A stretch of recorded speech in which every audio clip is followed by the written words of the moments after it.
Hello, everyone, and welcome to the Fearless Floyd Show. It's me, Fearless Floyd, as always. Like I said, one of these days, man, this thing's going to pop up, and it's not going to be me. Won't that be amazing? Because it'll tell you a whole story that I don't have to tell you now. So, thank you for coming along and hanging out. I will get you some credit stuff. Um, get everything cranking up over here. Little banner down there so you guys can keep up with what's going on. It has been an eventful week. There's been a lot going on. I've covered some different things. And let's see if I did anything over here.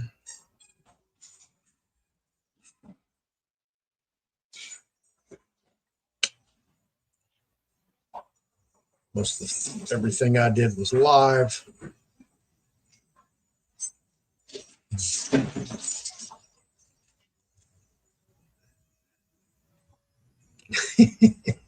my dogs having a blast. All right, this is my channel over here. I just want to show you guys what the hell's going on. Obviously, I have these two coming up, Life After Exchange. They're good to go. I have everything lined up for these two. I just put them off for a little bit. Coming up Monday, 6 p.m., I'm going to cover a repossession court case, true story. This is on one of my subscribers, viewers, whatever you want to say. That, once I go back and forth with people, just a couple of times, and it starts getting too complex to text or email, then we have a phone conversation, and we've had, multiple conversations. And he went to court, and we're going to cover exactly what happened. But give you the peanut gallery. He's the defendant. So it was him and the plaintiff's attorney, counsel, and the judge. And boy, I tell you what, he just talked that judge right off the bench. And we're going to talk about that. How it happened, why it happened, and what's going on after that. So tune in Monday at 6 o'clock for a true story. You're going to hear it all, exactly what he did, how he did it. And that's why, I don't try to come on here and toot my own horn for you guys, but is what it is. All right, GSA standard and optional forms. I get probably an email or some kind of communique from somebody at least once a week asking me, where do I send my GSA package? So I did a video like that. It's very quick. I think it's 10 whole minutes. 6 of that's probably the outro. So 4 minutes, it's real simple. So if you are doing the GSA bond package, that's your answer right there. I'll tell you what, I'm even going to go over here and put it in the right playlist for you folks, because I said I was going to do that, and I have not yet. This is my list of playlists.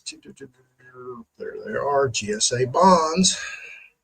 And I'm done. I'm going to save that. There you go. It's over in the playlist with the rest of the GSA stuff. Then last night I did Commerce, How Money Was Created. And as I was reading this book that I've had for several years now, and just, finding time to sit back and let my mind relax and read and actually absorb something is very difficult for me to do. So as I was cracking into this yesterday, I read the first paragraph and I was like, you know what? People need to know how money was created, why it was created, and how it's evolved into today's basically credit. So I covered some of this, and I'm going to cover some more tonight. So if you didn't get a chance to go check out Commerce, How Money Was Created, go check that out. Then, we have this whole issue going on with this dude named Kilmar, of all names, over in El Salvador, whether or not he's a MS-13 terrorist, gangbanger, domestic batterer. Listen, I don't care. I don't know. But my inquisition is, where do the rights governed by the U.S. Constitution apply to illegal aliens, undocumented? We have to look at it as in a historical context, and that's kind of what I did because, yeah, 50 years ago, the Mexican migrants, the farm workers, all across the border came over here. Everything was a-okay. Here come the wetbacks to work the fields for us, to harvest our produce. Nobody batted an eye about that. However, they wanted to come here, but they needed their kids to get educated. So while they were here, that went through the courts. Boom. Look at that. I don't have a problem educating kids, because if you go back to my great aunt, Ovita Idar, she's been honored. She's on the reverse of the 25-cent coin issued by the U.S. Mint, the quarter. Absolutely. If you go look her up, Ovita Idar, Idar. She is my great aunt. She was all about that, educating the children along the border down in Laredo and Nuevo Laredo. Yes, absolutely. So I want to find out exactly, what rights do they have? Do they have any at all? How they apply, where it came from, because it obviously doesn't say it in the U.S. Constitution. So I went over to Chat GPT and we had a nice friendly debate. Boom. I did the results, and, I'm going to show you. People just don't give a shit because it only has 26 views. So is what it is. I told you guys I don't care about views.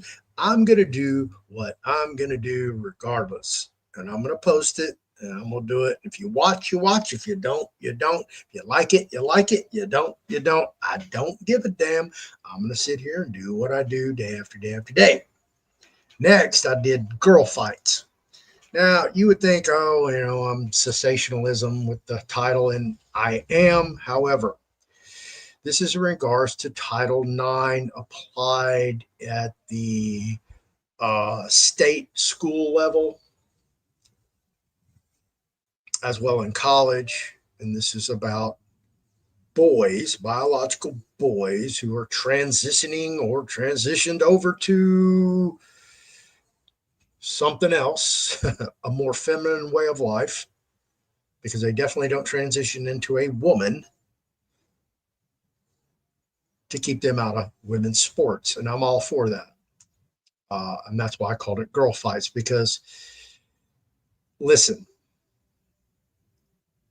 I have a daughter. She wasn't an athlete by all means. If she was an athlete and she had to compete against a boy, and she could get a scholarship, an full ride scholarship to some, she used to be a gymnast, so I'll just use gymnast. If she would have gotten a scholarship to Oklahoma as a gymnast, but some male came and took it away from her because he wasn't good enough to make it as a male gymnast, and he wanted to be a female gymnast, and he transitioned over and, of course, beat her out. So she didn't get the scholarship. Now I have to come out of pocket, pay for her college tuition.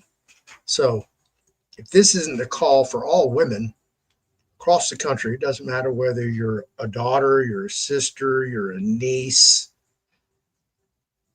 you're a mother, you're an aunt, you're a grandmother, you're a cousin, doesn't matter. You need to stand up. You need to go get involved in the next election, in the midterms, 2026. You need to go run for office and get these whacked out, mentally ill people who have no grasp on reality and what reality should look like. That, listen, we're only born either a male or a female. Now, there are those that are split, that are hermaphrodites and have both genitalia. And I guess you could classify them as both. I don't know. You could surgically alter one, but definitely they have a chromosome. So whatever that chromosome states is what they are. That's how I look at it. All right. I also did an interview with the rising superstar, Corey Enderlat. If you have not watched my videos with Corey Enderlat and don't know anything about Corey Enderlat, listen, he's going to rise. He's going to be something. He's going to be somebody. He's all about freedom, statism, permaculture. He's written 8, 9 books. He's only, I think he's just turned 25. Incredible young man. So I always have a great pleasure interviewing him, talking to him, find out what's going on. We're going to collaborate on some more stuff. And then, of course, I did Life After Exchange, the investment vehicles, Mercedes Sprinter limos, and I don't know if you got a chance to see those. And then I also covered Kelly Johnson, a judge here in Harris County, Texas, who allegedly fell off a scooter, injured her head, but instead of taking a medical leave of absence, she went and got back on the bench and presided over some of the largest criminal trials in Harris County at the time, and then picked up a couple of DWIs and claimed that her head injury caused her to lose her mental and or physical faculties. And she got out of her DWI and took her little leave of absence after she got her DWI and now has returned to the bench. If I was a defense attorney, a pro bono appellate, post-conviction wrongful conviction, actual innocence attorney, I would jump on every case that was before her during that time. That's just me.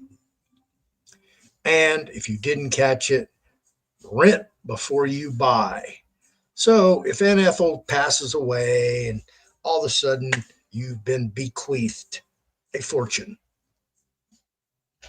and now you don't know what to do, and first thing you want to do is go run out to the Ferrari dealership, and you're going to get that bright red Corso, red Ferrari convertible Spider sitting there, and price doesn't matter, and you take it home, and now you find out what it cost to maintain a Ferrari.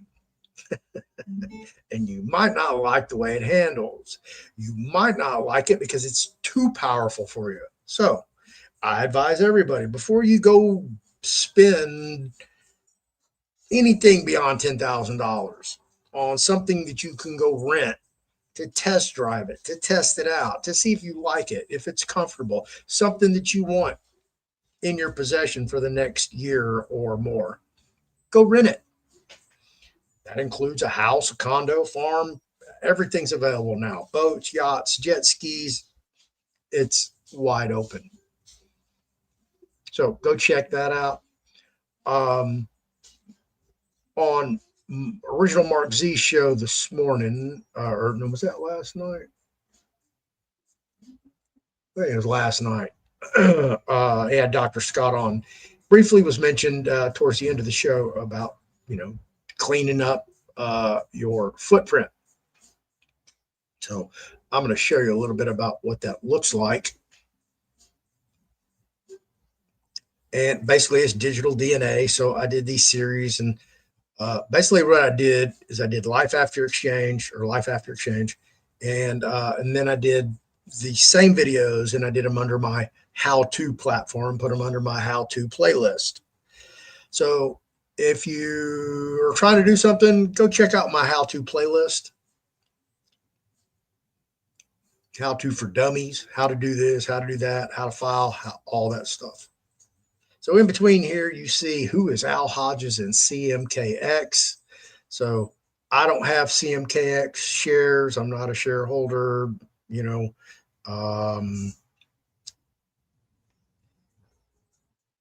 and then Al Hodges, he was the attorney who represented the shareholders suing Diamonds International, CMKX or CMKM. So I just did a little short video on it. It's only 45 minutes. So if you want to know who Al Hodges is or CMKX, and I know Mark has his own video out there, but I just, I wanted something unjaded, unbiased that, here. This is what I found on him on the internet. So go check it out. All right. So that's what I've been doing for the last week, covering this stuff for you. Now let me jump over here and get where I need to go.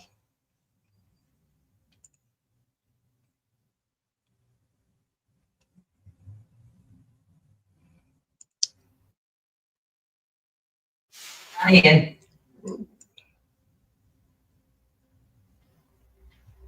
That was loud. Where'd that come from?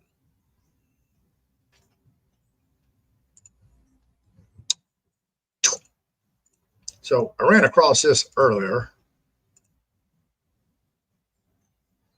The Legal Defense Fund for Accused Killer nears $1 million. Now, the reason that I'm showing you this, because this is a commentary on not only society, but on the industry of which this accused killer perpetrated the attack. And this was on insurance. So obviously, there are enough people that are so dissatisfied with the insurance industry that they're willing to send their money to support an alleged killer, the top executive of an insurance company. And I thought, wow, that's saying something. That's making a statement, putting your money where your mouth is. Ah, that's what I heard. Hang on.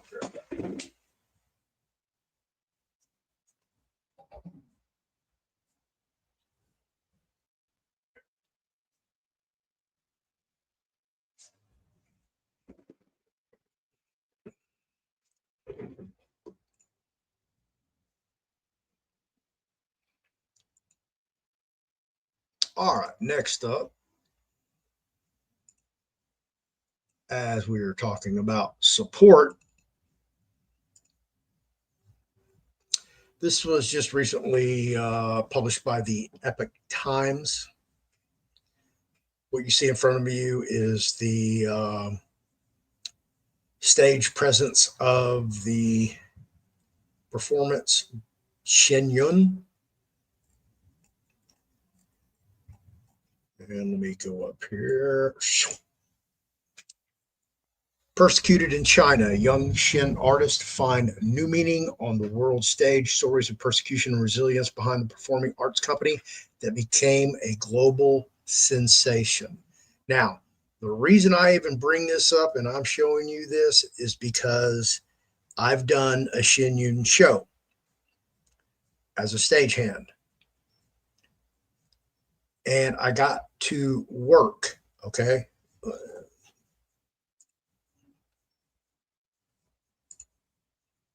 I got to work with all those dancers. Let me explain to you how they work over there with the whole production of Shen Yun. Obviously, they're all Chinese. Okay, that includes the production staff. All the dancers are stagehands. You heard me right. Okay, this is the only production. Okay, and I've only had one other performer ever in my life come out on stage and help me as a stagehand, and that was Stevie Ray Vaughan. And he came right next to me. But on the production of Shen Yun, after every show, all right, after every show, they've just put on this spectacular performance for you, right? So you think they're backstage in the dressing room, living it up, doing whatever. Nope. It's time to go to work because now it's loadout. Loadout for a Shen Yun production consists of all the Shen Yun performers, all the dancers, inventorying every piece of property used in the production, down to safety pins and binder clips. They count every one after every show. They all go in a specific place through the whole production. I was just walking around amazed at what they were doing. Amazed, blown away. I just watched this kick-ass performance, and now they're all counting safety pins, counting binder clips. We don't even do that crap.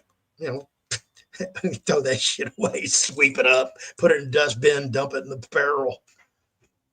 No, they count every, because that's their livelihood. That one 5/8 binder goes missing, binder clip goes missing, somebody's got to pay for it to get replaced. Absolutely. That's Shenyun Productions. Okay. So if you get a chance to, if you never seen them, go see them. If not just for their athleticism, for the spectacular production that they do put on, but with the ideology now and the knowledge that after that performance you just got bedazzled by, they're still working back there and they're not done. They've got another 2 hours after their performance.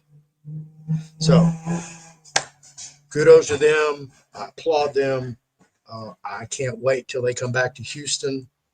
Wherever they're at, I'm going to go see them. I'm going to go support them just for the fact that they are persecuted in their own country. They're over here and they are just beautiful performers in of itself.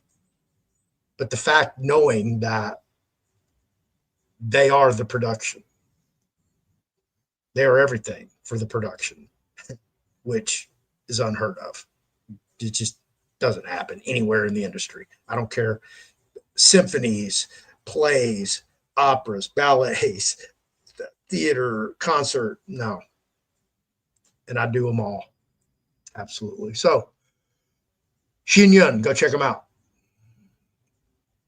What else did I have over here? Yeah, I got there.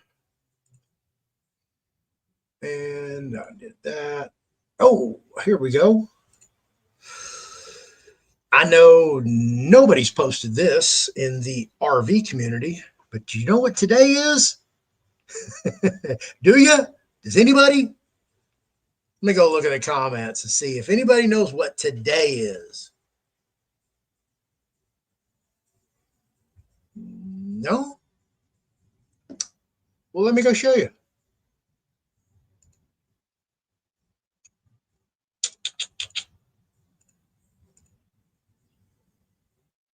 Are you ready? It's Zimbabwe National Day. Woohoo! On behalf of the government of the United States, I congratulate the people of Zimbabwe as you celebrate the 45th anniversary of your country's independence. The United States recognizes the spirit and strength of Zimbabwean people on this commemoration of your fight for freedom. We look forward to reinforcing our business and commercial ties, supported by our country's democratic institutions. Through rule of law and respect for our fundamental freedoms, we can create better opportunities for our peoples to prosper. We wish all Zimbabweans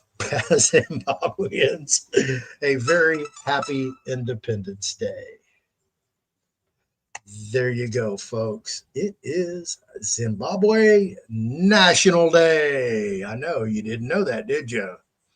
And please pay attention to the words that were used. He could have used anything. Anything. But what's he talking about? Your fight for freedom. We look forward to reinforcing our business and commercial ties, that's commerce, supported by our country's democratic institutions. Through rule of law and respect for our fundamental freedoms, we can create better opportunities for our people to what? To prosper.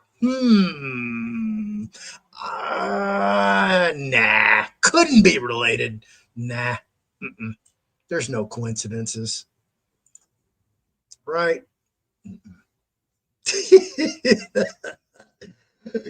Somebody once said it's the golden age. Is it? I don't know.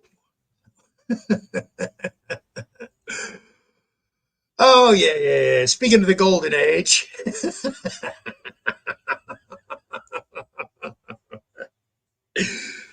I'm sorry, folks. Speaking of the golden age, here we go back to some of my golden age years, but only in our current environment. Here we go from the Beaumont Police Department, and that would be Beaumont, Texas, right down the road, I-10, about 90 miles. Major drug bust on I-10 by BPD Narcotics Unit. On Thursday, April 17th, 2025, at approximately 7:25 a.m., officers with the Beaumont Police Department Narcotics Unit were conducting criminal interdiction along I-10 eastbound near 832 mile marker when they observed a white 15-passenger van towing a U-Haul trailer to commit a traffic violation, and they left Shipley's Donuts pronto. During the stop, Canine RHIP was deployed and alerted to the presence of narcotics. A search of the trailer revealed 12 black and yellow totes containing approximately 579 kilograms of suspected cocaine. The driver, identified as 43-year-old Kedra Parker of Florida, was the sole occupant of the vehicle. She was arrested and transported to the Jefferson County Jail, where she was charged with possession of a controlled substance greater than 400 grams. And there's her haul. And there is Kedra. I know that's just like, 1,200 pounds. Yeah, it's not much. But what really caught my eye, okay, is look, this chick right here is just driving a 15-passenger white van with a U-Haul trailer with 1,200 pounds of cocaine. How many others just like this are doing the same thing and getting away with it because she had a traffic violation? So I don't know what she did, whether it was a no turn signal or what, but had not been for that traffic violation, she probably would have made it. 1,200 pounds of cocaine, 579 kilograms of suspected cocaine, folks. I know, that's crazy. How many of those are cruising around the country right now as we speak? All right, let me get over to the comments and say hello to everyone who obviously doesn't have a hot date for Friday night because you're over here hanging out with me, or you're getting ready to go out for your hot date, or you're like me, you just don't date. One of these days I'm gonna run into one, or she's gonna call me up or something. Hey, I saw you on your show, and I really think you're cute and handsome and articulate. Can we go to dinner? And I was like, oh, okay, yeah, we can do that. But who knows? Trash Dog, what you got going on? Good evening, Floyd. Sketchy internet here in New Mexico. All right, okay. Conspiratory, yeah, it's a crazy, crazy world. I'll get into some more of that here in a minute. Poor performers, they deserve better conditions. Trash Dog, glad I was born in the USA. Unless you go to some of these third world countries, and I can't say I have. I've been to Mexico. I've been to the barrio of Cancun, to the point where we're passing burnt out vehicles. Okay. I mean, husks of cars that have been burned to the ground. There's nothing left but a burnt frame. That's it. I was there to score some weed. You know me, I'm the adventurous kind. It is Good Friday, so everybody, Friday. I don't do holidays. Penitentiary will beat holidays out of you, to the fact, Thanksgiving and Christmas Day, we get to eat a stupidly huge lunch. Starve at breakfast, starve at dinner, but lunch, overload. I'd rather they just break it up throughout the day, but I'm not going back to prison. So that's the end of that. All right. Didn't they just discover a new lithium mine there? I don't know where you're talking about, but apparently they found one over in California, California. Yep. I don't own Zim. Do you, Tim? For the potential return on investment, everybody should have, at least one Zim note. And I'm not giving you financial advice. But if you're going to do a speculative investment that you may or may not get a return on your money or even actually lose money, Zimbabwe dollar. Just driving a white van a suspect. Oh man, you just like profiled all the van owners across the country, especially ones that own a white van. Tim, your IQD and Dong. And for those of you who missed it, Frank 26 is now interested in the Vietnamese Dong. Remember, anytime anybody came on the Frank 26 show and they mentioned any other currency, he's like, ban them, block them, get them off my show. We only talk about the dinar.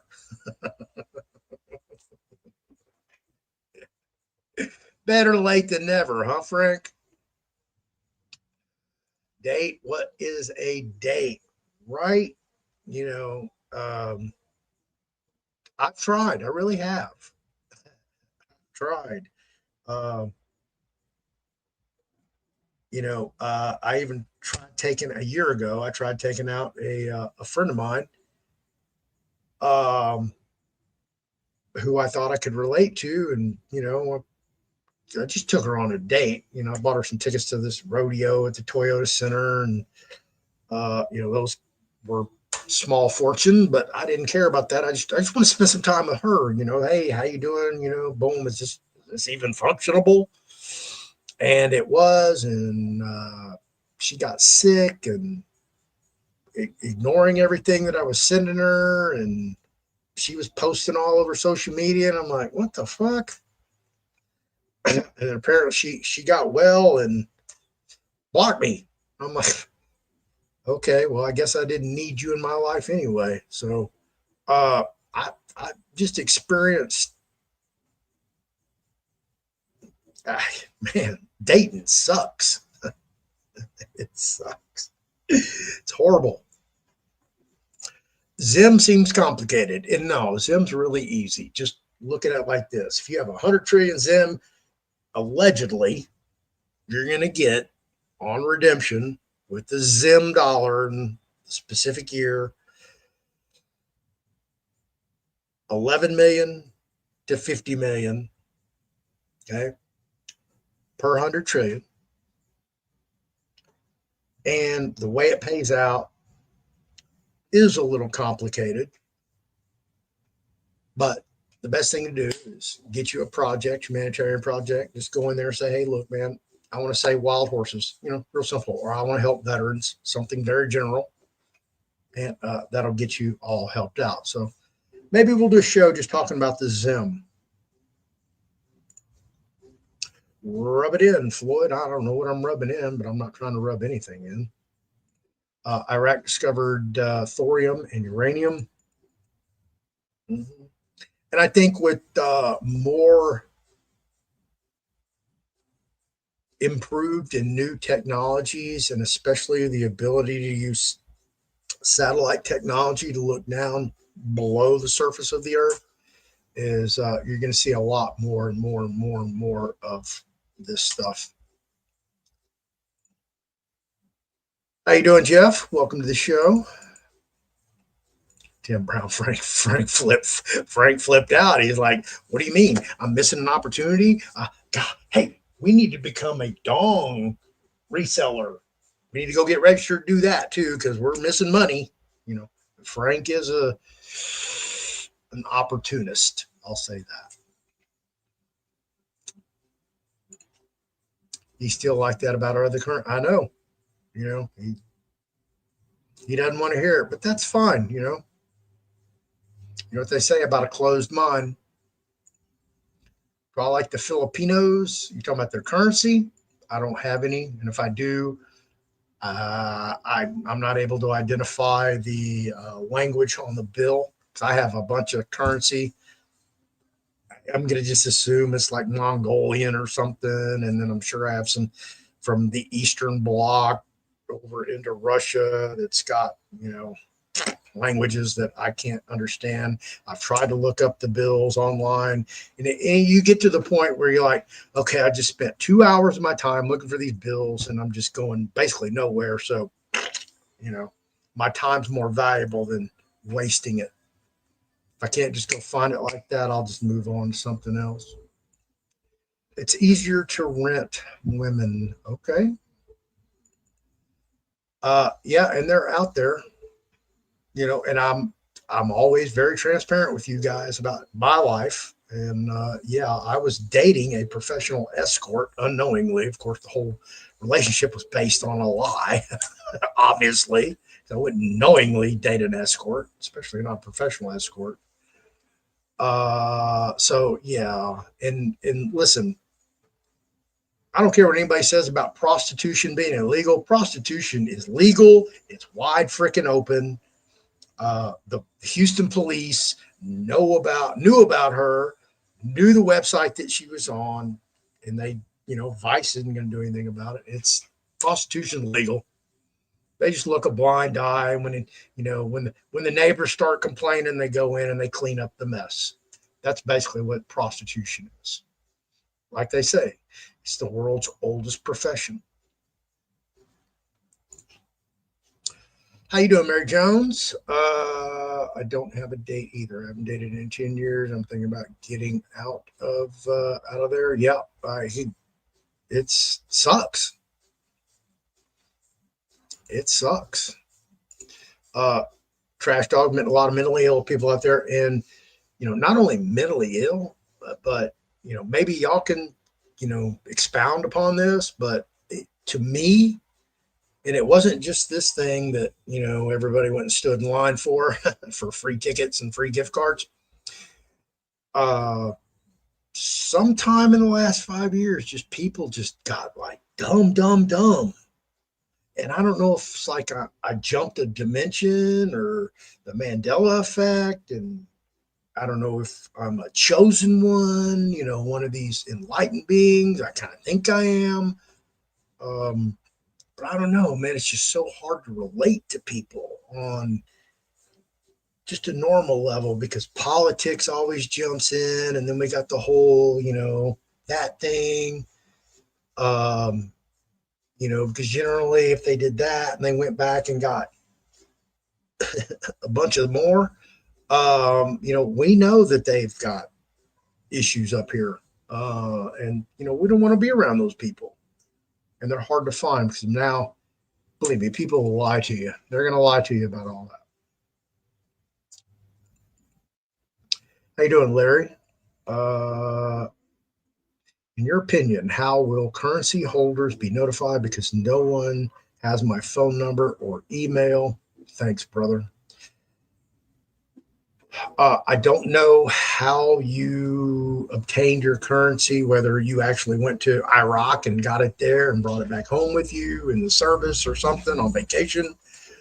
If you bought it from a registered licensed currency dealer like Safe Dinar, Currency Exchange International, even some of the websites like eBay, all that's monitored.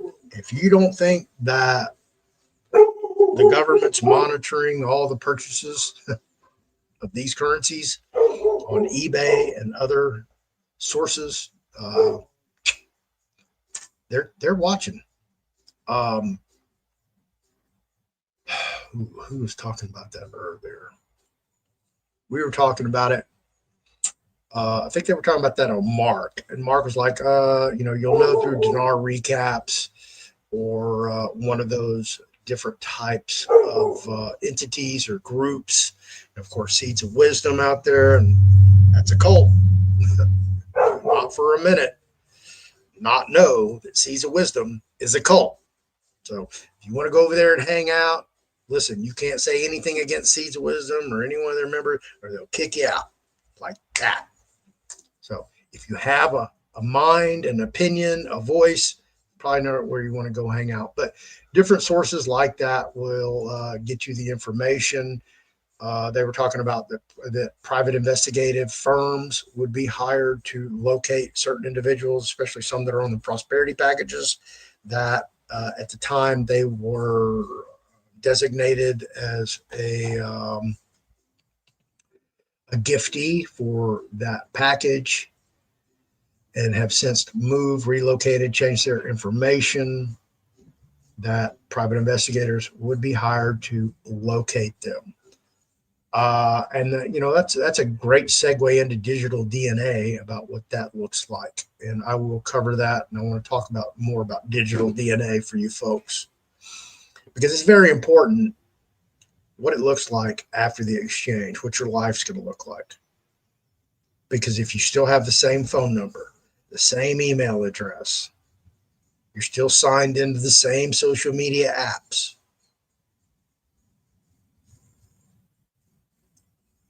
you're doing yourself a disservice. That's why I tell everybody, take your phone. If you have the funds, hire a personal assistant and give your phone to your personal assistant. Have them answer it. Okay? It doesn't matter where they are. All they're going to do, all they're doing is managing your phone. And then they're going to have a separate phone that they're going to contact you with, or a separate line of communication to say, hey, so and so at such and such bank called and they want to talk to you. Well, you don't know who that is, so that's the end of that. But if it's somebody that you need to talk to, that you haven't given them your new information, there you go. But basically, what you're trying to do is leave all of this behind. And if you didn't get a chance to watch my video where I showed the Facebook whistleblower she was trying to wrap her mind around how much data Facebook accumulates and how they accumulate it and express it. And she was tongue-tied, stumbling over her own thoughts, her own memory, her own knowledge to express it in simple words. She stumbled all over it. Why? This is what happens. You have a Facebook app on this device, this phone, okay, which I do. It's also on this laptop. It's on that laptop. It's on that iPad.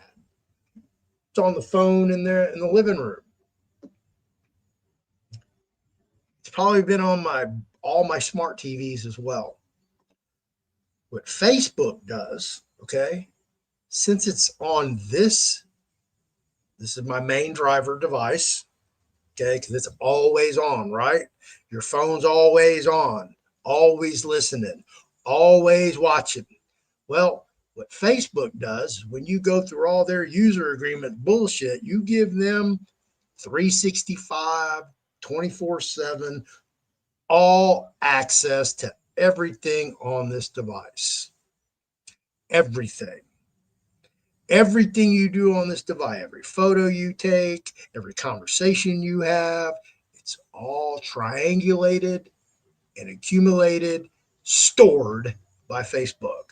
And that's just the only one coming out saying that they're doing it. If you don't think that Google's doing it too, and all these other big multinational social media platforms, if one's doing it, they're all doing it. This is why I tell you folks, you're just constantly 24/7 monitored. So if you think you can just I'll log out and terminate all my accounts and blah, blah, blah, blah, blah, blah, blah, blah, and you think you covered everything, but you go get you a new device, you get over there, and then you log on to your old email. You just corrupted that device. You just like, there they are. Attack. And then, boom, they got you again. They know exactly who you are, even though you're acting anonymously. You're not even using your real name. They know that's you. That's what part of artificial intelligence is all about. This is your digital DNA, okay? We have our own internal DNA, you know, our little hair follicles and skin cells and our blood and hair and all that. Well, when we do things online in the World Wide Web and on our smart devices, we're dropping digital DNA. That's why they say you can hardly go commit a crime at a crime scene without leaving your DNA. A hair is going to fall out, a skin cell is going to fall. Something. It's the same thing. When you go over here to YouTube, you go over here to Rumble, you go over here to Instagram, Facebook. You log on to Brave, you log on to DuckDuckGo, you log on to Chrome. All that. And before you know it, you're just this huge spider web, and you're in the middle, and everything, your whole life, everything that you do, everywhere you go, everybody you talk to, everybody you communicate with, all that's in this big map. That's why they want your location device, so they can track you and see what you do. They're going to know what you do before you do it. You go eat lunch every day at Berry Hill Taco Company, guess what? They're going to tell you tomorrow you're going to go be at Berry Hill Taco between 12:35 and 1:07 p.m. That's what I'm telling about your digital DNA. That's why it's so important. That's why you should be acting on it now. That's why you should be educating yourself now. Mark mentioned he has a whole team that can wipe all that off. Let me show you what wiping it all off looks like, okay? Where'd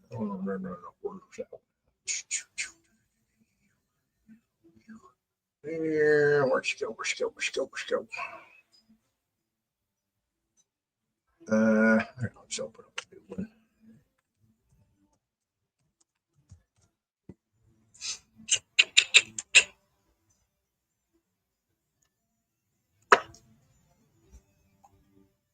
All right. And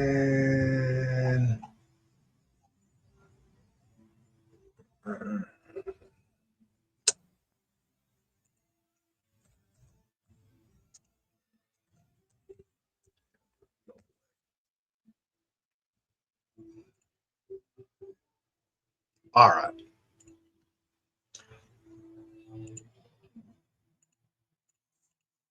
Excuse me for being all over the place.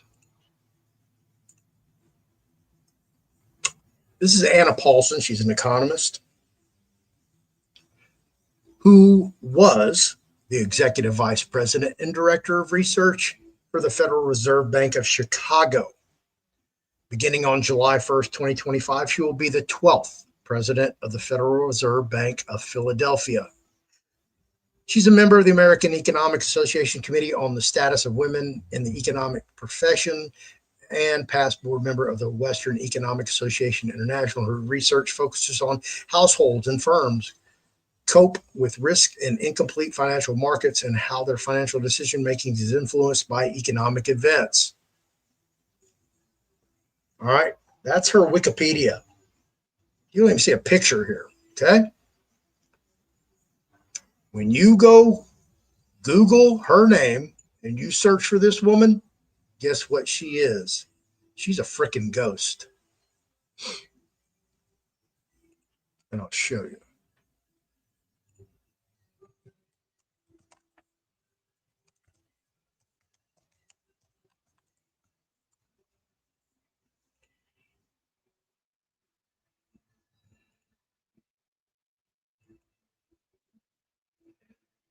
This right here is operating in public privately.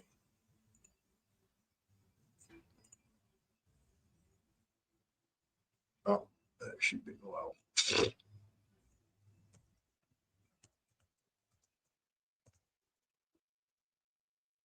Come on.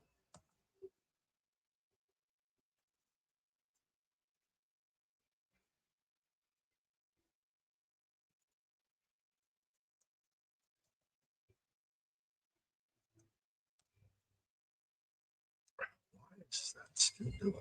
Stop. All right. Who are economist Anna Paulson's parents? Because there's an actress named Anna Paulson. There is no information available about Anna Paulson's parents in the provided context. She's a ghost, folks. You're not going to find out any information on this woman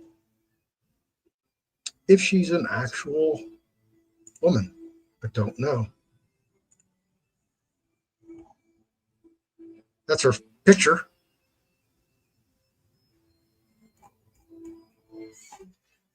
You know, this day and age, you can't ever tell.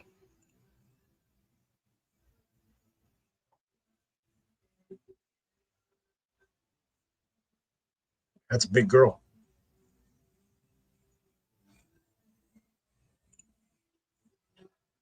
And let me see if I can go here and show you another picture of her.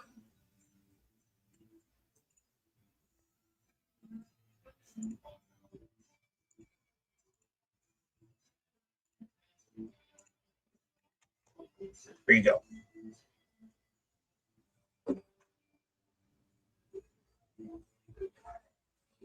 And you'll see Henry Paulson, former Fed chair. And yes, I did the deep dive to find out if they were related, and they are not. But there you go. Here are the only three photographs of her available publicly. And you go over here to all. And of course, no information beyond her college education and professional career. Other than that, she's a ghost. Nothing about parents, relatives, siblings, spouse, children. Eh, nothing. A ghost. Anna Paulson. Here's her bio.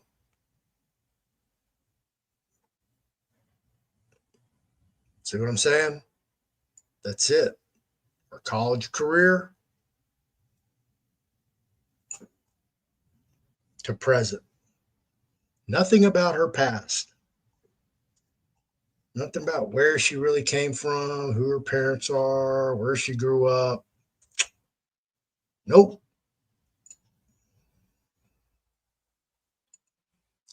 That's what happens when somebody goes and scrubs your digital DNA and cleans up the internet.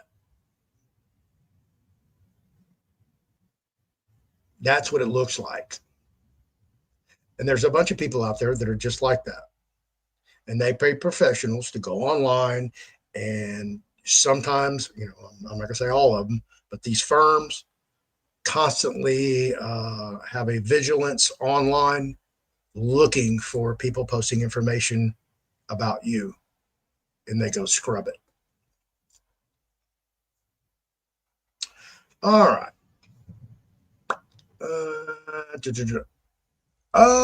For okay. Go on a date with a Filipino. Well, Elizabeth Rodriguez Ruiz invited me to the Philippines. And she's like, yeah, come over here. We'll get you a Filipino girl. Okay. Hey, I'm open. Let's see, how many have I dated?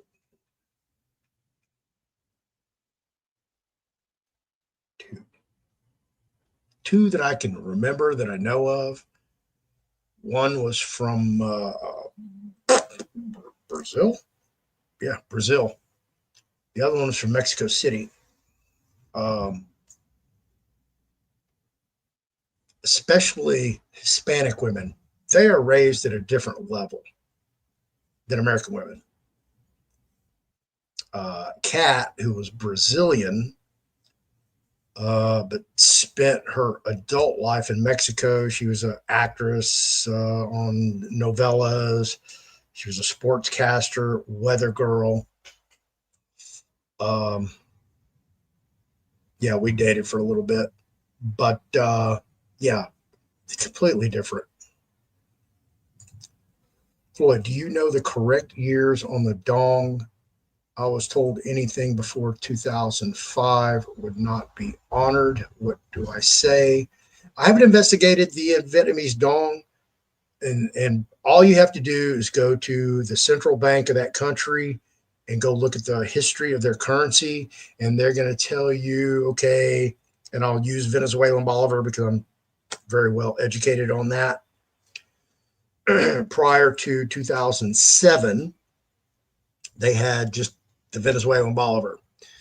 Due to inflation, they created the Bolivar Fuerte in 2007 and ran that until 2017. Then, due to hyperinflation, they came out with the Soberano from 2018, 2019 to 2020. Then, due to hyper or super hyperinflation or presidential mismanagement, is what it actually is, they came out with the Bolivar Digitali. All right. And they only have, they came out with two series, 2021 and 2023. I expect the third series to come out in 2025. So they have all these new currencies, the Fuerte, so Soberano, the Digitali. Oh my God, you know, which one's good? Which one's still valid? Did they give you a termination date on how many days or months or years we had to turn in the old Bolivars for the new Bolivars, whether they be Fuerte, Soberano, or Digitalis? And you look it up, and guess what? They're all good. They're all good. They've never had a recall for the former currency to be exchanged for the new currency. That's Venezuela. Vietnam, I do not know. Will the old currency hold up before the new polymer notes came out? I don't have an answer for that. You're going to have to go investigate that yourself. I can only tell you about Venezuela. That's what it looks like. That's how it works. That's what you need to go look for, because some of these countries, you know, the currency that's out there floating around is just collectible currency.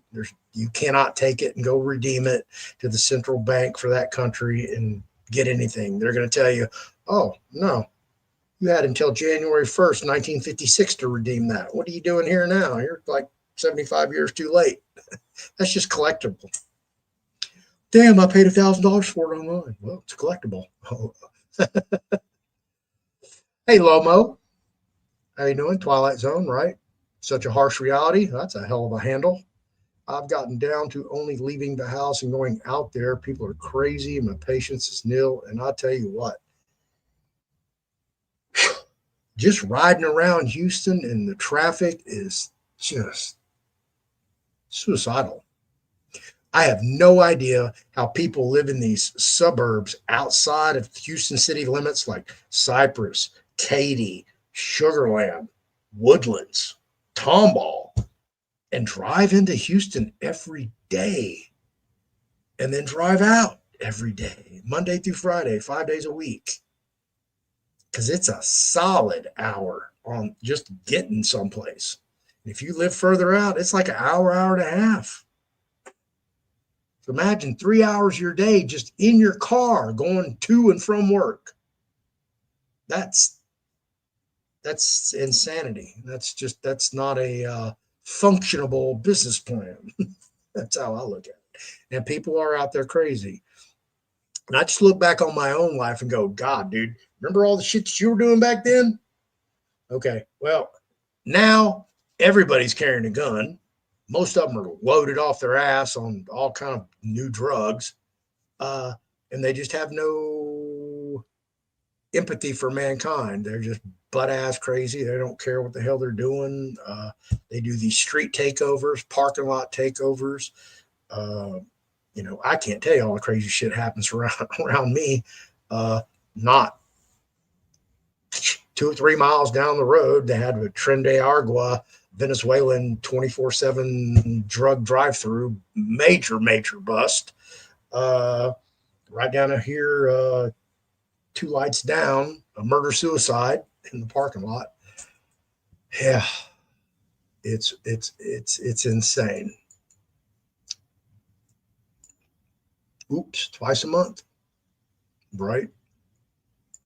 Does anybody have any Argentina pesos? I don't. Not knowingly, I may. Argentina's looking good, yeah. Just because of their president and the alignment with the United States, I would say that potential return on investment, yeah, that looks pretty good. It's something people should keep their eye on if you can afford it. Picking some up. Hey, there you go. How you doing? YouTube's not allowing you to comment. With your subscription, was able to chat live, Twilight Zone, I had to shut the Yeah, I was Michael Jaco. He's now over on YouTube again after getting banned back, during that thing.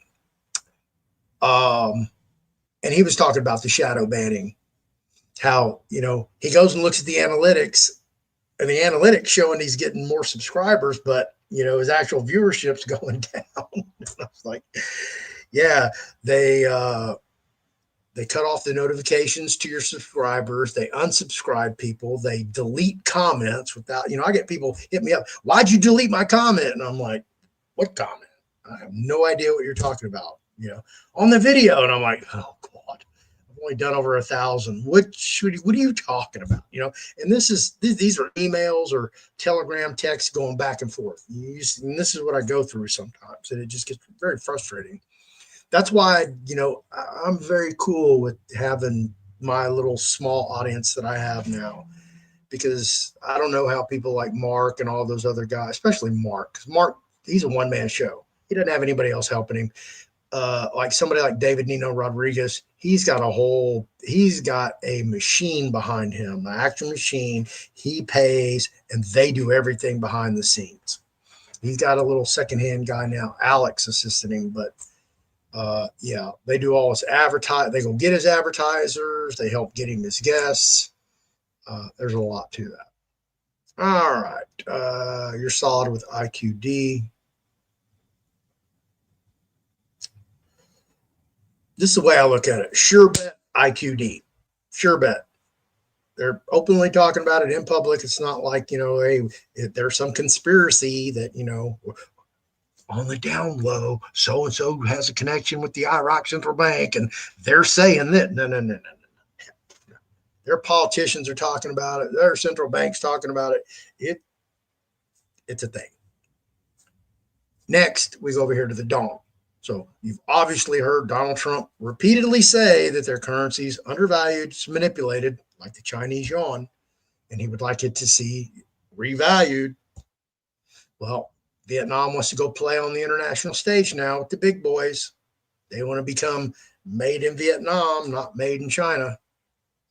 So they're going to have to acquiesce. They're going to have to raise the value of their currency. And of course, Zimbabwe, but that's a whole different category. And then the wild card, the Venezuelan bolivar. And presidential mismanagement. That's the only thing that we can look to, is how that is going to be remedied and what function, what their currency is going to do. Because currently, status quo, it's going to continue to hyperinflate. And it's my prediction that it is 2025. It's 2 years after 2023, which is Series 2 for the Venezuelan digitale, that this year, 2025, they're going to come out with even a higher denomination of the digitale. Probably just call it a 1. It's got so many damn zeros on it, we're just going to call it a 1. Start over. That would be ironic. And Tim's going to hit the second basket hard.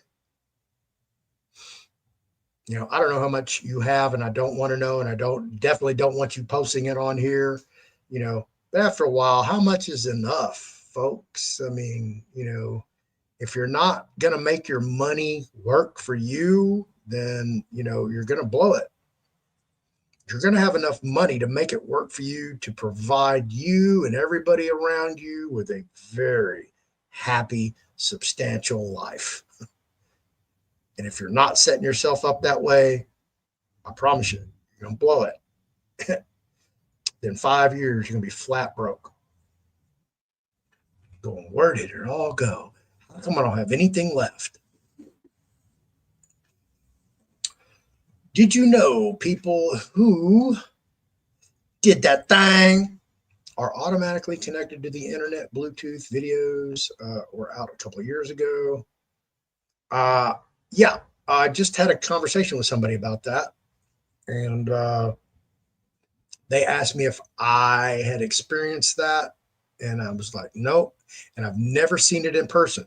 Have I seen the videos? Yeah, everybody's seen probably, I think there's 5 or 6 of them, same people. And we haven't seen any more. So if this was, to me, if this was a real thing, you know, everybody'd be doing it. The videos would still be happening. It would be even a greater plethora of videos, you know, where you'd be seeing like 12, 13, 20 people in the same room, all of them, you know, boom. Look at the TV. Look at all these Bluetooths popping up. Where are they coming from? Y'all leave. They walk out of range and boom, boom, boom, one by one, they start disappearing. That's what you would see. And we're not seeing that. So it leads me to believe that, you know, somebody might have had a mouse in their pocket. That's how I look at it. Can't say it by name. I get it.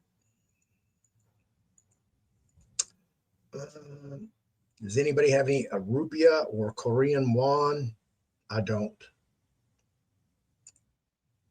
And Mark Z, he's down for the Indonesian rupee or rupiah. Hey, Scott, dating sucks. I know it is fucking pitiful. I mean, it's hopeless. Hopeless.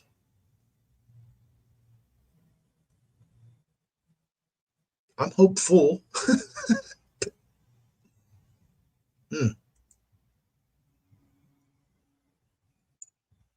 Right? South Korea seems like a strong economy already. Yeah. And this is what I have not seen yet from Trump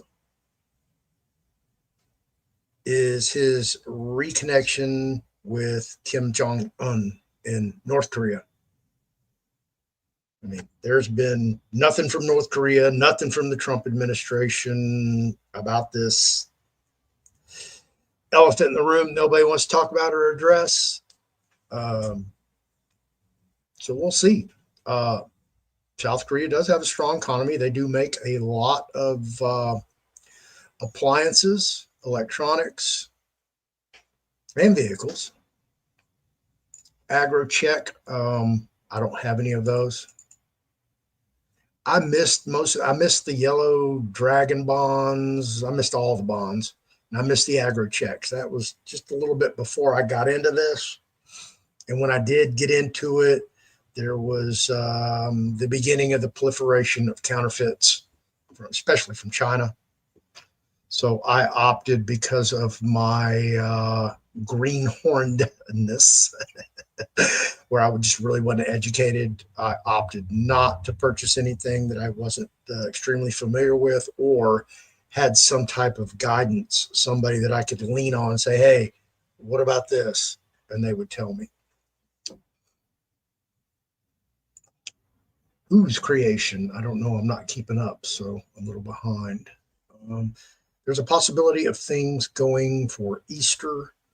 Might want to get your stuff soon. eBay has some good prices on different currencies. I would agree with that. How you doing, Am? Welcome to the show. Easter. Of course, that would be the Saint Germain Trust. Allegedly opens on Easter. I don't know anything about the Rodriguez Trust or the Rodriguez Estate. And remember, there's two different ones.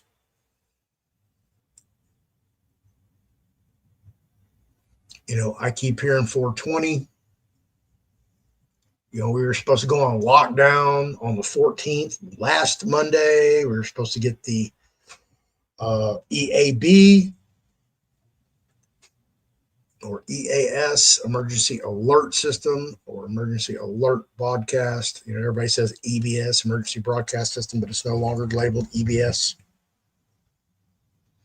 That's why when I see a lot of people put, oh, we're getting an EBS next week, I'm like, it's not even called an EBS anymore. So should I really believe what you're telling me?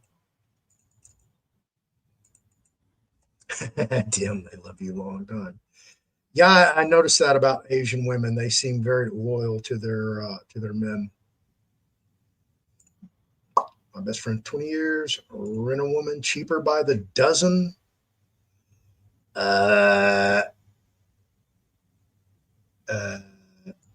You should have known me about 30 years ago. Boy, they weren't cheaper by the dozen. Yep, yeah. And that doesn't even work because of the SPs. You know what I'm talking about? You know, when you score a touchdown, you go down the end zone, you want to celebrate, and you spike that ball. Then you get in the locker room, and after your workout, you need to drink that protein. Put those two words together and spike the ball, protein shake. You know what I'm talking about. How's that for dancing around it? Get that, AI. Did you dance to the beautiful music while in Puerto Rico? Salsa is always fun to dance. I did not. Um, Sadly, I soon as I landed, I had a hiccup when I went to pick up my vehicle. They had given it away, canceled it when I was in mid-flight. Had no idea. It took an hour to get my vehicle. I didn't know at the time that the daylight savings time in Puerto Rico advances 2 hours as opposed to one. So I'm thinking, you know, it's 7 o'clock and it's really 8 o'clock. So I'm thinking, okay, I got an hour to, you know, do whatever I need to do. Well, you know, by the time it's time to do something, everything's closed. It's pitch black. When I got to my place to stay, um, they denied me. They wouldn't accept a service animal. And I was like, what? Yeah. I don't have time to argue with you tonight. I got to find a place to stay. But I'll be back for you. I'll be back for you. So went and found another place. Same thing. I'm standing in front of it at like 9:30 at night going, you know, somebody let me in. And finally they text me, oh, we don't accept service animals in the building. What the fuck's up with Puerto Rico? So I got 2 places to visit when I get back to Puerto Rico. Hold them accountable for their friendly action. So anyway, I ended up sleeping in the back of the SUV with my dog at a park by the beach. And it was downhill from there until I finally hooked up with Mark, which was my final 2 days, just because Mark was busy. And I got information overload. And of course, Mark and I didn't have time to really get to know each other, talk, everything that, you know, I wanted to do, needed to do. Everything was just like sandwiched in. Just and I didn't get a chance to dance. I didn't get a chance to go out and have fun. I didn't even get a chance to really go and enjoy the island like I wanted to. just because of that hiccup at the front end. Completely changed my schedule. Completely changed my schedule because I went on a Thursday and I was going to get everything I needed to do there that Friday or that Thursday and Friday. And then if I needed to, I could come back and catch it at the tail end of the week before I left. And I'd go spend that time, that weekend with Mark. And I never made it to spend the time with Mark because everything got screwed up. So when I go back, I definitely am going to go have a good time and go dancing and go find me one of those Puerto Rican girls to teach me to salsa. And we're going to cut it up. You're more than welcome. A parachute. I missed that one. And Jeff posted the Indonesian rupiah at 14,450,000 for 1,041 international currency exchange. That's CEIFX. And if you have a credit card that has only your first initial and your last name on that card, debit, credit, CEIFX will not accept it, period. End of freaking story. I went round and round and round with those folks, and they still have not changed their platform. So I don't do business with CEIFX anymore because poor customer service. What if that's the only debit card or only credit card I have, and I want to spend $3,000 buying currency from you? I guess I got to go somewhere else, huh? That's CEIFX, folks. Call them like I see them. Hey, Floyd, hold my phone, please. I'll be right back. No, that ain't happening. Jeff, you mean 103? That could be possible. I love him. Michael Jaco. Yeah, he's doing multiple shows a day. I used to listen to him back, and then he started getting out there a little bit. And then, of course, the money gets involved with the whole platform. And some people are able to sustain without it. Some people fall right in it and eat it all up. I've never been in this for the money. And believe me, I doubt I'm making a dime on any of this. Not from social media. If I'm making a dime off anything, it's from doing classes and selling books, and that's it. Yeah, Jaco had a couple good ones today. If you believe in the afterlife, aren't they watching us 24/7 as well? Yeah, I'm sure they are. I have not listened to that yet. It made it around to my Telegram.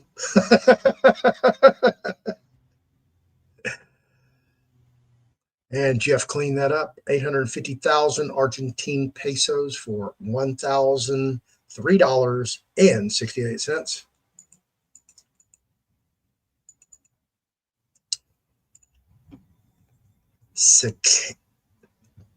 All right.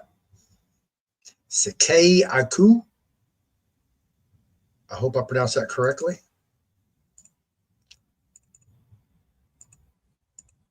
And I have no idea if that's a good deal or not. We're going to have to make dating great again. Well, I think there's got to be a lot of sacrifices on both sides and definitely transparency and how that all operates.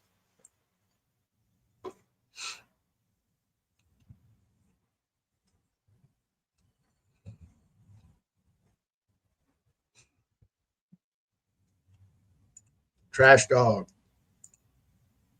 Don't do that. Don't do that.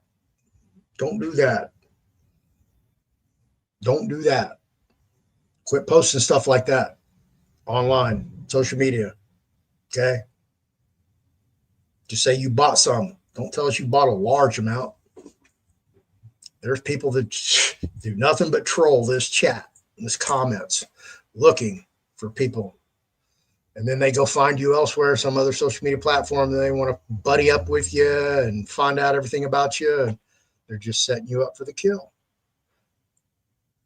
You know, it doesn't matter whose platform you're on, mine, Mark's, doesn't matter. Okay. There's trolls. And they're looking for, you know, whales who got shit tons of currency, more money than they got sense, who just, you know, want to be braggadocios and espouse it all over the social media that, hey, look, I'm freaking loaded. And guess what? When the RV happens, I'm going to be a gazillionaire. See this target on my back? Am I not making it big enough for you guys? I'll make it bigger. No, I got this much.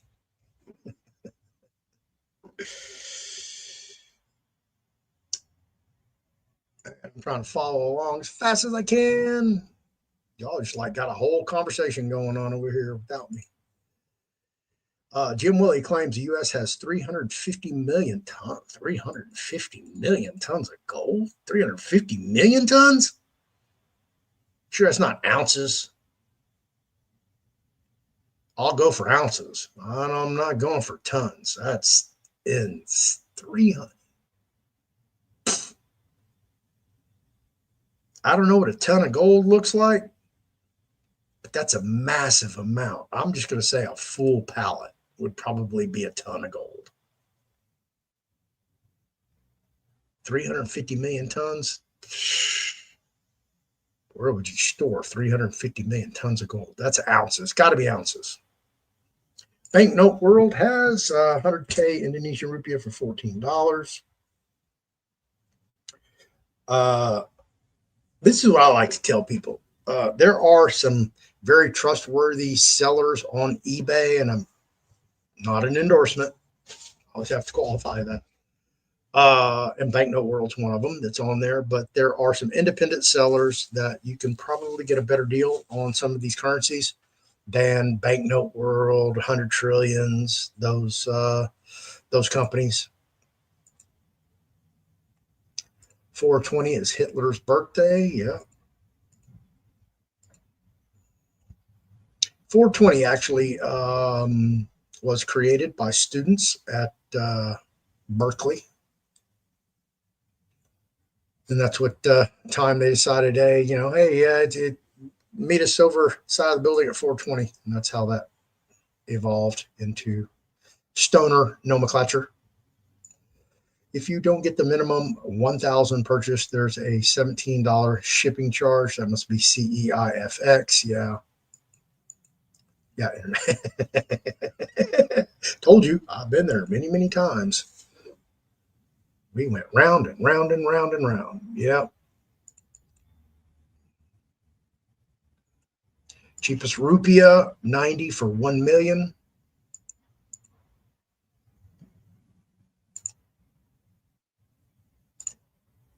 Bet that. Bet that. We're doing that. Hell yeah. I'm moving to Puerto Rico. I'm getting the fuck out of here. I just have I have life issues. I have to, you just can't leave stuff hanging. You have to finalize it. Part of that is my back injury from the car wreck. I need to get that finalized. What else do I need to get finalized? Oh, I want to get a remote job before I leave. So I'm earning income now. And then when I transitioned over there, I'll still be making income there. Now, will that be what I do for a living there? No. It'll be nothing but a stepping stone to get me to Puerto Rico, to establish myself in Puerto Rico. And then I've got, matter of fact, I was going to send Mark the business plan today for what we're doing over there. I'll probably do some member-only videos regarding some of the information about Puerto Rico that I can share with you guys.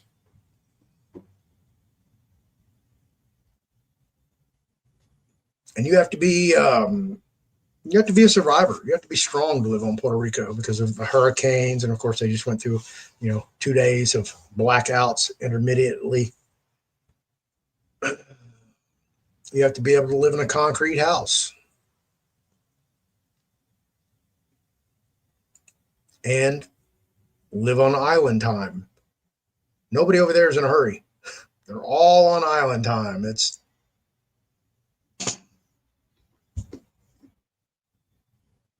drink and drive. I'm not gonna say everybody, but a lot of people over there, that's all they do is drink, go to a bar, drink, go to a bar, drink, go to a bar, drink, go to another bar, drink, go to another bar, drink, go to another bar, drink. That's all they do all day long. They go from bar to bar to bar to bar and drink a beer, leave, go to the next one. It's a thing over there.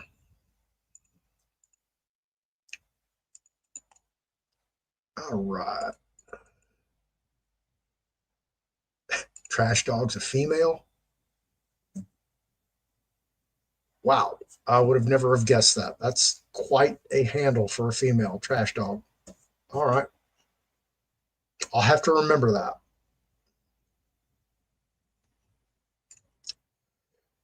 Used Bank of America. Right. Huh? Yeah, I think you just dropped everybody's jaw. Your daughter lives in Puerto Rico. She's a dancer too, almost 6 years since I last hugged her and saw her. Ooh, I'm going to shock her world. Yeah, I bet you will. Man, that sucks. You haven't seen her in 6 years. Right? Good question.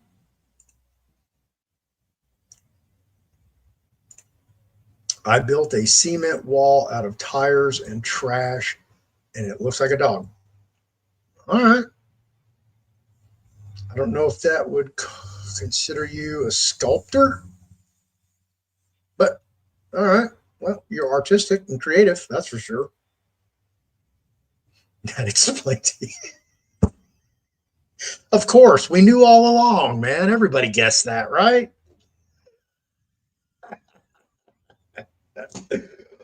Womple, how you doing? I've become seriously antisocial and spend my time rehabbing wildlife. Yep.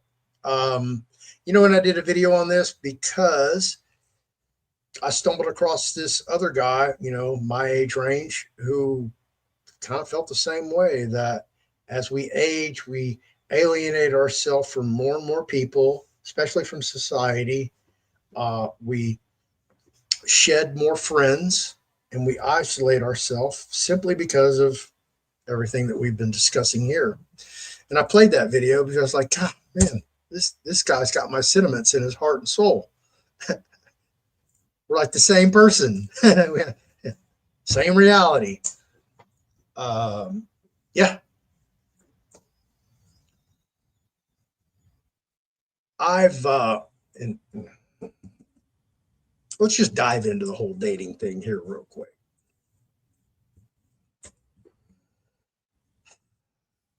Obviously, I'm a good looking guy. I'm well spoken. I've taken care of myself my entire life. And I've had the fortunate opportunity to date some of the most beautiful and sought after women in the world. Okay. And I'm talking about Playboy bunnies, Playboy centerfolds, penthouse pets, penthouse centerfolds, uh, girls that were in the spreads of the magazine, girls that were on the covers of the magazines. Um, I've had just very extraordinary life. I don't know anybody like me who's just gone across this mass spectrum of life, what that looks like. Being in the worst of the worst, being up with the hoity-toity of society and blend right in both areas and everything in between. So I've always had high standards, maintained high standards, and if I was single and I went into a bar, I'm going to hit on the hottest chick in the bar. That's just how I was. It didn't matter if she was married, had a boyfriend, engaged, single, alone, group of girls, group of people. if I wanted to go home with a girl that night, I'm going to go hit on her. And until she's got a man stepping up, I'm going to continue to hit on it all night long until I finally get defeated. Then I'm going to go find the second hottest chick in the bar and hit on her. And then if I strike out all night at the bar, then I'm going to Treasures, my honey hole, at 1:45 a.m. and 2:15 a.m., 30 minutes later, I'm walking out with a stripper. Absolutely. That's all I had to do is just go show up. I didn't have to spend a dime to show up. That's the kind of life I led, and it was great. So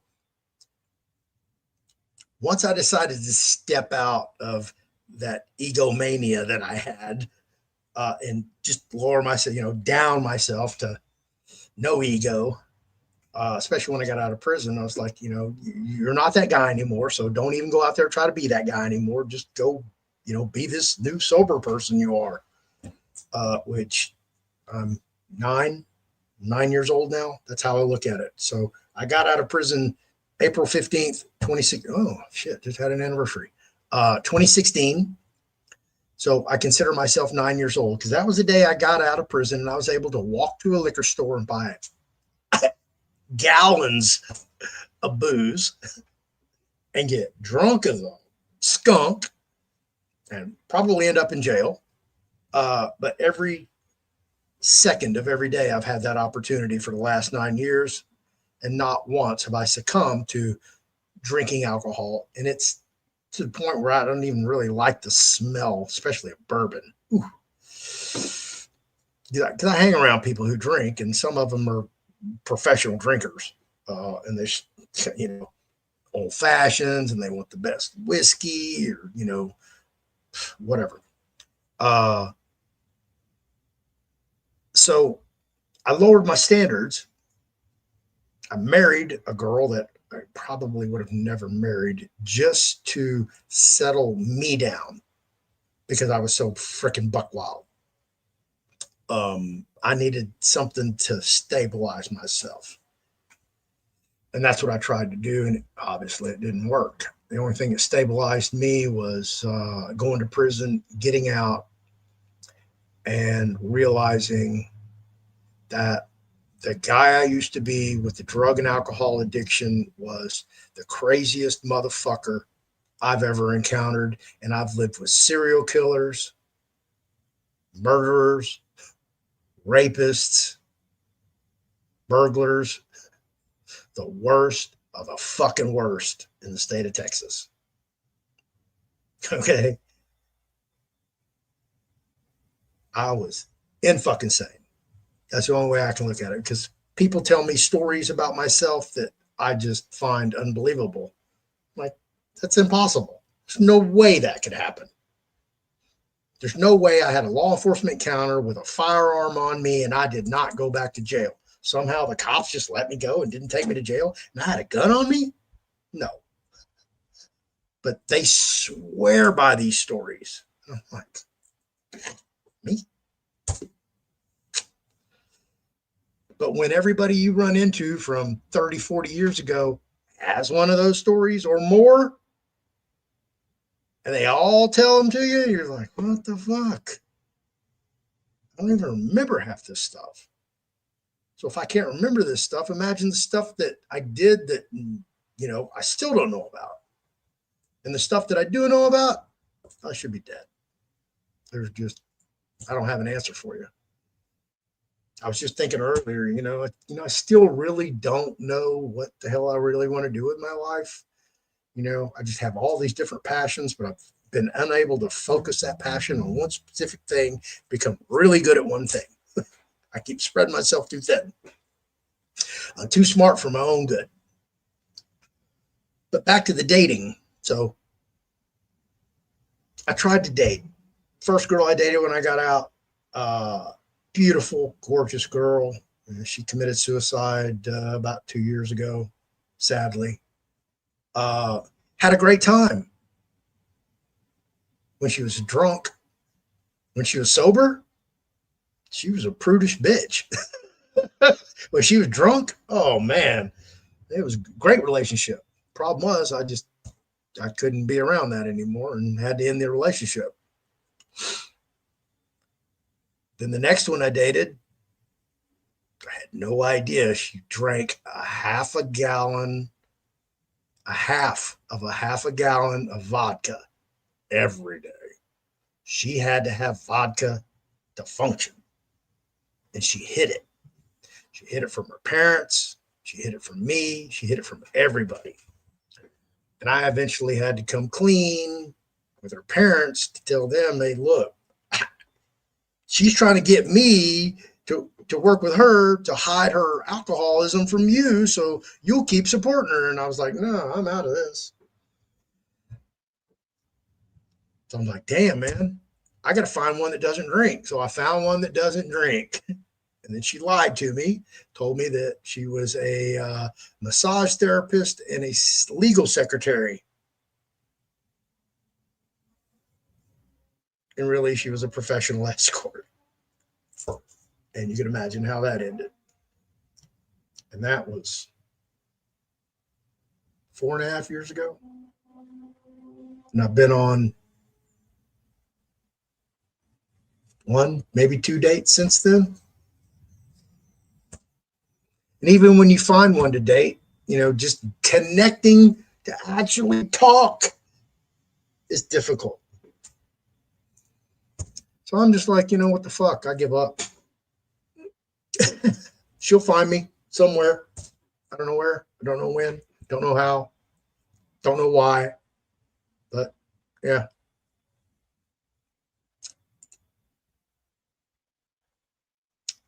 And listen, I used to be the guy that wanted to be in the most popular nightclub in the city of Houston, and I had to have a no line, no cover VIP.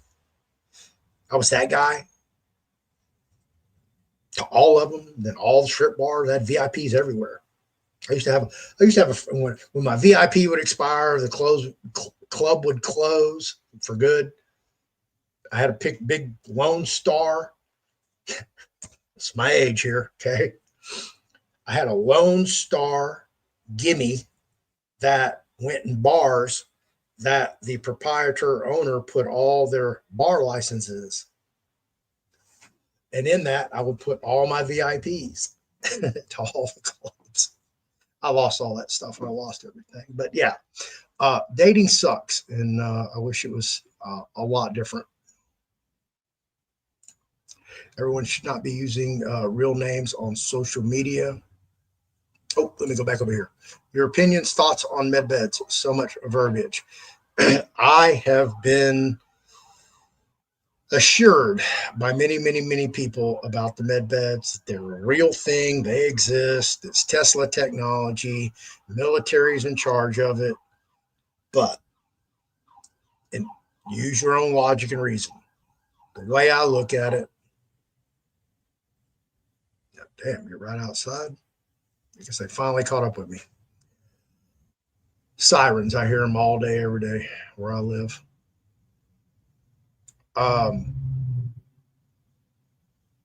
We wouldn't have any military personnel or veterans that would be ambulatory, that would be disabled. We wouldn't have a problem with homeless veterans or veterans with mental illnesses or addictions to drugs and alcohol. Just put them in a bed. Doesn't that make all the rational sense in the world to you? It does to me. And I don't know why they wouldn't be affecting that technology immediately. So it is what it is. That's my look on things. I've utilized other alternative technologies for rehabilitative purposes, i.e., the EE systems that is often promoted by Jason Shirka. I did 2 full days, 2 full sessions back to back in Victoria, Texas, with no, he wasn't a Maltipoo, but he was, one of those mixed dogs. I can't remember what he was. His name was Baxter. I adored that dog. Um, Baxter was going blind, had cataracts, diabetic, kidney failure. So it wasn't even just for us to go to do the EE systems, it was for the dog.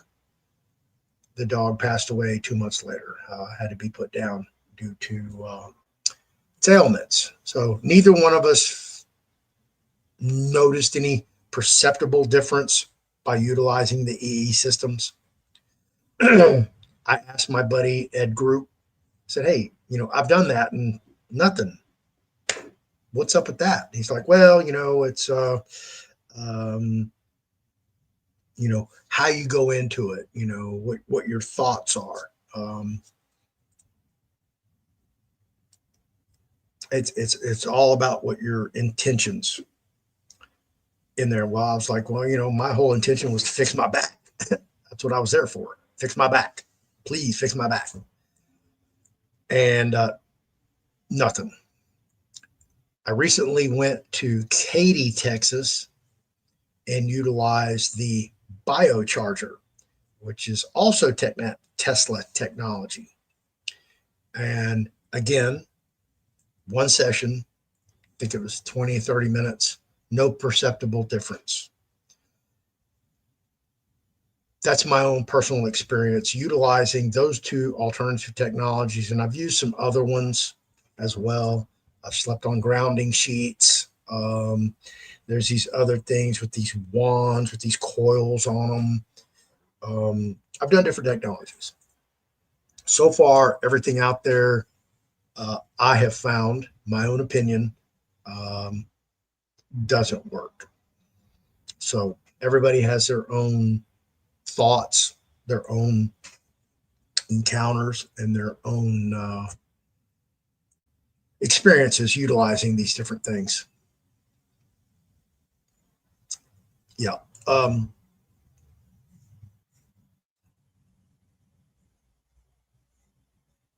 Just try to be very cautious with your information from here on out.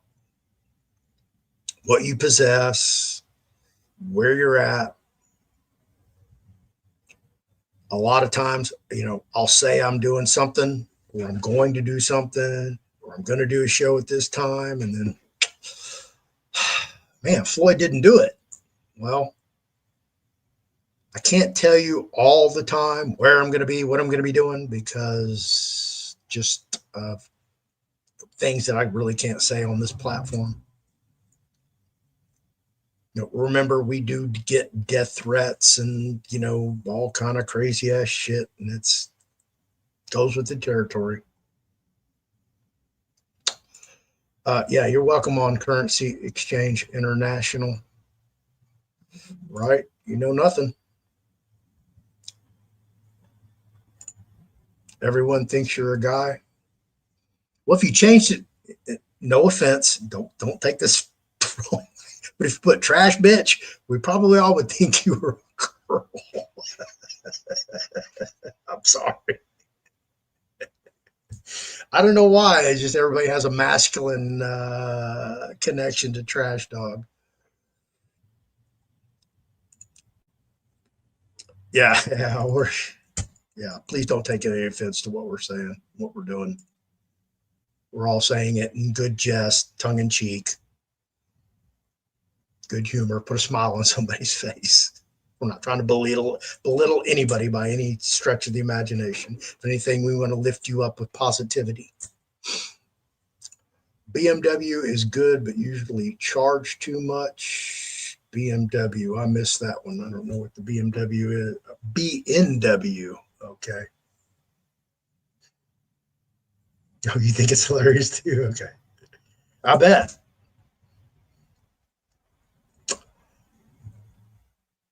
Lazy Dog 58. Okay. Puerto Rico has been in the dark for the past few days. Yeah, Mark said the power came back in certain areas today. If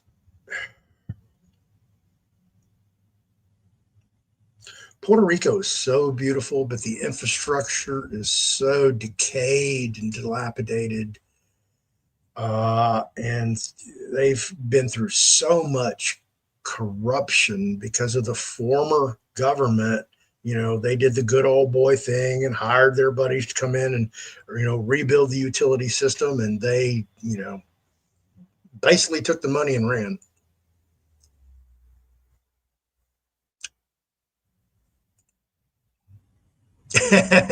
Right. That's funny. Yeah. Now that you're out of the closet.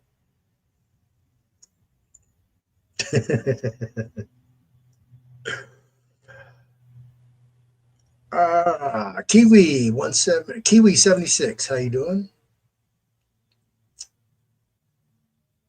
All right. Why are all the people who promote the fantasy rocket AKRV so delusional?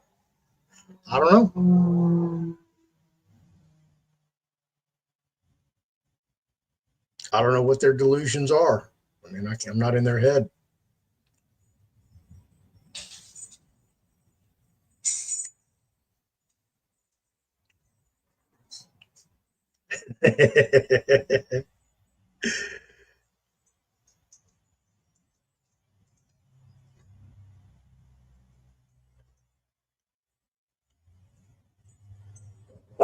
Watching y'all go back and forth here.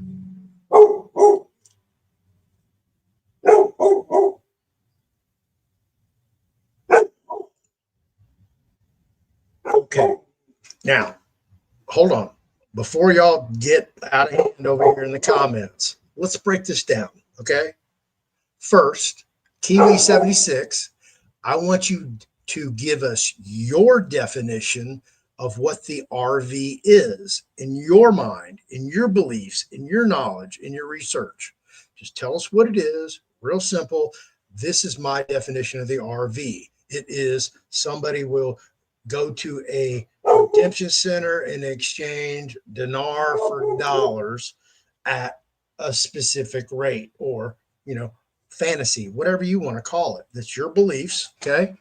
So we're going to break this down incrementally, and this is how we do it, folks. We don't argue, we don't debate. When they start talking about things, we ask them, define what you're talking about. So we're on the same page, we're on the same level. Because if my belief of an RV is one thing, your belief of an RV is another thing, and we sit here trying to debate, we're never going to come to a meeting of the minds to either agree or agree to disagree and move on.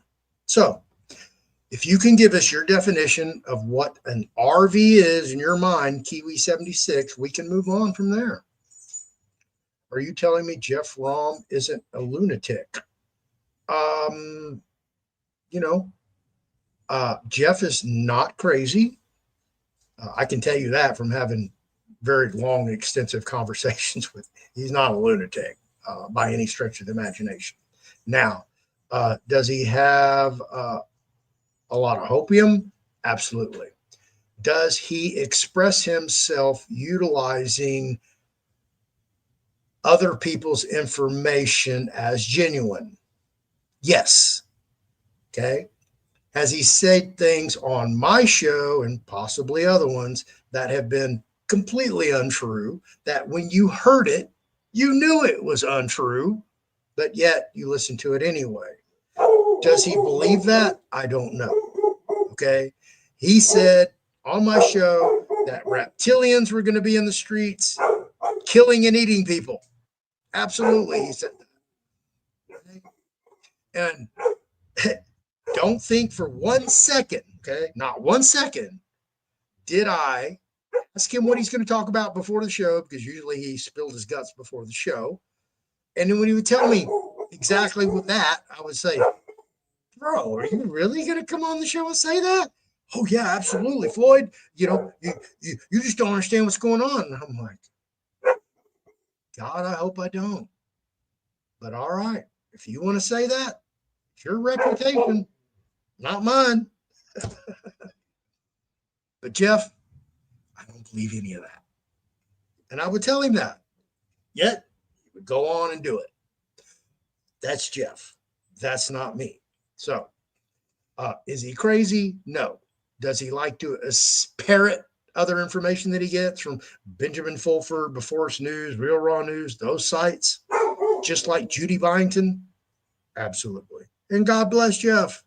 He's just trying to give you the best information that he believes is relevant. Whether it's true or not, that's for you to decipher. So we're going to find out what your definition of RV is, and then we can move on from there.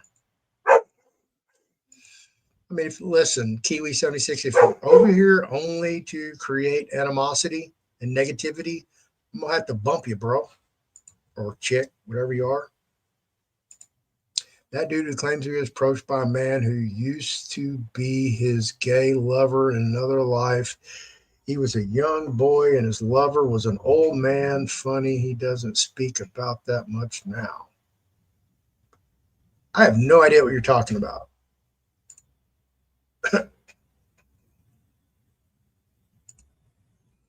Wow.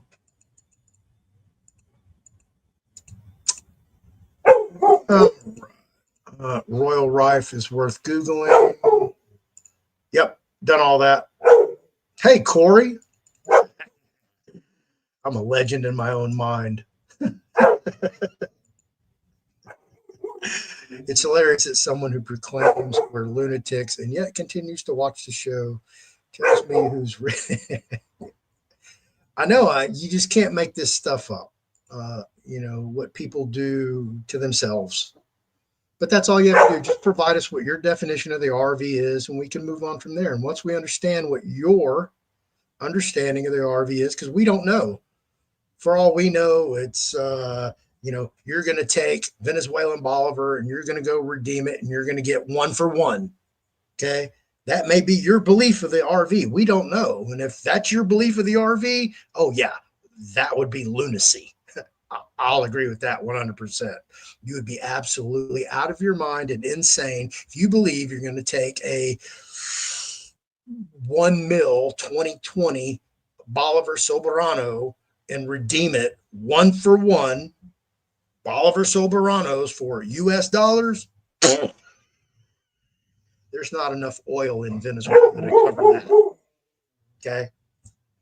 Just not happening. Insanity. Absolutely. So whenever you can provide us your definition with RV, come on back to the show. Please express it over here in the chat, and we'll be more than happy to have a dialogue with you. Absolutely. And hopefully we can educate you with what information that we all possess and educate you to what we believe from our own research, our own knowledge may happen. Oh, you're speaking about Jason Shirka. That was his claim to fame. His minder took him as his what?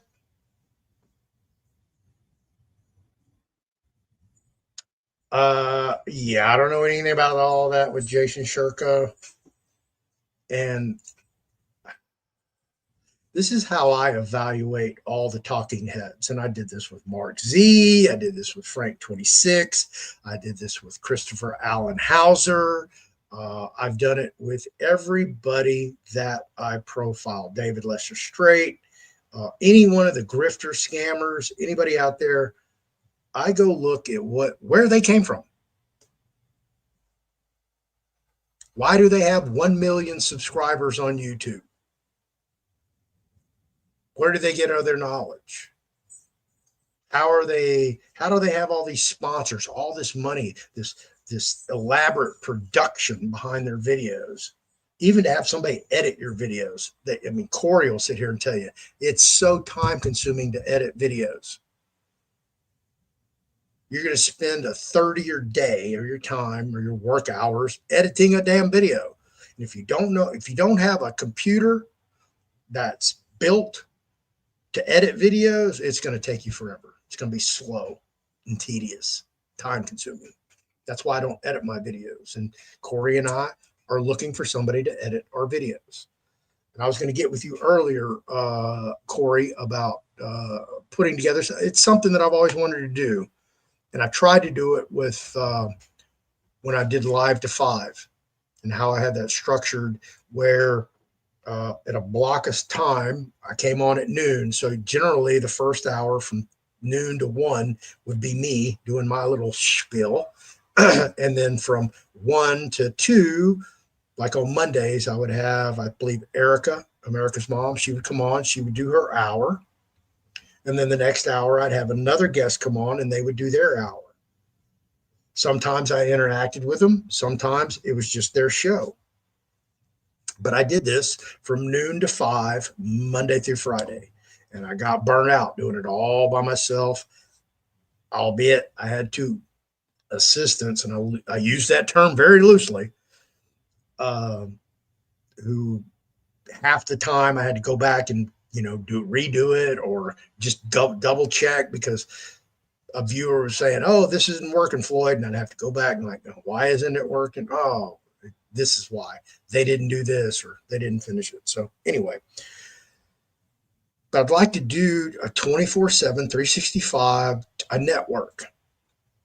But with all the social media influencers that, I do know, with all the content that they have and they still produce on a regular basis, why can't we get together and do our own network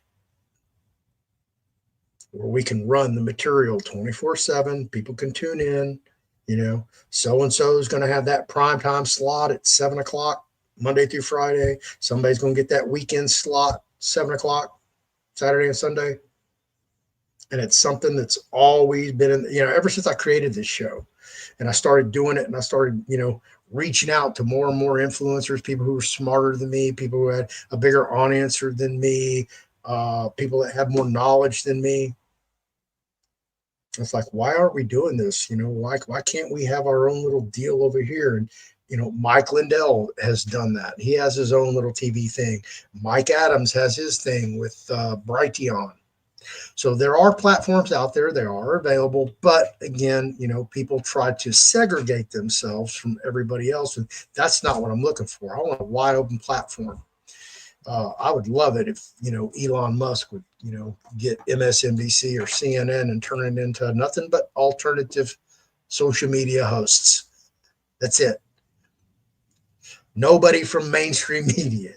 This is all people from the ground up, grassroots, pull themselves up by their bootstraps, like myself, like Mark Z, who haven't had any type of corporate influence. So anyway, that's my idea. It's always been my idea. I'll go back over here and get caught back up to you guys.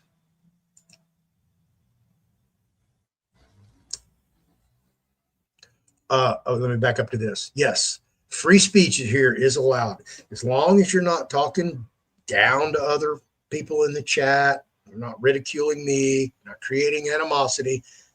It's the wild, wild west on the Fearless Floyd show. Bet that. And you have to be an extreme moron for me to pay attention to you to kick you out of my room. Because if this is what I tell everybody, if you're going to make me put on a gun and a badge and play police, I'm going to be judge, jury, and executioner. And guess what? You're DOA if you get that kind of attention from me. I don't have time to deal with just one-off people. Just don't even want to do it. So that's why I say, come on my show. You can talk about anything. You can post anything. I'm not tripping. But if you are demeaning towards my platform, me, or any one of my guests, I consider all my viewers and guests and subscribers, guests, yeah, you're gone. So anyway, thoughts about, and listen, if you've taken it, Kiwi 76, the wrong way, it's because we don't tolerate trolls and negativity, man. We're all about moving into a positive realm. That's why you're here. This is divinity. I'm not doing this show because I wanted to. I don't drive the car. I don't make decisions. This isn't in my planner. I took the 6 o'clock slot Monday and Friday from Mark Z. I told him when I was in Puerto Rico, bro, take a break, man. You don't have to do all these shows every freaking day. You don't have to do 2 shows every day a week. Drop some of those. Hell, I'll pick them up for you. And that's what I did. It wasn't on some type of agreement between me and Mark that he would do that and I would do that. That wasn't how it worked. It was just organic. He did it. I filled in. It's like, there's an opportunity. Okay. He gets Shit. Sometimes I'll tune in. He'll have 2,000 people waiting before he's even on air. I mean, that's just insane to me. I couldn't imagine 2,000 people waiting on me to do anything. Even though I made that happen in prison before. Made the whole unit wait on me. Whew. Yeah. Whole nother thing. Some just need attention from anywhere they can get it. Seek professional help. Yeah, we're not beating up on Kiwi 76 anymore.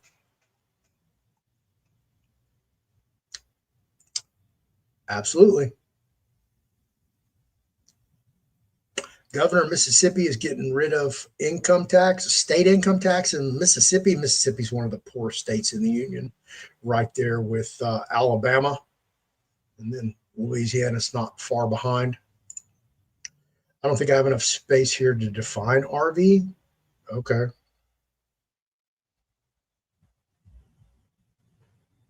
Yeah, I know you only got so many letters you can type. Have to do it in sections, like when Twitter first came out, right? There was 19 characters per tweet or something like that. I was in prison when all that came out.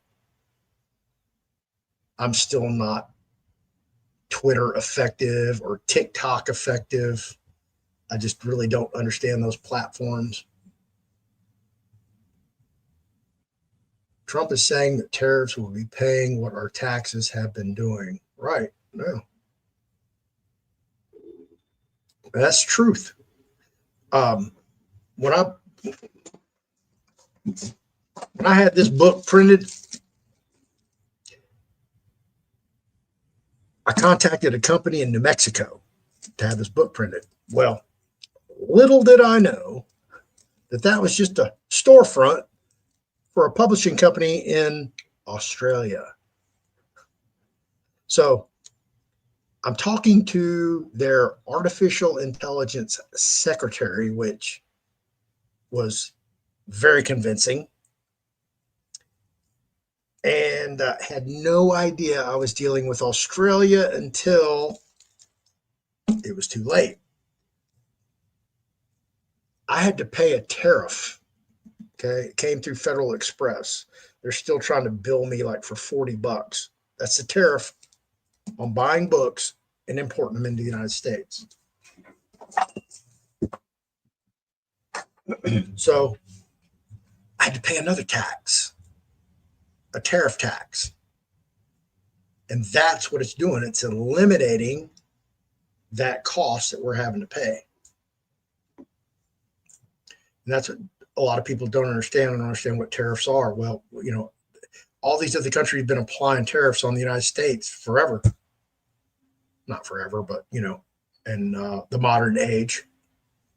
And our government's just been okay with that. And then, of course, sending millions and billions out to whatever crazy idiocy pet project some congressional member has.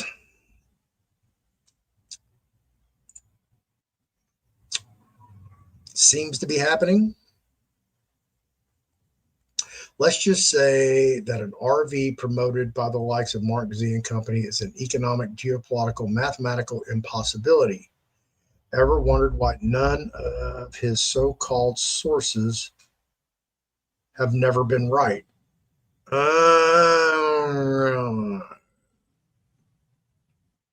I don't think any one of his sources has ever called it. I'm not going to say I've listened to every minute of Mark Z shows, and definitely haven't.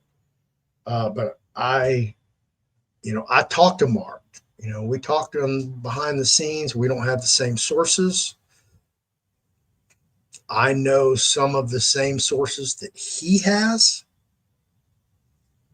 And I don't think Mark's gut has always said, oh, yeah, it's definitely going before May. And of course, May rolls around and, his gut's been wrong way too many times.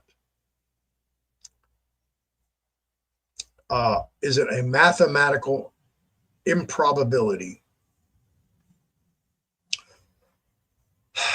Well, I just read that 350 million tons of gold is possessed by the United States. And I'm pretty sure that's ounces and not tons. And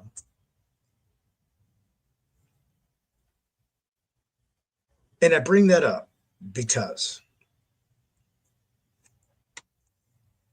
we kind of know, we don't know for an absolute how much gold is possessed by every country in the world. Okay. And I think about all the off books inventory of gold stores in the world. And I say that because I have copies of safekeeping receipts from the Philippines. Okay. Pallets of gold. Now, are they genuine? I cannot determine that fact because I can't call the bank and go, hi, this is Fearless Floyd in Houston, Texas, and I'm trying to determine whether or not the safekeeping receipts that I'm looking in front of me that don't belong to me, and I am not a party there too. I don't have an account at your bank. But yeah, I want to know if they're real or not. Can you do that for me? Click. Right? And then we've seen these videos of these caves, just wall-to-wall gold bars as far as you can see. So that gold's off books. It's not in the records. And how many, like the Chinese elders, they're supposed to have all these hoards of gold.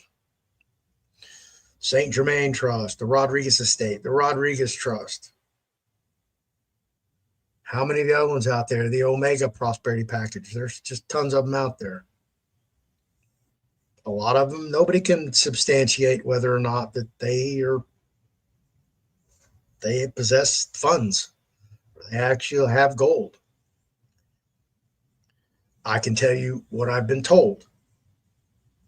Ann LaFleur, my co-author and, of course, associate,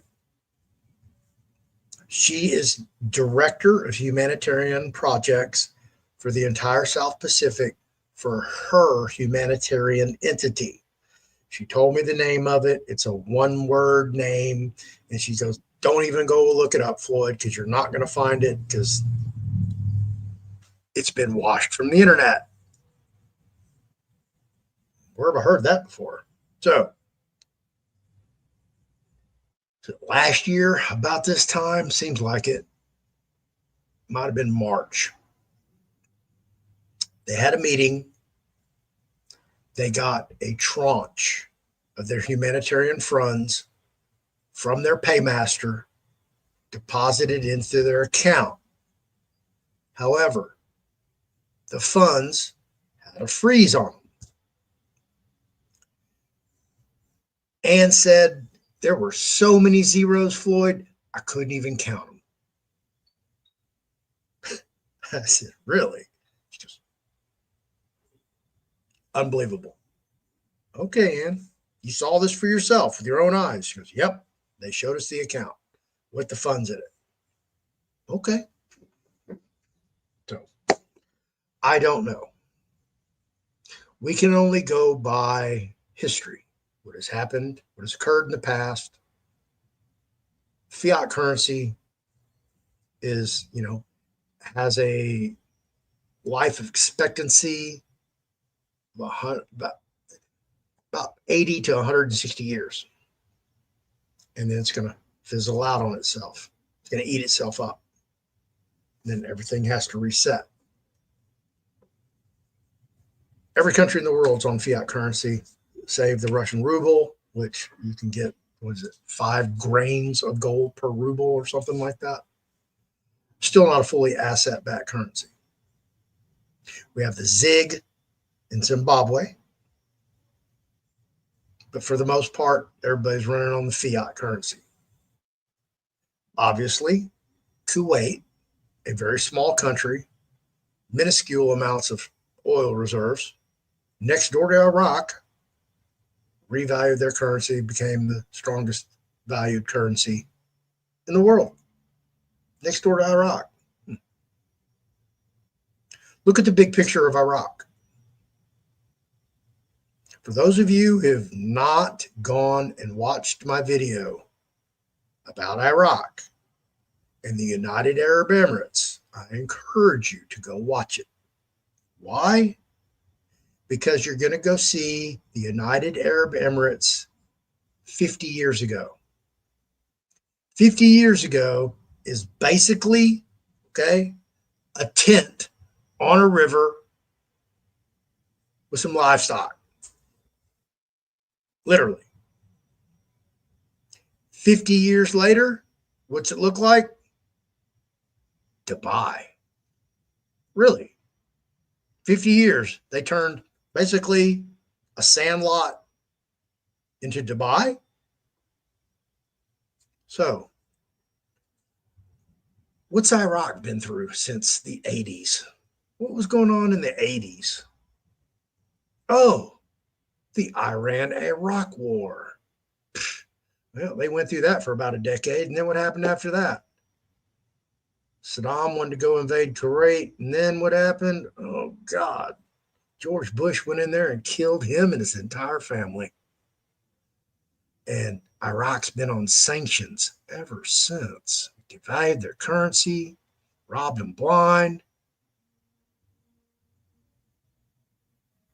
They don't even have air conditioning everywhere in Iraq. Those people live in 120, 130 degree heat during the summer.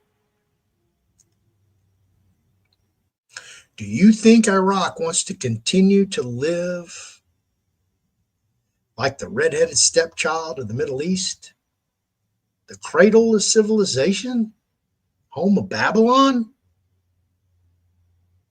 You don't think they want to be like their little snotty-nosed little runt neighbor called Kuwait and be the world dominating leader in the Middle East? Go watch that video and see what a United Arab Emirates did in 50 years. That's what Iraq is going to look like in 50 years. They're going to rebuild their country. If you think they're going to rebuild it like they did in the past, oh no. They're not going to be outdone by Dubai, United Arab Emirates,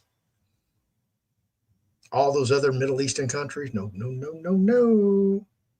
And if you do the math, okay, and you look up the cost to build a city, because that's what they're doing. They're building cities, and they're building X amount of homes in those cities, and you look at their budget, and you look at the cost to do that development, and then you do the math at $13.10 per dollar, you can't build but like maybe a quarter or eighth of the city. But you redo the math at $3.25 per dinar. Oh, it looks fully functionable. Absolutely, you can do it. It's all in the numbers. It's all in history. Just go look. That's what I did. I was like, is this real? Is this a possibility? Am I really putting my money in the right place? Should I put it over at XRP? Should I go buy some silver, some gold? Or should I invest it in this currency? And of course, I listened to somebody right off the bat, started watching Mark Z and Frank 26 and Melanie Hines and all these other gurus. Join Sees the Wisdom, did all that. And it got to the point where, everybody keeps saying, next week, tomorrow, that holiday, this Muslim thing. And,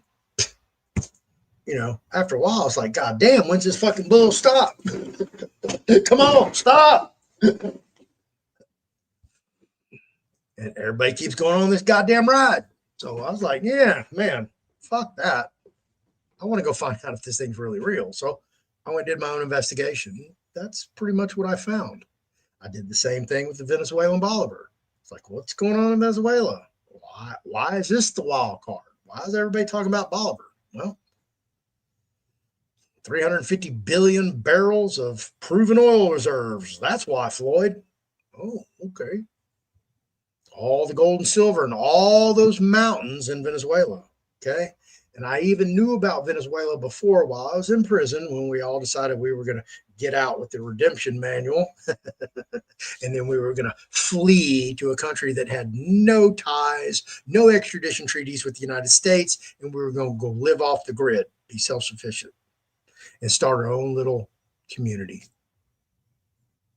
So in doing that, I had to go dig through every encyclopedia, book on geography, and look for these different countries. Climate, what area of the region is sufficient? Do they have fresh water, game, aquaculture, the whole 9 yards? So I already known a little bit about Venezuela because they don't have an extradition treaty with the United States. I was very familiar with it. So that's how I got there. That's how I got to here. Now, we could all keep loading up on Zimbabwe dollars, like, 30 to 50 million, even 11 million per 100 trillion. That's just a bang up job. Yeah. And I agree that there gets to a point where it just doesn't make sense. Fiscal sense, economical sense, just doesn't. So, in my opinion, is the Zim going to be that big of a bang for the buck? I don't think so. Will there be something there? That I believe. What exactly? I don't know. Is it worth the investment? If you don't focus on just one currency, like put all your, like, I'm just doing Zim, or I'm just doing Iraqi dinar, or I'm just doing Dong, or I'm doing Rupiah, or I'm doing Yuan, or whatever. Okay. If you're diversified, and like I said, if you're holding dinar, they're talking about it. If you're holding Dong, they're talking about it too. So those two will cover your losses if the others aren't effective, like we've been led to believe. So, like Mark Z says, when people ask him about taxes, well, according to the law in the United States, there are no taxes on currency exchanges. Okay. If you go to Mexico and you bring back some pesos, you walk in Chase Bank and go, can I turn these in? And you just like credit my account for whatever the exchange rate is. Thank you. And you walk out and you don't pay any taxes on that. You might pay a service fee to Chase Bank for doing that, but that would be your only tax. But Mark has said, I put aside some extra currency just in case I pay taxes. So there you go.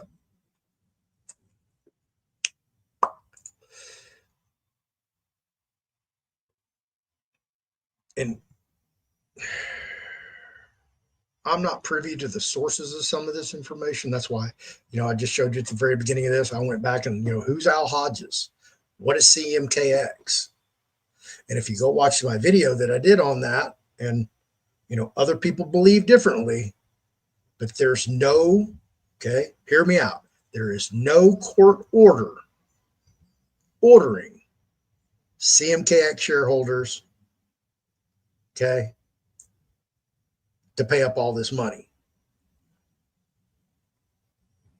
Because we all know what shareholders do when they fail. Just look at Enron. They don't have the money to cover their footprint.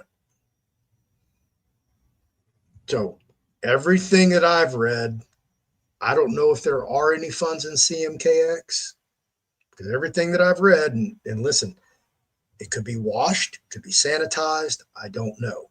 And I'm not privy to all that. I'd love to have Sheila on the show and ask her some questions about it, because I'm going to come at it from the same viewpoint you are. Ignorance. I don't know. I'm asking questions to gain more knowledge.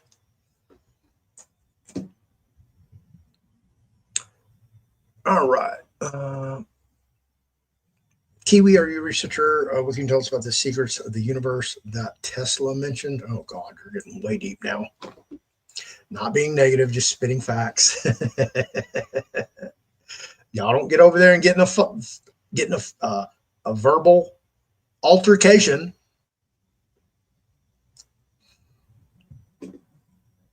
Hey, Jenny.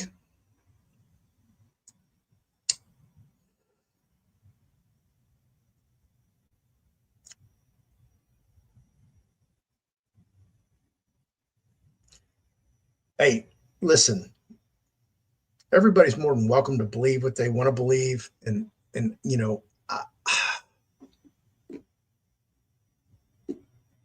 for all you know, Jeff lives with reptilians. I don't know. Okay. Jeff may be a reptilian. Who the hell knows? But the fact is, he came out and said what he wanted said, and I prefaced it before he even said it. Are you really going to say that? And he said, yes, Floyd. And I'm like, all right, bro. Okay. You know, and I'm in disbelief. Believe me, when I question my own guest before he even's on the show, like, are you really going to say that? You know, he swore up and down the Brunson brothers case was going to be, litigated by the Supreme Court, and Jeff wasn't the only one that espoused that. Brunson brothers did it right up till the end. And I told everybody there's no fucking way that the United States Supreme Court, okay, one arm or one branch of the three branches of the United States government, the executive, legislative, and judicial, one of those branches is going to decapitate the other two and leave one branch. Okay. They would have taken out the Biden administration and half of Congress. You have to have a quorum to legislate in Congress. An impossibility.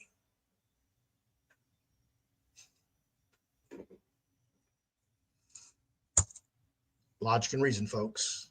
I've litigated all the way to the United States Supreme Court, and I've litigated the United States Supreme Court well over a dozen times, not only for myself, but for other people as well. And you guys just don't realize how difficult it is to traverse all the bullshit to get to the United States Supreme Court. And once you freaking get there, they only take 10% of the cases submitted. How is that justice? You've been fighting for years, if not decades, to get to the United States Supreme Court for final review, and they deny without written order and a blanket order. You and hundreds of other people. Nah. I'm telling you, folks, there is no justice in this country. There is no justice system. It's an injustice system. It works for who they want it to work for. Don't for 1 minute ever fucking forget that. Please.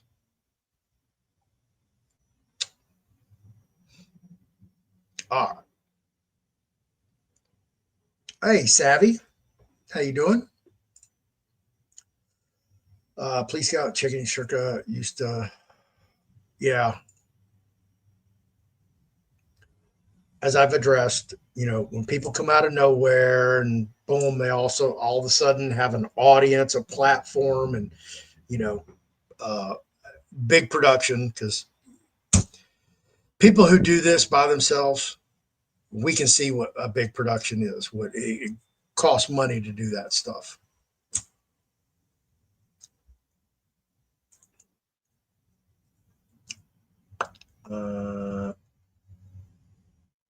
Let's see.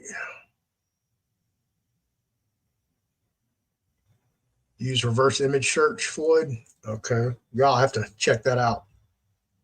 I don't know what platform utilizes that, but I've seen it used before. James, this guy named James. What's his show? I forget. He uses it. The Kuwait RV didn't go down like most gurus claim. Also, look at the Fiji dollar, study the Fiji dollar, and ask yourself why it's so valuable compared to other currencies.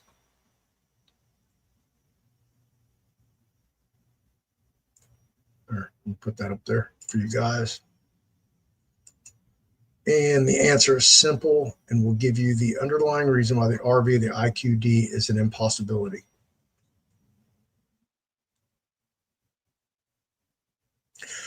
Well, I can tell you this: Iraq is not going to want people running around with $25,000 notes out on the street, and they're going to have to turn those in for something else, whether it's a 25 note. I agree. Seems like we are living in a permanent full moon. Yeah, and I'm not going to say you're all my age, but y'all are within 20 years, both sides.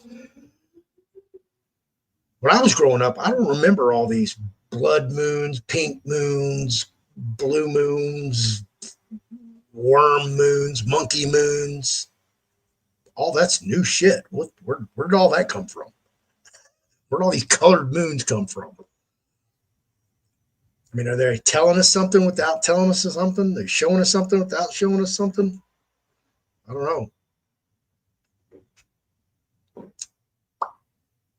Oh, Pandora. Right? Uh,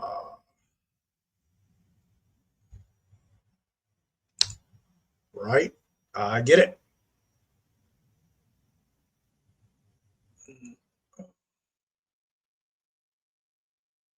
I take on your warning, not to speak negative to others, but I'm sorry, Mark Z, the economist, has zero credibility. And don't get me started with his sidekick, Cottrell. Okay. Yeah. Please don't drag Mike Cottrell in here. Um, and I've said this before, and I'll say it again, and I'll say it to Mark's face. I ain't got no shame in doing it. Okay. I don't listen to Mark for the RV news. I listen to Mark for the other news that he gives because sometimes it gives me an idea, or sometimes he'll just gloss over something, but I know the in depth knowledge on it, and I'll hit him on the back end and, send him a video or update or something like that. That's why I listen to Mark. I didn't even listen to Andy Scheckman. I was actually paid on Whiskey and Wisdom the other night, and I was working, playing along, and I sent a question into Mike Barra, our Giants extraterrestrials, and I was recording and didn't get to hear the actual answer. So I still, to this day, don't know what his answer was. And I actually reached out to him today to draft the foreword for Noel's new book and have not heard back from him. But that's fine. I gave him an opportunity. Hopefully, he will seize upon the opportunity and add to his lengthy resume, which I previewed today. That Mr. C is a fraud.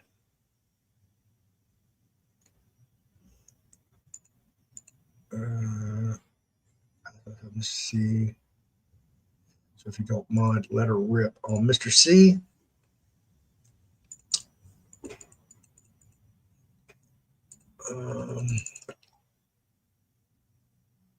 All right. Mr. Cottrell. It is from my understanding that, listening to him, and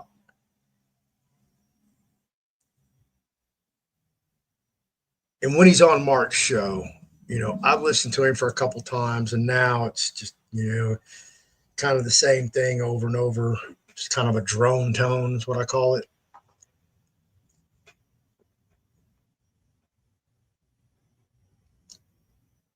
The allegation is that George H.W. Bush, the first President Bush, swindled all this money from Mike Cottrell.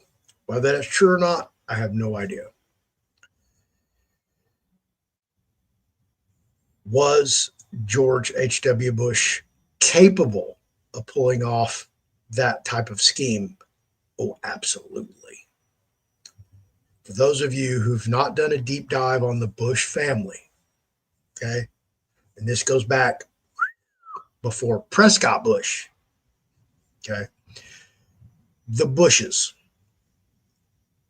they're very strategic in what they do. Jeb Bush, He's from Houston, married 100% Mexican, a Mexican citizen.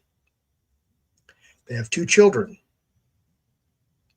George Prescott Bush and his sister, who about 20 years ago, maybe 25, made national headline news as a drug addict and alcoholic. After that, never heard another word from her. She got clean, or they put her somewhere where she would stay clean and out of the media. But why did Jeb Bush marry a 100% Hispanic woman from Mexico? I wonder if they're thinking 50 years out. What society would look like in 50 years?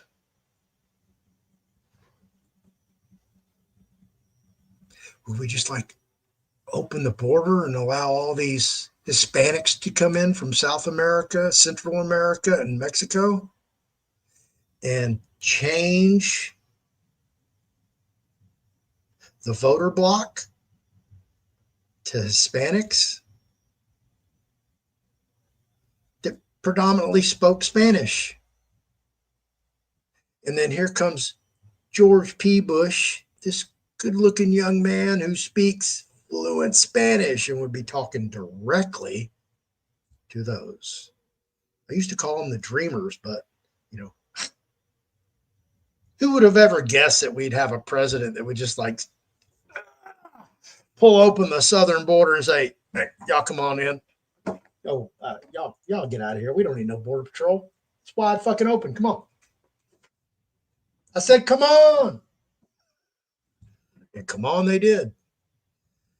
And God damn it, y'all ain't coming on enough.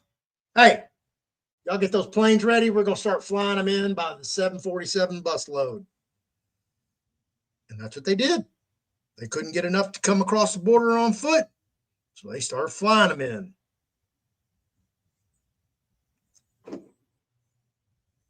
So, George H.W. Bush has always been his entire life, and every member of the Bush family, their entire lives, are CIA assets. Go look who was the CIA director in the 70s. Oh, that was George H.W. Bush. And what experience did he have being an intelligence agent prior to becoming director of the CIA? Oh, that's right. Zero. Because he wasn't an employee of the CIA. He was never head of the CIA. He ran for Congress in Houston, was a oil man with Zapata Oil. And then he became vice president for 8 years and then president for 4. So he had a run in the White House for 12 years. Prior to that, CIA director.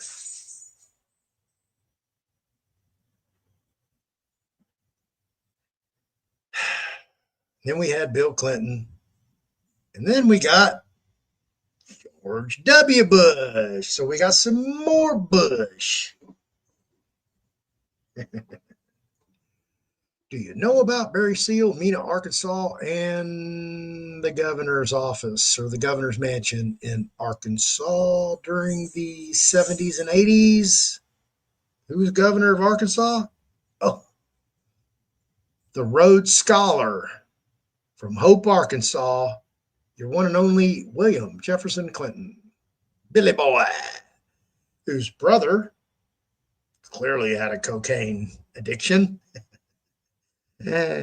So you don't think Bill did too? Probably not. Nah.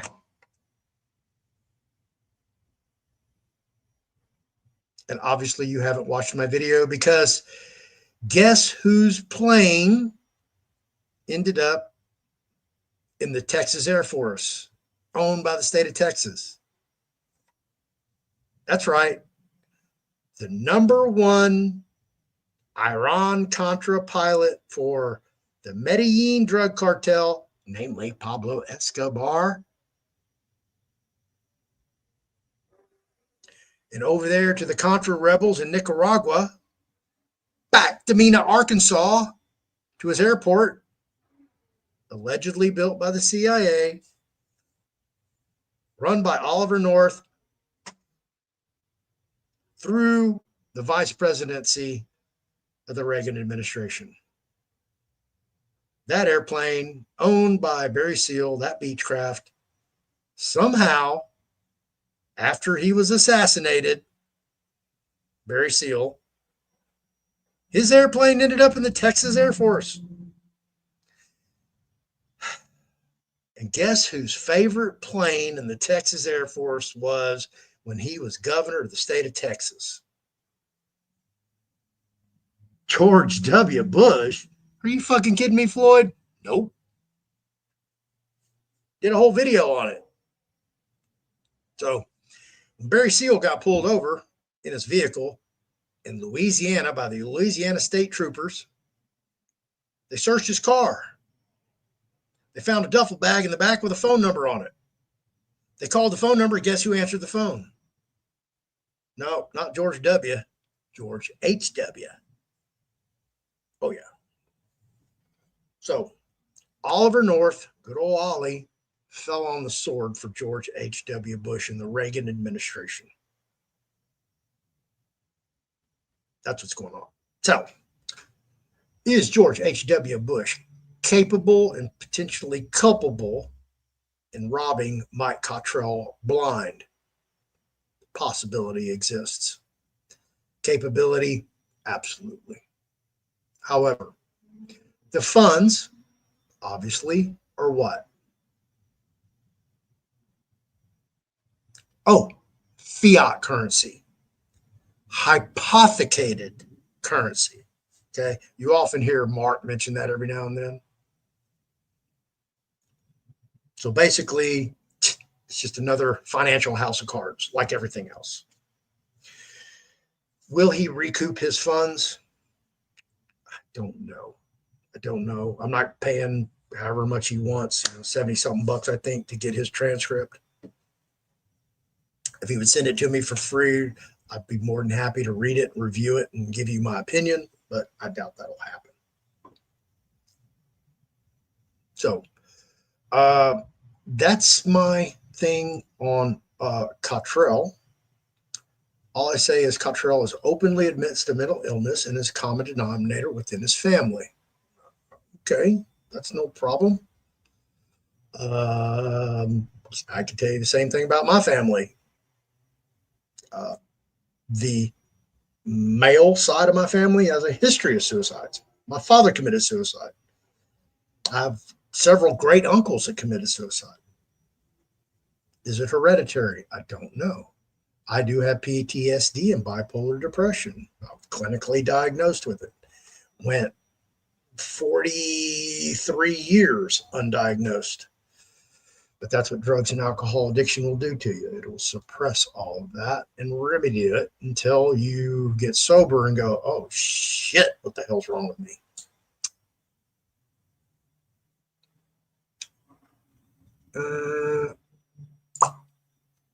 And you quit watching him and ran behind a paywall. I don't know who you're talking about there, Savvy.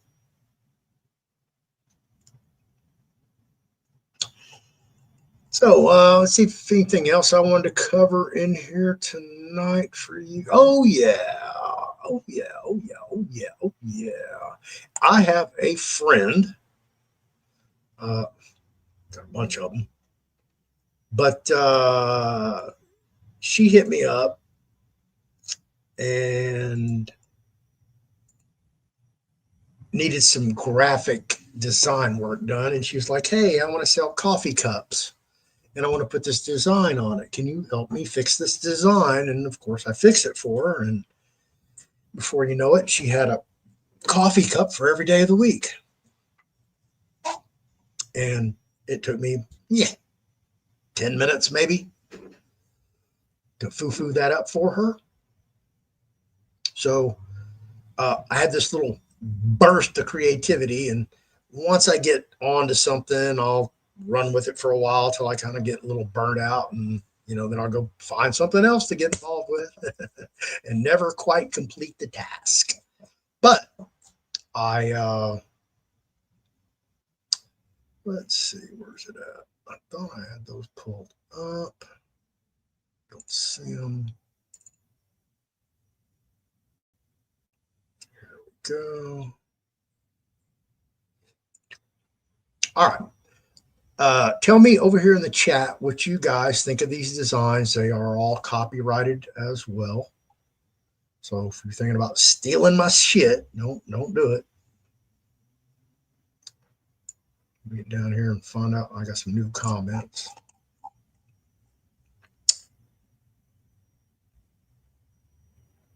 Oh, okay. All right. Let me hide that. Okay, let me get over here. Tell me what you guys think of these. I want to get these on t-shirts and some hats and hoodies. Oh, that's the wrong one. Coffee cups, the whole 9 yards. So anyway, she said she wanted to put on coffee cups. I said, hey, listen, I'll knock out designs for you all dang dong day. I just don't have time to do all the other stuff. I need 10 of me. I don't have 10 of me. But these I can knock out. Boom, boom, boom, boom, boom. I can give you, 10 a day, every day. New, fresh designs. So I had to get on her ass today to get her motivated. And here we go. Here's the first one. Tell me what y'all think of this one. Space flakes. They want to call themselves astronauts. Yeah, they never even went to space. That was another production brought to you by Fantasyland. And here's the next one. Oh, make sure I didn't. Yep. Okay. I have 3 versions of this one.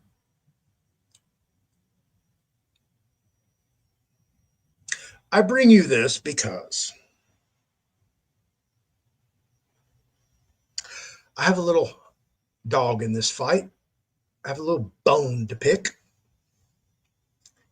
And for some insane reason, the International Alliance of Theatrical and Stage Employees, Local 51 in Houston, Texas, decided they wanted to change their constitution to the whole woke agenda to where men and women became they, them, whatever the fuck all that shit is. And that journeyman, once you finally work your ass off from apprentice to journeyman, oh, you're no longer a journeyman? Well, what the fuck are you? Oh, you're a journey worker. What the fuck is a journey worker? It's a journeyman and a journeywoman, a journey person. No, I'm sorry. It's a journey worker because journeyman and journeywoman and journey person don't exist. What the fuck did y'all do? I'm not a member of the union. I'm what's called a casual worker. Now you completely understand why they will never allow me to get my hours to become a member of the union, because I would have never let this shit fly. Ever. So this is one of the employees that works in the office at the IA, and this is her little skinny ass self. She doesn't have rainbow hair, but it is short, butch. She's from the theater, and she wants to change everything so she can fit in. So I created this image, University of Brainwashing. And here's another version. This one doesn't have the blue sky in the background. And here's the third version.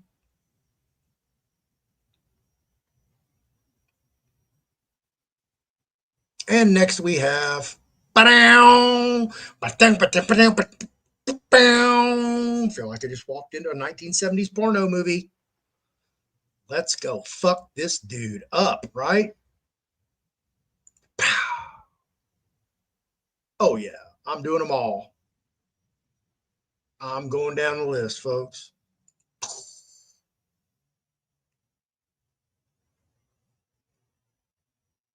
Oh, don't think I forgot him.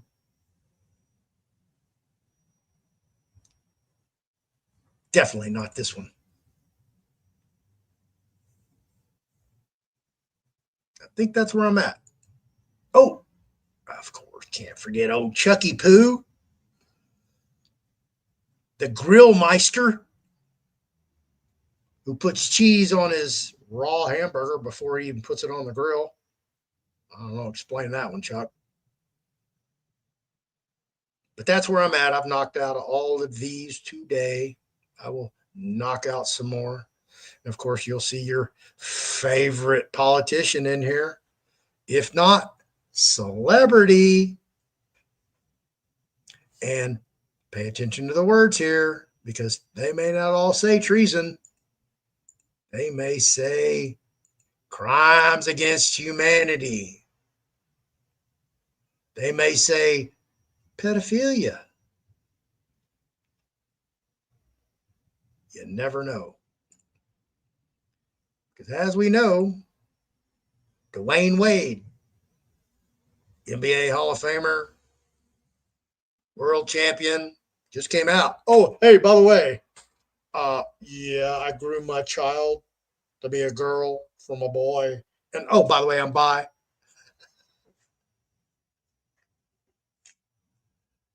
Uh, you just now got by, bro?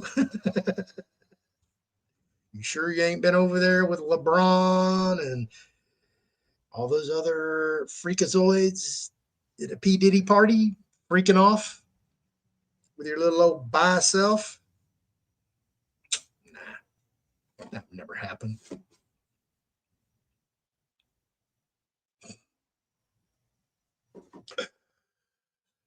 Yeah. All right, Jeff, what you got to say here?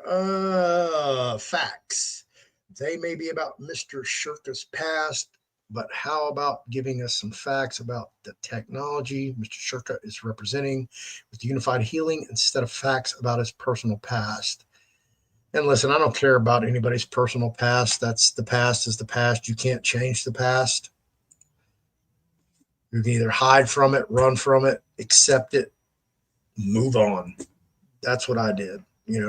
I could have come out here and I could, tried to hide that I'm a 3-time felon, a habitual felony offender, and, you know, been to prison and, all this other illustrative stuff. But then again, somebody just like this would come out and say, oh, but Floyd's been to prison. Oh, shit. Now what do I do? Okay. Now, instead of talking about the topic of my show, I have to dress this outside baggage. So I decided when I do my show, I'm going to be completely 100% transparent about every fucking thing. Nobody's going to hold anything over my head. Nobody's going to put me over a barrel, whip out a fucking 55-gallon drum of Vaseline and go to town on my ass. Absolutely not. So I'm going to tell you all up front exactly what happened, why it happened, how it happened, and what I went through. And I can sit here and tell you one horror fucking story after another of all the fucking bullshit that they put me through. They tried to do to me. My family abandoned me. My friends abandoned me. When you get 60 years in prison, that's a life sentence. That's what they call a baby life. And everybody's like, we'll never see him again. And by all rights, yeah. I fully expected, there at the very end to just sit down and do 20 years flat before I came up for, before they would even think about releasing me on parole. But something miraculous happened. I just come off investigation from the FBI, Secret Service, IRS, and the U.S. Postal Inspector. Got kicked off my prison unit, sent to another prison unit, and they did the same fucking thing that they did to me at my prior unit at that unit. Was on medium custody when I got there, overturned my case, got put in general population, and not 12 hours later, they served me with another case, and 24 hours later, I wasn't in medium custody, I was in closed custody. even tighter restrictions. Then they finally let me out in general population after another stint over in medium custody. And when I finally get out, I come back up for parole on an expedited parole. All right. And this is somebody who's been locked up probably 17 years total at that time. Me. And I've worked for wardens, assistant wardens, building majors, building captains, kitchen captains, laundry captains. Been brought up for parole multiple times, done parole packages for myself, for other people. Writ writer, never once in my entire time, my entire lifetime, have I ever heard anybody say expedited parole. Until I sat down in front of this brand new parole officer who laterally transferred from a building sergeant to a parole officer. And she says, Tarvin, I don't even have your file. And I'm like, the fuck kind of bullshit's this? You mean you don't have my file? What the fuck is an expedited parole? How are you going to even review me? You don't have my file. What kind of review is that? I'll have an answer for you within a week, Mr. Tarvin. Okay. They have to bring me up every year by law. So this is my annual review. They're just going to give me a freaking set off. Not a week later, okay? Like 4 or 5 days later, I get a lay-in to go to parole. And I'm in the law library before I have to go to my lay-in. And I'm talking to the guy in the law library, actually, one of the guys that got me investigated after I got out by the FBI. He had a parole lay-in too. And he had another lay-in that I had for, I can't remember what it was, but it's basically where you go and you do your application for your driver's license and your new birth certificate and anything else, credentials that you're going to need when you get out. And he told me, he goes, look, man, I already made parole. I got my FI, further investigation. I said, I'm going home. I know I'm going home because my people in the world looked and I've already made parole. He goes, you probably made parole too since you're going to this other lay-in besides your parole lay-in. I'm like, whatever, dude. I ain't making parole. So, of course, my last name's Tarvin. I'm always fucking last whenever they do it alphabetically. So the next morning, I go in for my parole lay-in at, I don't know, 5:30, 6 o'clock in the morning in the parole offices of the infirmary. And there's like, I don't know, 13, 14, 15 of us. And I'm like last. Statistically, 30% of all paroles are granted parole. So the other 66% are denied. So, of course, the first 12 guys, unbelievably, every fucking one of them walking by me going, I got an FI, I'm going home. So the first one, I'm like, oh, okay.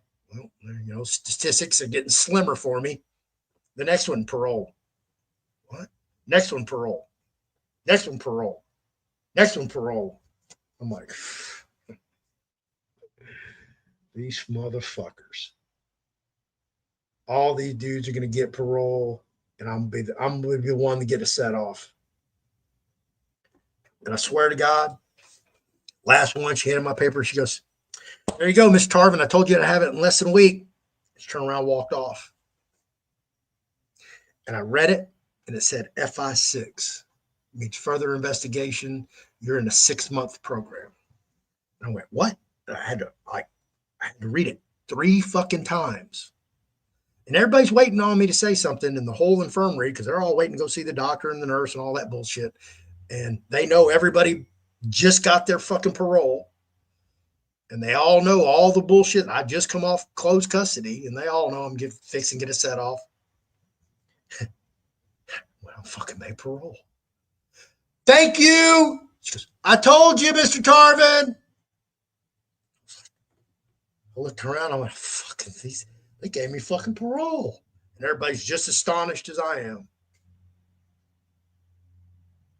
because I just come off closed custody, just come off medium custody, just got investigated by 4 federal government agencies because my former unit and the whole administration over there terrified of me.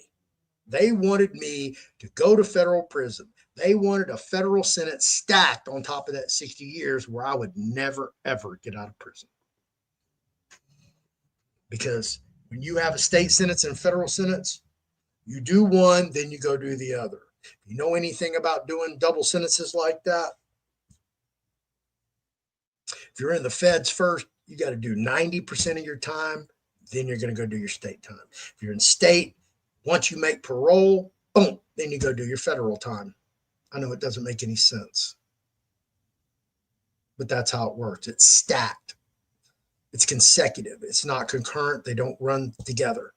Generally, if you have 2 state sentences from 2 different counties, they run at CC, concurrent, which means you're doing the same time on both levels. That's not how it works on that. They wanted to bury me. They wanted me to go away forever. Those are some of the just the small things that I've been through. I'm going to go dig up the Texas and Health and Safety Code prior to September 1st, 2009, and then prior,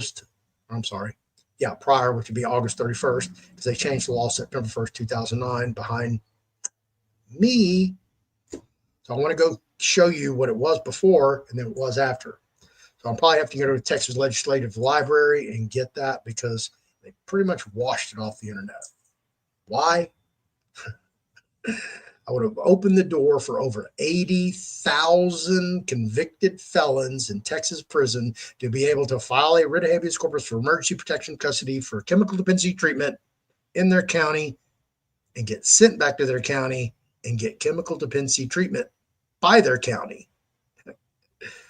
And the counties can't handle that overload or that financial incursion of giving their convicted felons drug treatment to make them and I'm quoting, a productive member of society.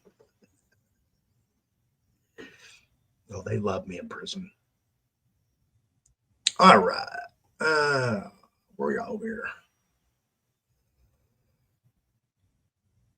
I don't delete comments over here unless y'all get just completely out of hand. So I'm not deleting anything if the comments are getting deleted.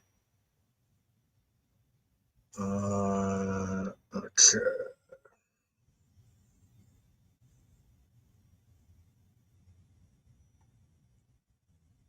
What technology?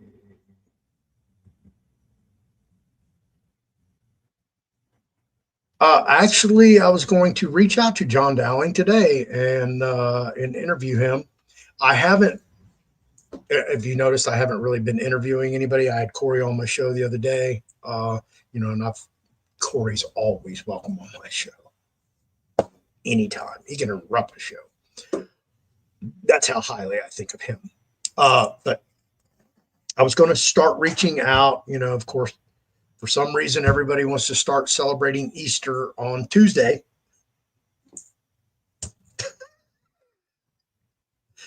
For me, it's just another week, another weekend. Easter doesn't mean anything to me. So I was going to reach out and have some guests on. I want to do some follow-ups because a lot of people that I interviewed prior to January 20th, 2025, the inauguration day, we left a lot of stuff hanging that we wanted to see what happened after the Trump administration. So I've allowed time for our opinions to ripen, the climate to ripen, to actually come back on and go, okay, let's get a different view. So I wanted to do Sheriff Richard Mack. He was on Jago today or yesterday. I definitely want to go back and hit up Lieutenant Colonel, retired former Air Force test pilot, Lieutenant Colonel Sandy Mirecki. I'm going to interview her again. Definitely Richard Mack and a few other people. So I was going to start reaching out to, people I've never had on my show, which people that are what I think would be unreachable to come on. And I've asked people before. I would like to have G. Edward Griffin on. I just invited Mike Barr to come on my show. I need to reach out to Mark Z and have him on my show. Talk about some other things. Definitely want to get Zester on, talk about some crypto and stuff like that. So I have the Offshore Technology Conference coming up at the end of the month in the first week of May. So that's why I haven't scheduled anything. But after that, it's dead season for me.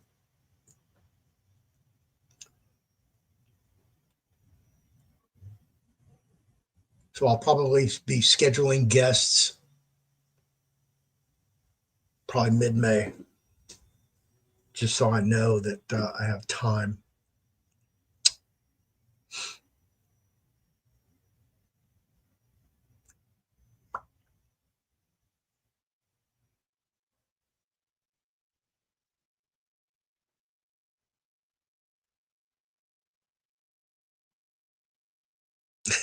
All right, Jeff, good night. Bar hopping. I don't bar hop anymore.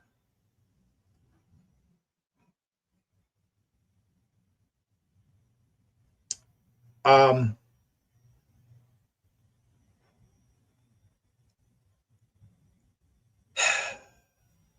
Kiwi, I used to cover liars, cons, grifters, scammers, all that. And I think I alienated more people than people accepted me. They don't understand what I was trying to do. I try to save people time, money, and energy. I went and did the EE systems because, boom, Jason Shirker came on the scene, blow it all up. I contacted an owner who had yet received his machines here in Houston. Then I talked to two other owners, one in Victoria and I think the other one in the Dallas area. Spoke to them about the machines, and of course, everybody's got great results. And I went and checked it out myself, and it's believe me, the EE systems is expensive. It's all those systems are expensive, and I know there's other gurus out there who have the EE system, and I think Mel Carmine is one of them. I can only tell you from my own experience, it was ineffective. I really didn't, I didn't hear any frequencies. I didn't feel any frequencies. All I saw were these flashing lights on these columns of what look like speakers with diffusers, fluorescent light diffusers in front of them. That's basically what it looked like.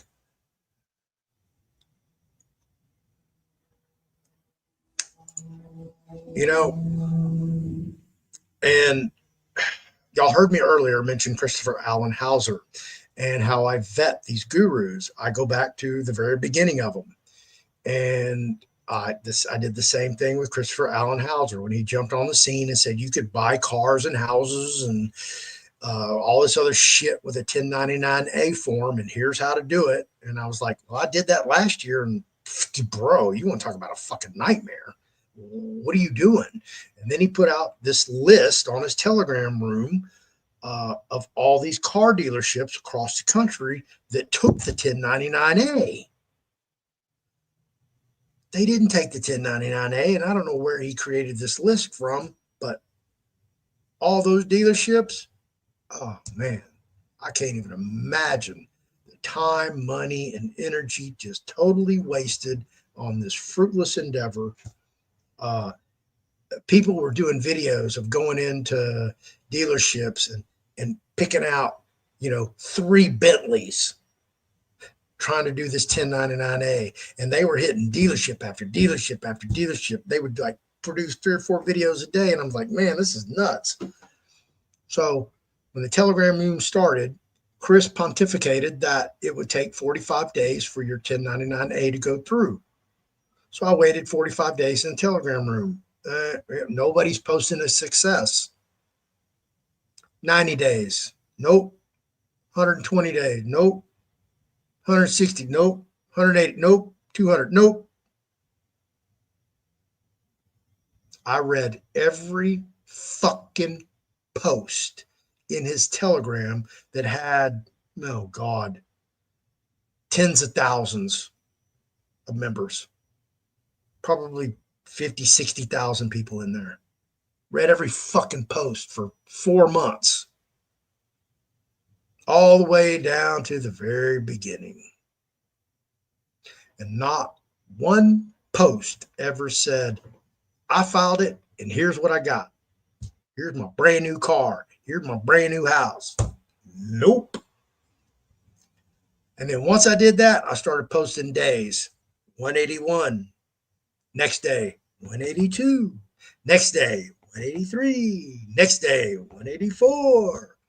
And not one person ever questioned it, ever caught on, or ever said, hey, Floyd, why do you keep posting these numbers every day?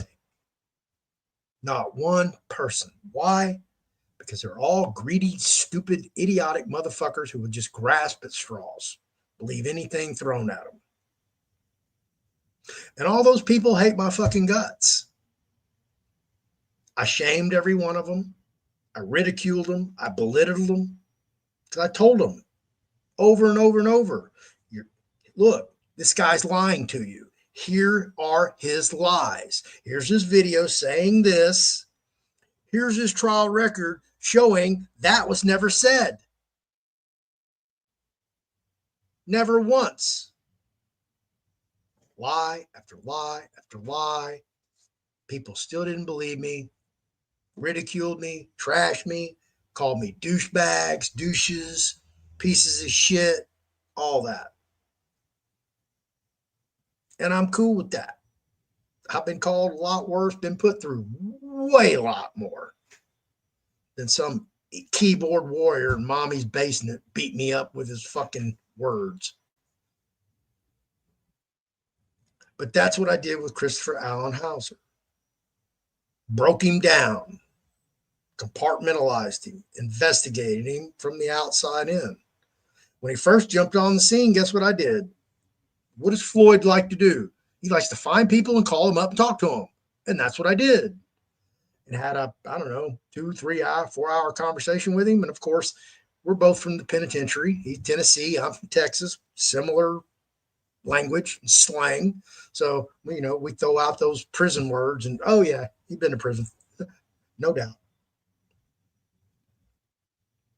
But he gained all this knowledge when he went into prison because he went in as a sovereign citizen, known sovereign citizen.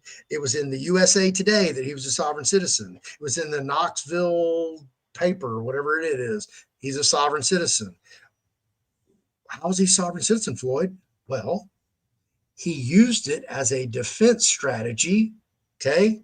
He filed a motion to change venue because he and his co-defendants were sovereign citizens, and there was an event by other sovereign citizens in Knoxville, Tennessee, prior to his trial, and he didn't think that he'd get a fair and impartial jury pool to choose a jury from because they were all jaded against sovereign citizens because of the prior event that happened while they were incarcerated waiting trial, and that they were sovereign citizens as well, and they needed to move the venue from Knoxville to some other jurisdiction in Tennessee. Abso-fucking-lutely. Swear, tell truth, whole truth, nothing but truth, so help me God.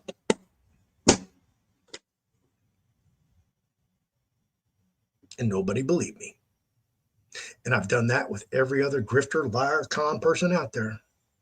Over and over and over. And nobody wants to believe me. I personally, physically went into Anna Von Reitz's fucking Global Family Bank. Okay? Personally, right here at this address, 2525 North Loop West, Suite 125, Houston, Texas, 77008. And the president of that facility, that business at that location is called Coronel Financial Services, LLC, Accounting and Tax Service, Arturo Coronel Presidente. There is his business card, folks. See that address? You go look on Anna Von Reitz's Global Family Bank, you'll see that address on there. You'll see that name on there as their CFO. And if you go listen to my undercover video, 18-minute video that I did inside the bank talking to Arturo Coronel, who denied absolutely any type of relation with Anna Von Reitz, Global Family Bank, anything to do with her banking, except they used his address as a mailing address, and he had zero affiliation with Anna Von Reitz's Global Family Bank. But if you look on their website, guess who's the CFO is? This guy. That's what I fucking do. That's what I've done. And I've taken the arrows and the knives and the rocks and the abuse for doing so. And in doing so, one of the people that I profiled repeatedly, Patrick O'Neill Marino, or Mr. Morano, as I call him, because he's a legal moron, decided he wants to get Fearless Floyd locked up. So he's going to start contacting every fucking person on the Texas Board of Pardons and Paroles, everybody in the Texas Department of Criminal Justice Parole Division, and get me locked up. Well, good luck with that, buddy, because you failed. So I get a phone call one day, my PO, hey, you need to come in the office. When? Can you come in to now? What's up? So I can come in tomorrow, 9 o'clock. Cool. Okay. So I go in there. I have a little sit-down powwow with assistant regional director, my PO, and the office manager. Well, I have some emails here from Mr. O'Neill. Tarvin, do you know Mr. O'Neill? Yeah, I know Patrick O'Neill. Absolutely. Legal moron? Yeah, I know him. Why? What's up? Well, we got some emails from you, and he's making some accusations against you, and looks like some of them may be criminal, some of them may be civil. Let's get down to it. And so she starts asking me a series of questions, and I start answering them. And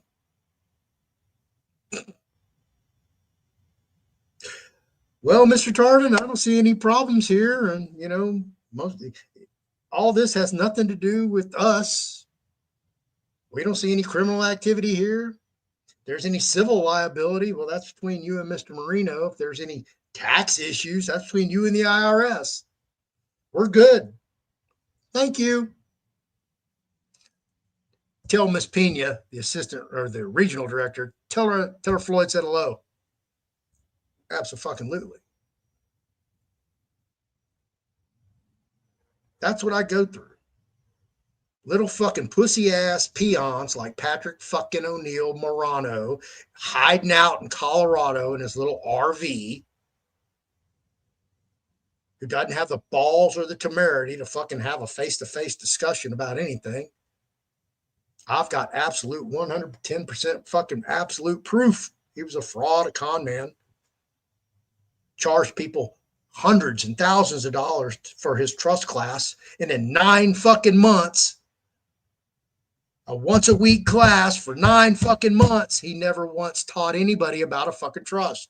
Never even showed anybody a trust or a trust document.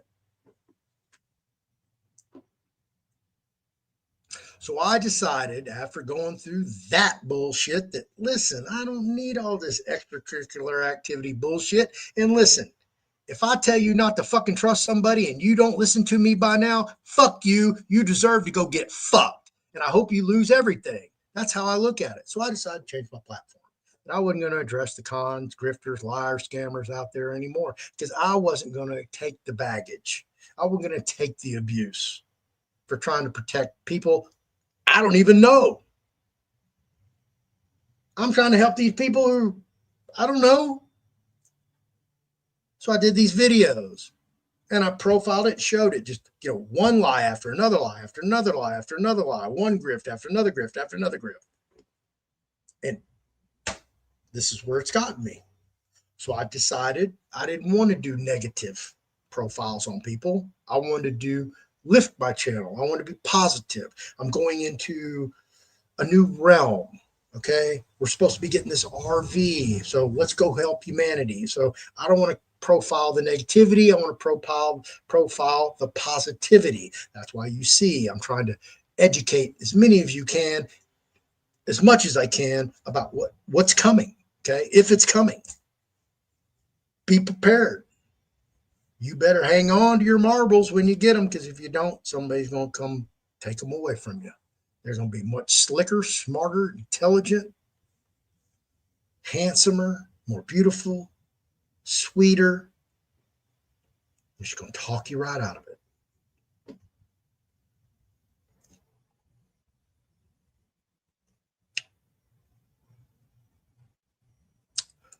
Oh, there's plenty of people out there to interview.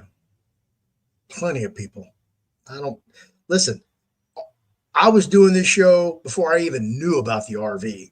So RV is not my bailiwick by any stretch of the imagination. I got in this actually to profile my life in the entertainment industry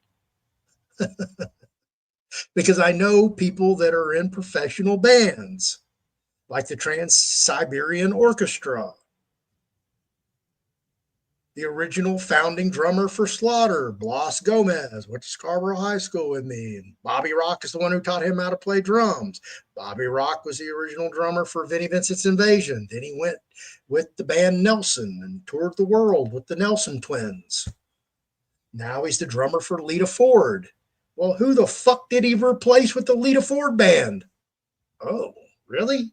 He replaced Randy Castillo? You don't know who Randy Castillo? He is the late indigenous Native American drummer for Ozzy Osbourne. Yeah, Ozzy came and plucked him from Lita Ford's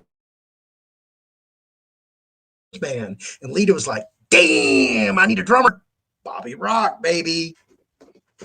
So I know a lot of people in the music industry. I know 3 survivors of Lynyrd Skynyrd plane crash. 3. And they're all 3 right here in Houston. I can go interview them anytime I want. Marcy Monterezi. I know the drummer for Biohazard. He was here on vacation from New York. He's like, I don't know what I'm going to do this summer, Floyd. I think I'm going to go be a handyman at apartments. And I'm like, oh, okay, whatever, bro. He calls and says, yeah, man, I'm going to go audition for this band. He went and auditioned for the band. They called him up and said, hey, what are you doing this summer? He's like, I'm going to be a handyman in apartments. Well, if you want, you can go on tour with us of Europe. He's like, well, yeah, better be a handyman. His first fucking show in Europe, 250,000 fucking people. He sent pictures, and it's just far as you can see people. His first concert.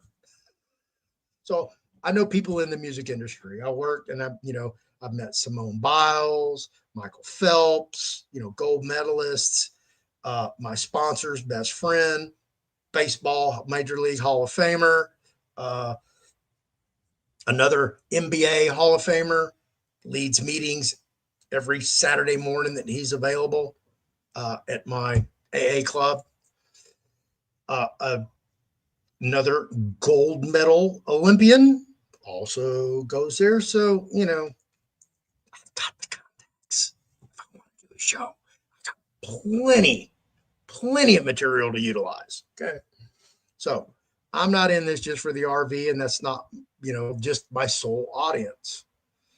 So from the entertainment, I was like, yeah, people really aren't watching my videos. They aren't paying attention to this. So let me throw in some of these experiences that I'm having doing over here with these processes, this going private stuff. So I started covering that, and boom, they started getting traction, blowing up, and started getting emails. And before you know it, that's what my show was all about. So I'm like, damn, I don't know enough. I need to start finding these other people who know more than I do and bring them on the show. And that's what I did. And this has been the evolution of my show. And then in that movement, there were tons of grifters, cons, just like there are over here in the RV. So I covered those people. And then I got involved with the assemblies and started covering that. And then I've moved on from that. Now I just cover whatever topic of the day, whatever I'm into, whatever's going on. That's what I'm going to do.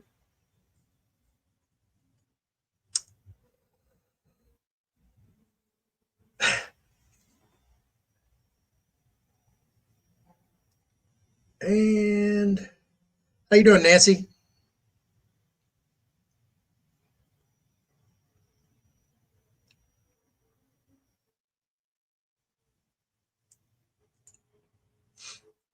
All right. IRS is in Puerto Rico.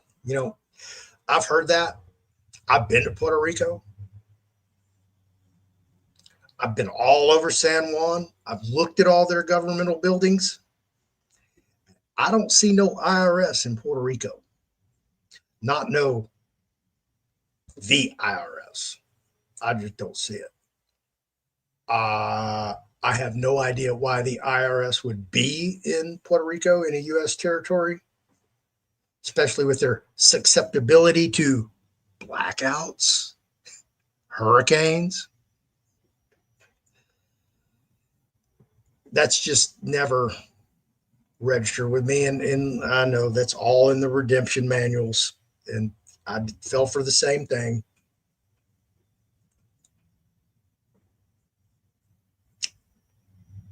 You can talk about Mark all you want. I'm not tripping. Is Mark an economist? No, Mark is a social media influencer.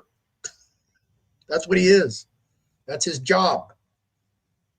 It's a job. Believe me, it's a job. Arrange guests, line stuff up, go search for information, get your platform all ready, and then all the other shit he's got going on behind the scenes that you guys don't even know about. And the only way you would know about it is if he told you or you were actually in his physical presence seeing what's going on.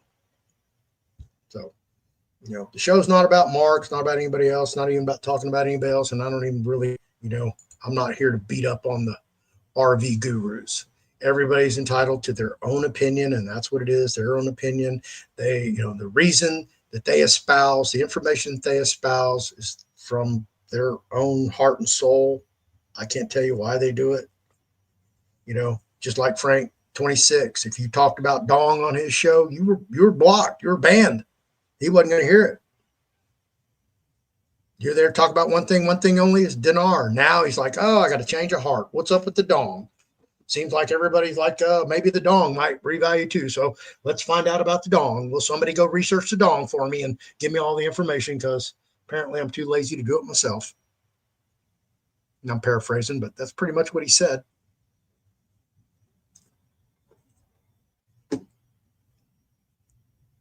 What I don't like is when the gurus parrot false information, knowing it's false information. I get the hopium part of it. It's like, hey, it's Easter. What's supposed to happen during Easter or could happen during Easter? Oh, the release of the St. Germain Trust and other trusts as well. Well, I don't know enough about it. I can't find any information on St. Germain Trust to be able to go, hey, Christmas or Easter, yeah, that's when it's supposed to happen, but I don't see that anywhere, and nobody's showing that. So, is what it is. I'm not about all these specific dates and crap and 3-day holidays, Muslim holidays, Easter, Christmas. No, I've always said, and I'll continue to say, when the central figure of authority, whomever, whatever that is, for whatever country, if they want to revalue their currency, they're going to do it. I don't think they have to have permission from the World Bank, the IMF, the United States, the U.S. Treasury, Central Bank, the Rothschilds. If they want to do it, they're going to do it. So I don't even listen to dates and rates. Hey, listen, I've got 1, 2, 3, 4. 4, 5, 6. I've got 6 days of work coming up. You know how bad I would like to be able to go, retired. I'm done. Y'all have a nice day.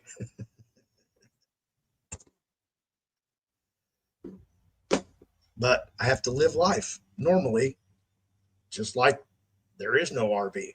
And that's how I do it. And I don't pay attention to the dates and the rates, and the rates are all over the place. Uh, I'll be happy for 50 cents if it goes 1 to 1. Awesome. If I make a substantial profit, that's enough for me.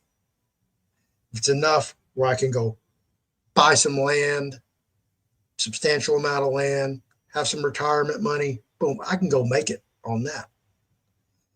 I'm not looking to become a multimillionaire, billionaire. If it happens, great.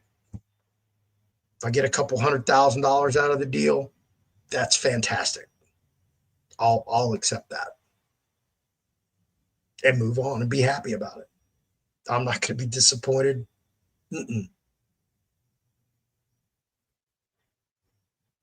Because that was everybody else's expectations, not mine. I got in this 100% pure as a speculative adventure. That this may not be real. I may be doing this for naught.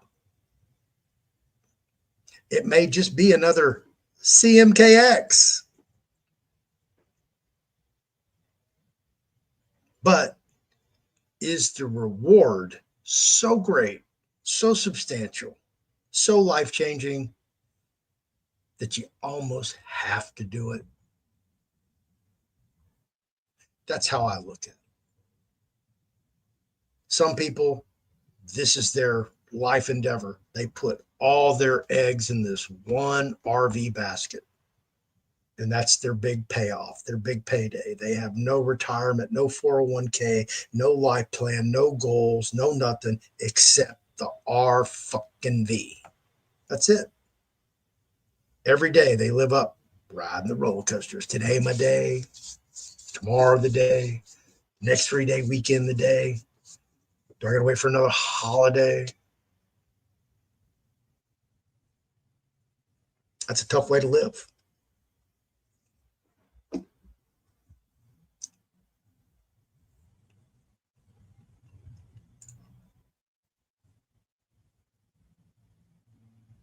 That's how you have to live, just like that. Go live your life. Plan ahead. Plan like this is never going to happen. Plan your vacation. Plan your retirement. Just like me. Okay. I'm planning on moving to Puerto Rico with or without the RV. I'm tired of Houston. I'm tired of big city life. I'm tired of the rat race. I'm tired of the traffic. I'm tired of the bullshit. I want just a low, slow, easy paced life. There's no stress, no demands, no bullshit, no HOA sending me letters. They sent me a certified freaking letter today because they're going to pour gravel in between my house and the next house, and they want to clean up that area. It's like, really? Y'all sent me a certified letter for that? Y'all couldn't like send me an email, a phone call, something? You guys, certified letter? Y'all make the mailman drive to my front door, knock on my door, and have me sign for a fucking letter.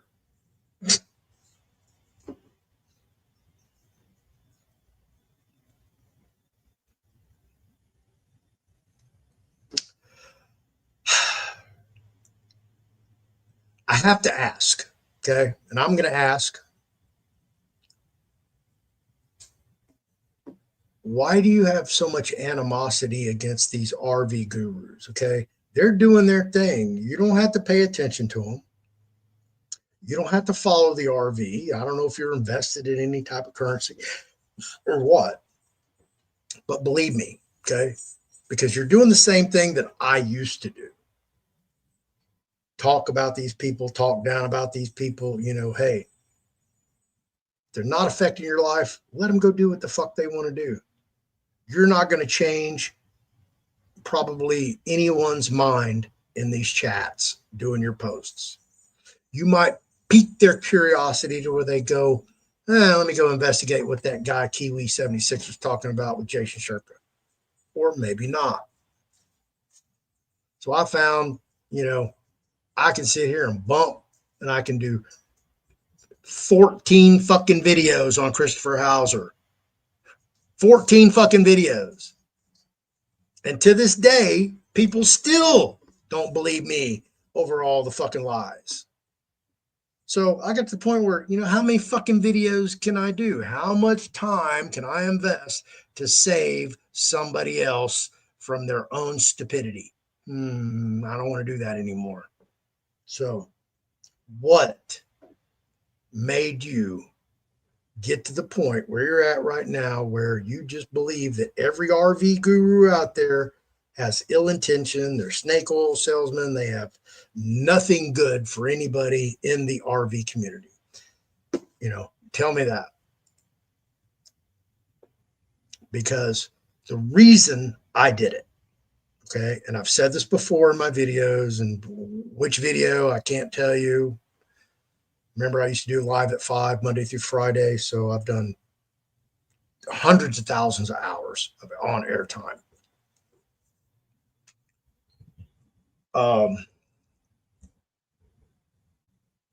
Lost my train of thought for the first time today. Must be getting late. What was it, 9:31? Yeah, that's why. Fair point. But yeah, I got to where I couldn't invest any more time in it. That's why I turned my whole platform over to going somewhere else. And I still haven't quite, found the niche that I want to fit in. And I've actually thought over the last week, hey, maybe I should just shut my channel down for a while, just chill out, get my books all completed, ready to go to the printer and get those published, and, work on getting my way to Puerto Rico and don't worry about the show. I've thought about that. But then again, I think, I'm going to be doing my own research. So why shouldn't I share my research at the same time and just do videos showing you, this is what I found. This is what I've discovered. And believe me, I'm over the top for a lot of people, because there's, a lot of people that are in the RV, they're not going to go out and they're not going to buy them a Mercedes Sprinter limo. They're not going to go out and get them $1 million coach. They're not going to go out and buy a $60 million resort. Some of them are barely going to be able to go out and buy a house with substantial land on it. But there's others who are heavily invested. Some of them are going to need personal protection. They're going to need security. They're going to need secure vehicles, secure transportation, secure clothing, secure electronics. See where I'm going with this? There's going to be multiple levels of people in this RV. There's going to be at the very top that, they need to be totally anonymous because they are worth billions. They're targets. Especially when they've been over here in these groups on social media with loose lips. So that's why I continue to do what I do. I still haven't figured out what the whole show's about, what my main substance is all about. I just do what I do and share with what I think is informative, intellectual, what piques my own curiosity, what the potential future may look like or could potentially be. That's why I'm so adamant about digital DNA, that if you're not doing something about it now, you're not trying to clean it up, or at least becoming aware of the existence of it and how it works, then by the time that you need it, you're going to still not understand it. And even though you have the money and the wherewithal to hire someone like Mark offers with his SEAL team guys to go in and erase everything, okay? If they don't educate you on how to continue to remain anonymous but still be out in the public, you're going to go back and fuck everything up like that. Because nobody educated you at the front end how to be anonymous and remain anonymous. Because the first thing you're going to do is pick up a phone or some device and you're going to log into one of your former accounts. You're going to send an email with an old account. Somehow you're going to triangulate that and you're going to connect it all back. All that work, time, money, and effort it took for you to get anonymous, you open Pandora's box by pushing a button. That's simple.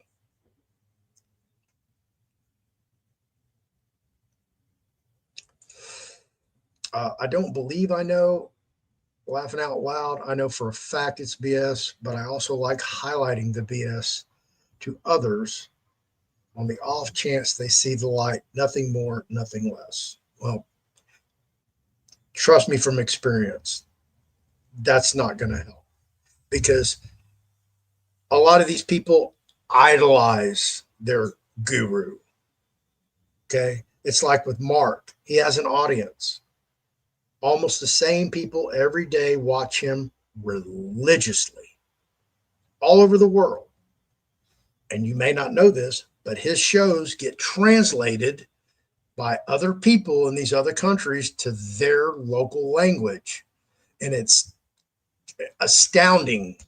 He was giving me all the figures when I was there in Puerto Rico with him, and I was like, oh my God, bro, I'm impressed. I mean, he has a huge worldwide following. Absolutely. So every time he flashes, my name up on the screen or mentions me,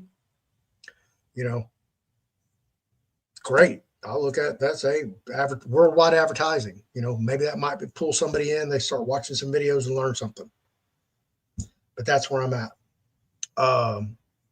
But it's so difficult to change one's beliefs, knowledge, dogma, their mission, their goals, their hopes, their dreams, their fantasies.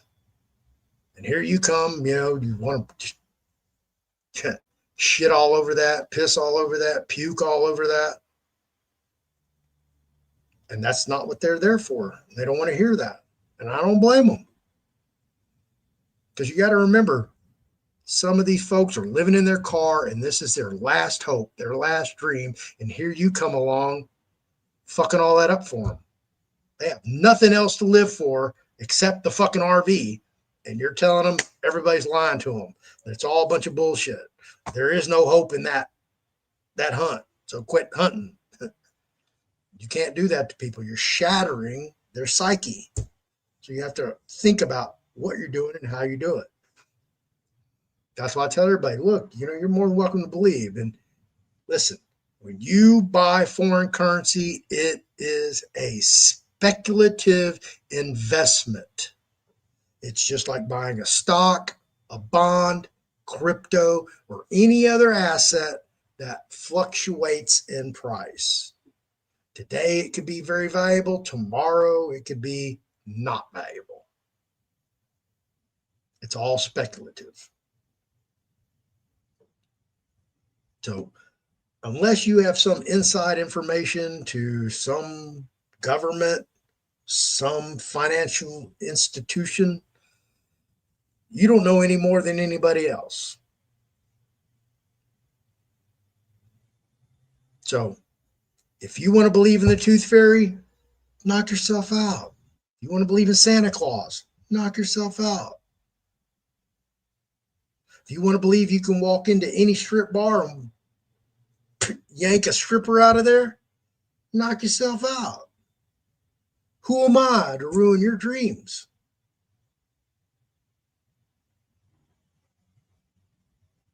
That's what I ran into, exposing all these grifters, liars, and scammers. And there's, here, let me show you. Oh, and I'm not trying to piss on anybody's grave. Believe me.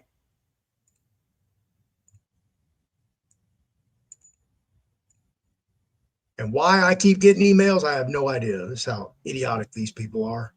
But this is from David Strait. And this is about this big memorial that they're going to have, what is this, April 26th in Oklahoma City. And if you can't attend in person, you can attend by Zoom.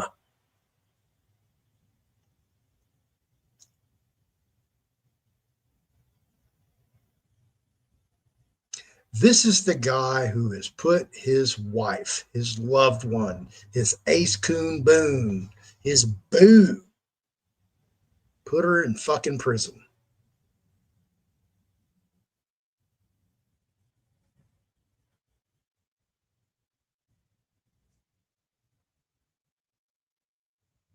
And these people still follow him with fervor.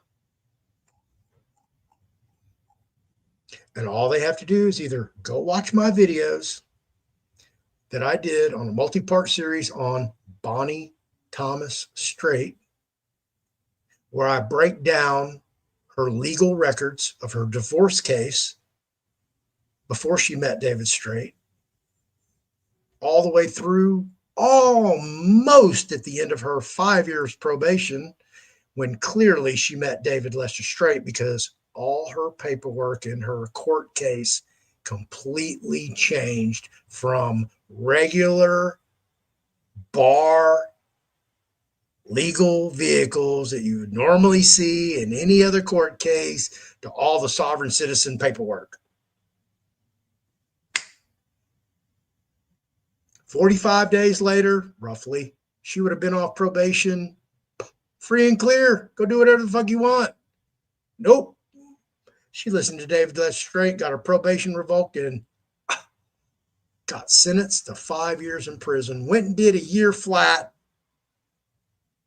Got out on parole. Apparently left the state without permission. Got revoked. Got reincarcerated in Johnson County. Got back out December 23rd, 2 days before Christmas. What we call Christmas kickouts. And apparently somehow got her parole transferred to Arkansas, where again she got locked up for felony assault. David passed away and she made bond, and now they're going to go do that. That's what David Strait did to people. That's what he did to his own wife, his lover, the most important person in his life besides David Strait. And people don't want to hear that. They don't want to listen. They don't care. For one, greed is in the way. Either greed or need. And that's fine. And God bless them. I hope one day they see the light and they change their ways and realize that following David Lester Strait and any of his bullshit, they're going to be in the same place they were a year ago, 2 years ago, 3 years ago. Nowhere. You're still going to be on square one. How do I know that? Well, I did my research, because back in December of 2023, when David Strait announced his masterminds project with the freemanbot.com and hit those two clowns, they told everybody, you pay this annual fee, and in 12 months, you're going to have access to your minor trust. And what happened? Well, January 2025 rolled around, and no masterminds? Nobody's running around access to their trust and buying Ferraris for everybody? Nope. David got turbo cancer and then had to go into therapy. And then, of course, the year rolled around and everybody had to pay for another year. And that led some people to, oh, no. And none of them probably thought, what? God, man, maybe that fucking Floyd guy back a year ago was right. When I told him, I'll be here a year from now doing another video telling all you guys you're wasting your time, money, energy. You're never going to get access to it.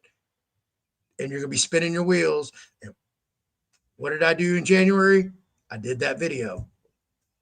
And I got an email, and I showed it several days ago, that their Telegram room was in disarray because everybody's like, what the fuck? How come we don't have access to our minor trust? Why do we got to pay for another year subscription? How's the class going to go on with David Levin's Straight Dead? Do you guys know the path? Obviously, you guys don't know the path because nobody has access to the trust. But I can sit here and pontificate this over and over and over and keep doing videos after videos after videos, and nobody's going to fucking listen to me. They're going to go over there and continue to do what they want to do. Why? Because they're being fed a bunch of bullshit. I've been doing this since 2013. Okay. I quit litigating in prison in 2012. I exhausted every fucking remedy they had available to me.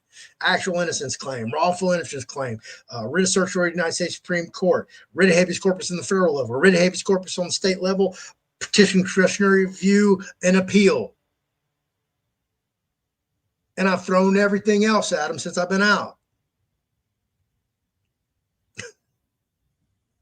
And then one day somebody walked up and goes, hey, man, you got those papers? What papers? American Sovereign Bulletin. What's up with those?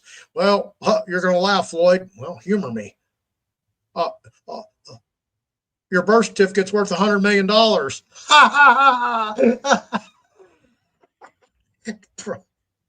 That's the most ridiculous thing I think I've ever heard. What else you got? Well, there's a process you can use to get out of prison. What? How come you didn't tell me this years ago when we worked together downstairs in the fucking showers? Well, I didn't think you'd believe me. Well, I'm listening. What's up? What's that all about? They broke off the whole redemption manual, Gene Keating's treatise, and the whole nother 9 yards. I've been doing this a long fucking time. I've heard about the illustrious, infamous white card, black card, access to the minor trust. And trust me, I've reached out to every fucking guru out there, every heavy hitter, name, social media, influencer, guru, you name it. And guess what?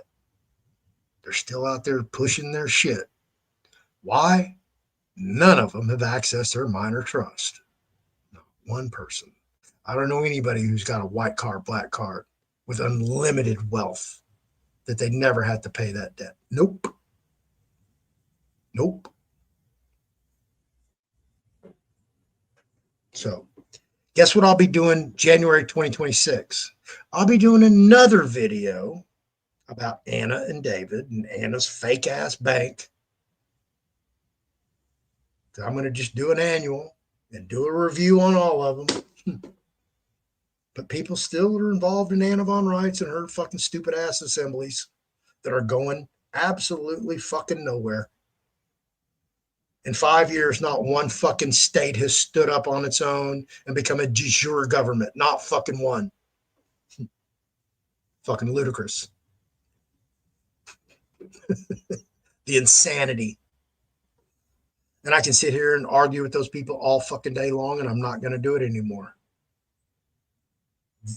If you didn't get the hint over the past 4 years from Fearless Floyd, you're never going to get a hint from anybody. So have a nice life. That's how I look at it. You're still over there fucking around, you're going to find out because you're playing stupid games and you're going to win some really stupid prizes. And I have a problem, and that's why I don't go on other people's shows. Why? Because I've called a lot of them out for their bullshit. They don't want somebody coming on there that's going to surprise them.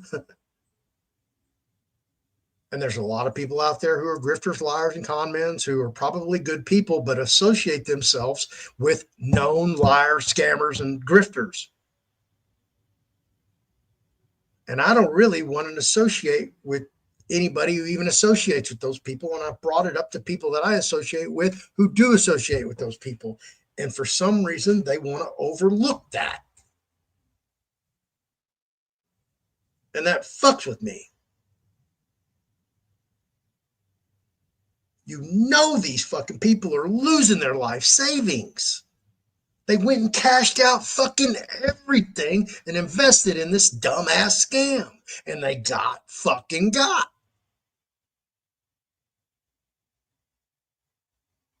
And there's some people that just absolutely will not cut loose. To this day, they're still supporting that dumb motherfucker. They hang on every fucking thing this dude does. Color of his ball cap. What did he have on his ball cap? What did his shirt say? What did he say? Did he say any numbers? Because we need to go to gematria and do the numbers and compute all this shit and try to connect all these fucking dots. Who the fuck has all that time? The fuck's wrong with y'all? Y'all insane? Y'all really fucking think this guy's an intel officer and he's giving you intel on social fucking media? The fuck happens to people who leak intel? What just happened at the fucking Pentagon? Who did they just walk out of there for fucking leaking? Wasn't even classified.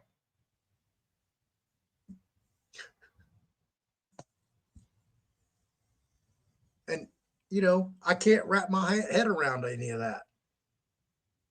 But people, you know, they do what they do. I can't change who they are. I can't change what they do. I can only say, hey, man, you know, I've got a problem with that. And apparently they don't. That's on their conscience. That's on their karma. I'm not having it.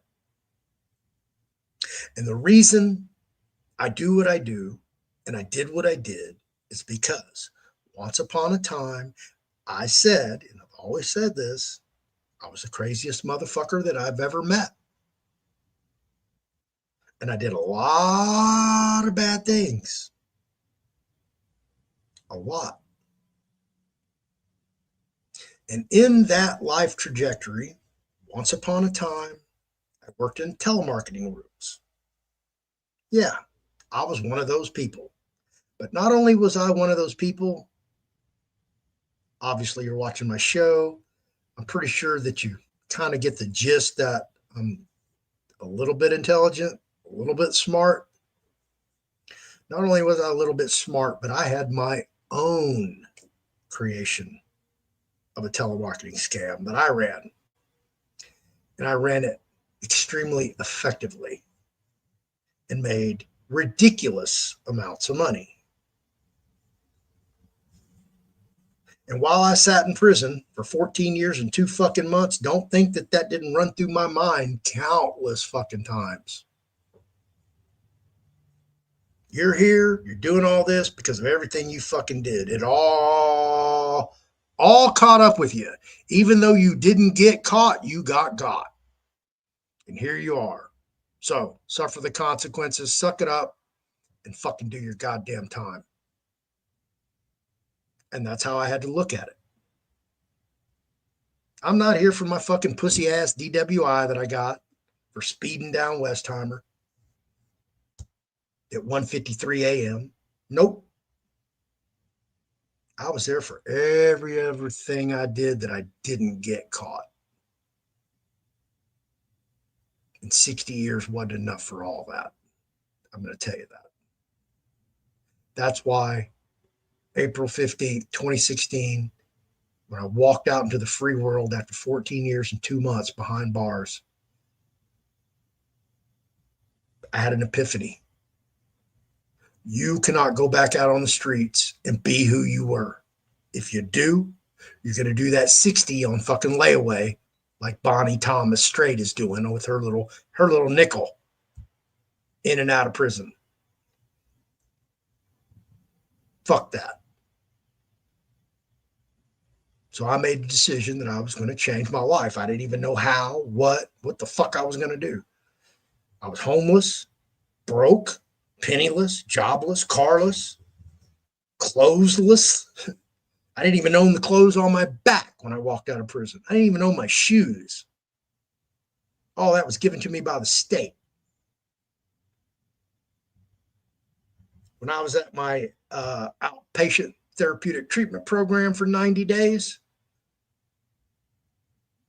I went in there about, I don't know, my 66th day, something like that. I need a new pair of shoes. What do you mean you need a pair of shoes? These got holes in them. How they got holes in them? Well, I got to walk everywhere and ride the bus. We don't give out second pairs of tennis shoes. What do you mean? I wore them out. It's not like I deliberately put holes in them. I walked and put holes in them. And I was the first and only person that I know of ever that they gave a second pair of tennis shoes to.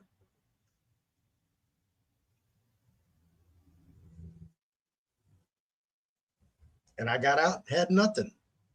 By the grace of God, I had a friend who said, hey, you can come stay in our trailer, which was a construction trailer that I'm sure he stole from somebody or somewhere. Can almost guarantee that 100% certainty. That smelt like an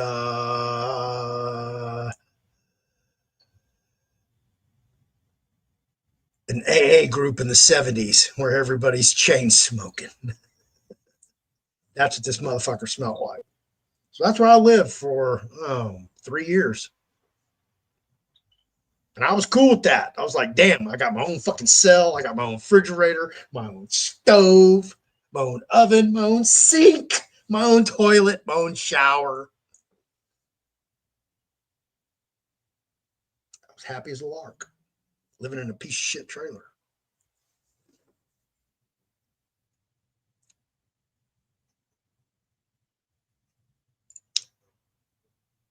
So I'm not going to beat people up. That's just not what I'm all about. It's not what I want to do.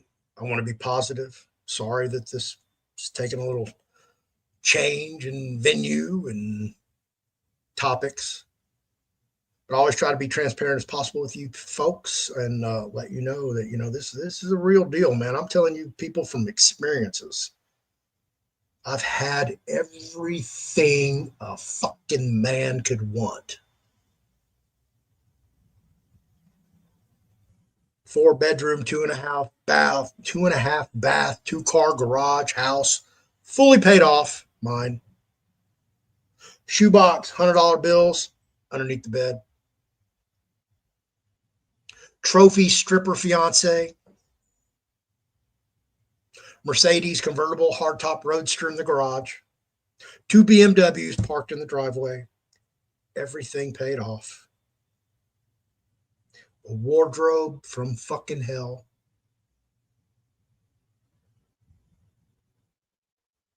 $800, $1,000, $1,200 custom leather jackets. One of 1, one of 4, one of 8. Exotic boots, jewelry, antique firearms, artwork. Lost all that. Got out with nothing. This is what I built all by myself. And it's been a struggle along the way because that gap in time, that 14-year gap, all these people who were my friends in the past, or I thought were still my friends, most, I would say 95% of them, they have a different agenda, and I'm not it. As people mature in age, they have, doesn't matter what you did way back when, things are different. People have different MOs. That's what I tell you, please be aware, because when this RV happens and you do become, wealthy, you run into somebody at a reunion that you hadn't seen in 30, 40 years, and y'all might have done everything together. Okay. Robbed, stole, fucked, shot dope, everything. Thick thieves, inseparable for years. But somehow in your adult age, you split apart. Now you've met together 30, 40 years together. That person's not the same person. I had to deal with that. All these people I thought were the same, they all 95% of them changed. That's why I don't have friends. That's why I don't want friends. They're very disappointing. You put your faith in them and they just break it. So I don't count on people for anything. I do everything myself. I'm just done. Just done. This goes up the whole dating thing.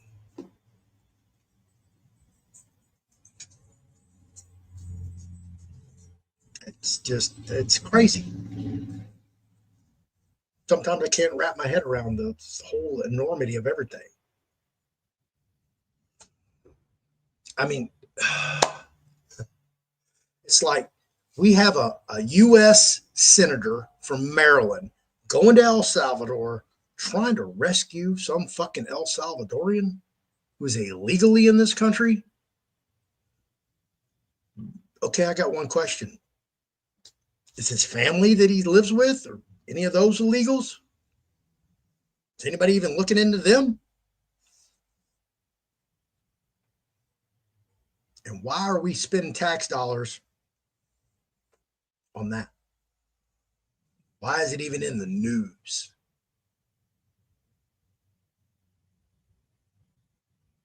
This is how devolved the Democratic Party has become. And I'll say this and I'll continue to say it. If you call yourself a Democrat, April 18th, 2025, you're fucking mentally ill. You need therapy. You need help. The Democratic Party is not your party. They don't give a fuck about you. All they want from you is your voluntarism, your money, and your vote. Everything else, they don't give a fuck about that. They don't give a fuck about your community. They don't give a fuck about your income. They don't give a fuck about how many taxes you're paying. They don't give a fuck about your oppression.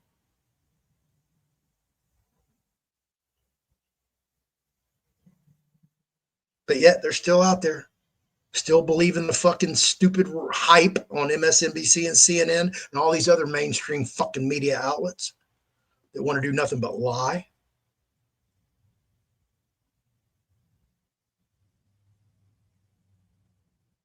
I don't know how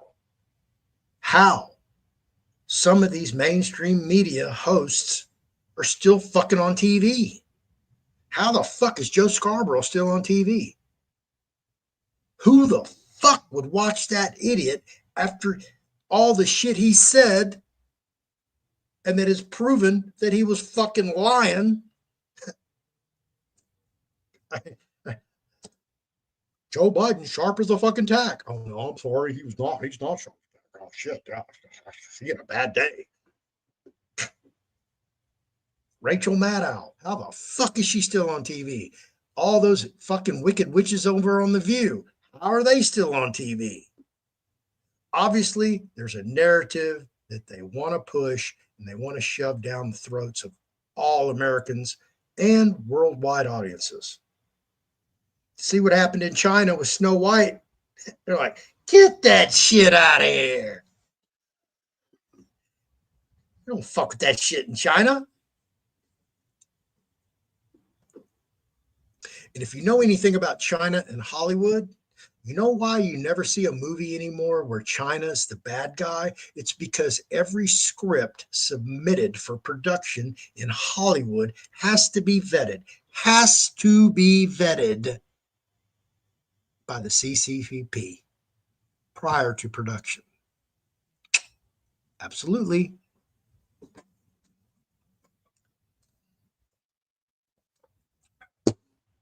Why?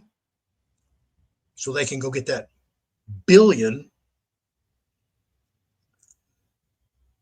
those billion people over in China, so they can go get that audience. That's why they make movies for China and not for the United States. Why China is no longer the boogeyman, even though they are realistically the boogeyman. That's how infiltrated, corrupt, and fraudulent the United States is.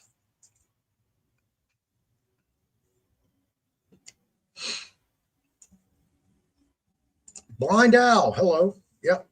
You're welcome, man. I just try to, all I'm after is the truth, whatever the fucking looks like.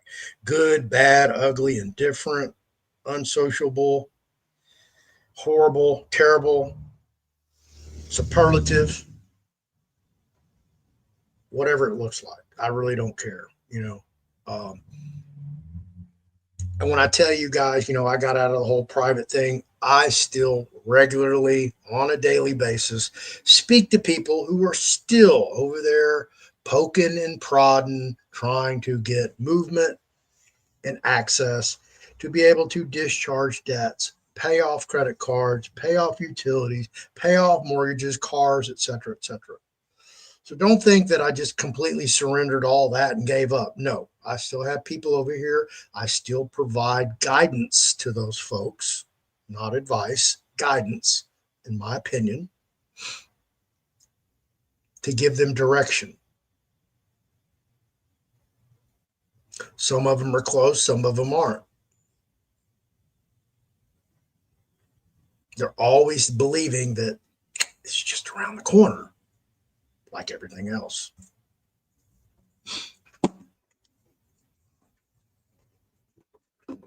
Banking.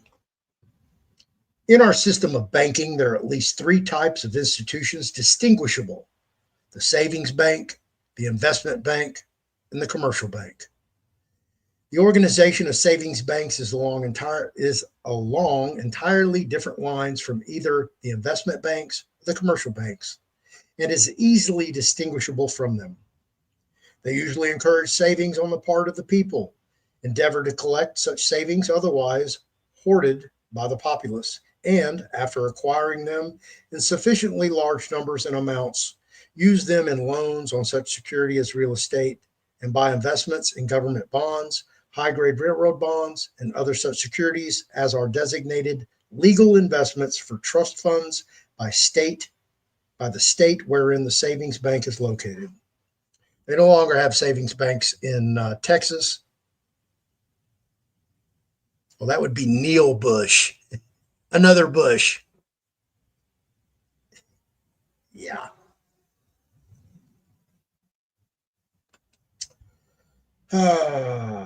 In this way, they release such funds for productive purposes. Legislative enactments make operations of savings banks of a most conservative nature, and every effort is made on the part of the public through its legislature to protect the depositors as well as to maintain a system of savings of a quasi public nature.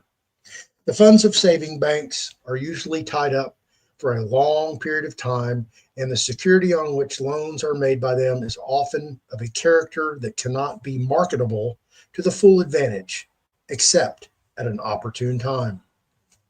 The investment banker. The investment banker may be considered as a middleman, pure and simple. To him are presented propositions of various natures pertaining to the financing of industries, commercial enterprises, railroads, etc. The investment bankers exercising the most influence are generally those which have acquired, through a long period of business operations, a clientele through which distribution of securities representing new enterprises is made possible. Apparently, it may be seen that the investment banker is limited in his operations. With the exception of very large ones, of which there are few in number, the services of investment bankers are today not so widely available as in the past. This is due mainly to the fact that through successive legislation, the state and national banks have acquired powers permitting them to engage in operations similar to those by which the investment banker is characterized. However, new enterprises having a speculative character or basis upon which an undeveloped field, the aid of the investment banker is most sought for and utilized. His functions may be said mainly to consist of mobilizing the investment funds of the nation to assist in the in the apportionment of those funds to productive uses. Commercial banks. Of the 30,000 or more banks in the United States, 28,000 or so are known as commercial banks. And again, remember, this book is from 1920, okay? 105 years ago. Still relevant today. I don't know how many there are today, but it may be said that it is upon the success or failure of their operations that the prosperity of the nation is closely bound up. Commercial banks may be considered as credit institutions as to the country's credit managers. Their purpose consists of mobilizing the country's reserves and so using them as to make the most productive and the most benefit to the country. Unlike the operations of savings banks with their secured character and unfluctuating conditions coincident with a savings and conservative population, the commercial banks cannot, and neither are they at law permitted to tie up their funds in long time investments. The nature of their business and very basis of their existence is in rendering the maximum of service to the business community. A depositor may have entrusted only yesterday to a bank the keeping of a sum of $100,000, not knowing at which time he will find it necessary to use the funds. A day or so later, there may present itself an opportunity for him to take advantage of, and he may thus be required to use such funds to materialize his purpose.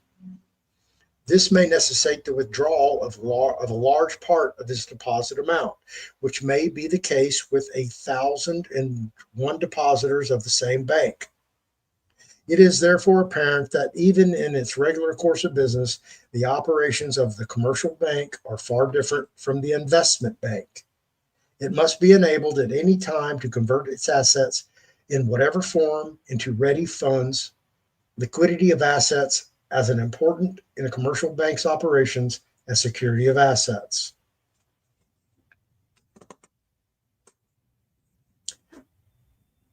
The reason I talked about this is because you're going to be operating in a different aspect after exchange. You shouldn't have personal business accounts. You should operate in the commercial realm. You have the funds to do it. The function of commercial credit. The business of commercial banks is said to be to lend or discount to hold deposits. A third function may be combined with the above two, that is, the issuance of banknotes or the bank's own promises to pay for use in general circulation as a substitute for money, i.e., checks, drafts, bills of exchange, coupons, remittances, vouchers, all commercial securities. Borrowers procure loans from banks for the purpose of providing themselves with the means of either of making some purchase or of paying some debts. They seek, therefore, to obtain not necessarily money, but a certain amount of purchasing power in available form or whatever may be the usual mediums of payment measured in terms of money. If we suppose the prospective borrower to be a merchant buying and selling goods on credit in the regular course of his business, he is likely at any given time to have in his hands a greater or lesser number of notes not yet due, signed by the persons to whom he has previously made sales. It is in the form of a loan made upon the security of one or more of these notes, giving him immediate command of the amount which will become due them in the future, that he is likely to produce what he needs from the bank. This loan may take the form of what is termed a discount, in which case, in exchange for the note discounted, the borrower is entitled to receive from the bank the amount promised in the note, less the interest on that amount computed at an agreed rate for the term at which the note has still to run, the maturity date. The discounted note becomes the property of the bank, to which the promisor is henceforward bound to make payment at maturity. At this payment, when made, obviously restores to the bank the amount advanced by it in exchange for the note, together with interest, which was the inducement for making the exchange. Can anyone say mortgage? The above operation is generally spoken of as a loan by the bank to the borrower, but, however, it is more than a mere loan. When the note was given to the bank, it bore evidence that its holder owned the right to receive at a fixed rate a certain sum of money, and this right the so-called borrower has ceded to the bank. We might consider this as a sale to the bank of right to receive money in the future, in the same manner as the sale of a bale of silk. Immediately upon its transfer to the bank for a consideration, the note takes its place among the investments or securities of the bank, though it still retains its classification as a loan or discount. We may now consider what it is that the bank gives in exchange for the right to demand and receive money at a future time acquired by it under these circumstances. The proceeds of the discounted note or its normal or nominal amount, less the interest for the time for which it is to run, are, in the first instance, placed to the credit of the merchant, to be drawn out by him at once or at different times as convenience or necessity may dictate. The bank, in giving credit for the proceeds, gives really a right to call upon it at pleasure or at the sum of money. This right may not be exercised at once, but may be postponed as regards the most may be postponed as regards this whole or part of the amount until a much later date. You can tell this a century of language. The process is therefore an exchange of rights that's ceded by the merchant to the bank in exchange for the bank's right to demand or to draw against it an equivalent sum. A deposit, however, may owe its origin to a different operation from the above cited. It may be that the merchant, having cash in hand, prefers not to hold it in his possession until required for use by him, prefers not to hold it in his possession until used by him at a future date, but prefers to deposit it within the bank, which he usually transacts his business until a need for his money arises. Here, too, with the passing of the money to the bank, the depositor receives in exchange the right to demand and receive at pleasure not that which he has paid in, but an equivalent amount. This is also an exchange of rights, the one given up by the depositor being the right to immediate use of the money by the bank in exchange for the bank's right given to the depositor to demand a sum of money from it at any time. The following is also an illustration of an exchange of rights, as for example, where a bank, for the convenience of its customer or depositor, undertakes to collect a note due to him by some third party, in which case the amount paid to the bank in money by the promisor is passed to the credit of the promisee as a deposit. In this case, the bank has received money for the account of the depositor, and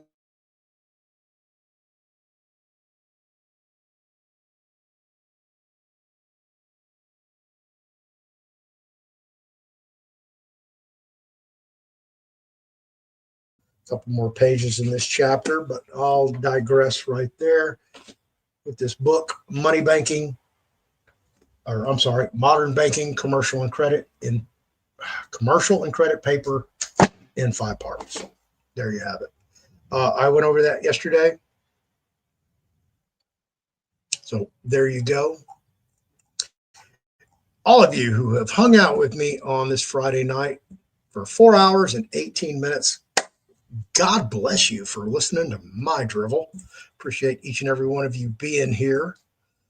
I'm going to bid you all adieu for a Friday night. Hope you have a wonderful, happy, joyous, beautiful, glorious weekend that brings you everything that you deserve.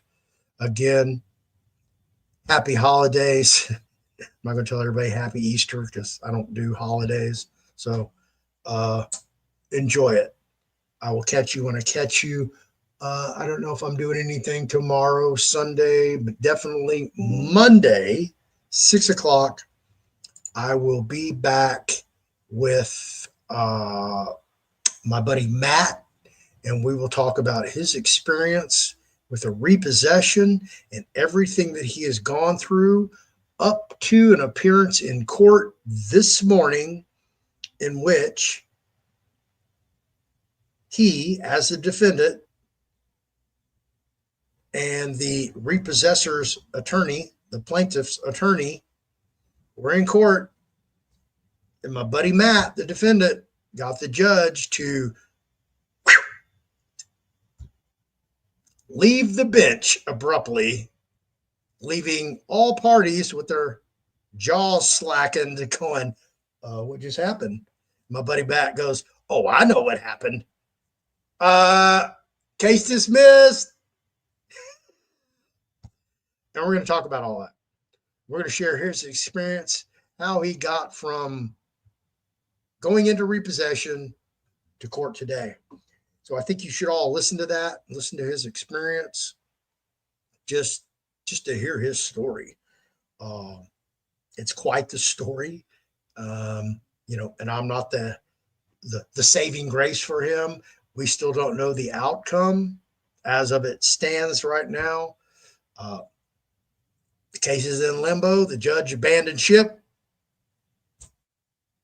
So I had to give him some more guidance on, hey, what do I do next, Floyd? I've never encountered this. Well, I know you haven't. So this is what you need to do. And first thing I told him to do, he's like, I did that. Yay. Man, somebody finally listened. Unbelievable. And then the second thing, he's going to do that. And hopefully he's taking care of the other two items that I put on his list to complete. And I'll have him on Monday. And of course, it's Easter weekend. He has family coming in all the way from Germany, of all places. I was like, take your time, bro. Enjoy your family. It's not every day people can fly over from Germany and visit, so enjoy it.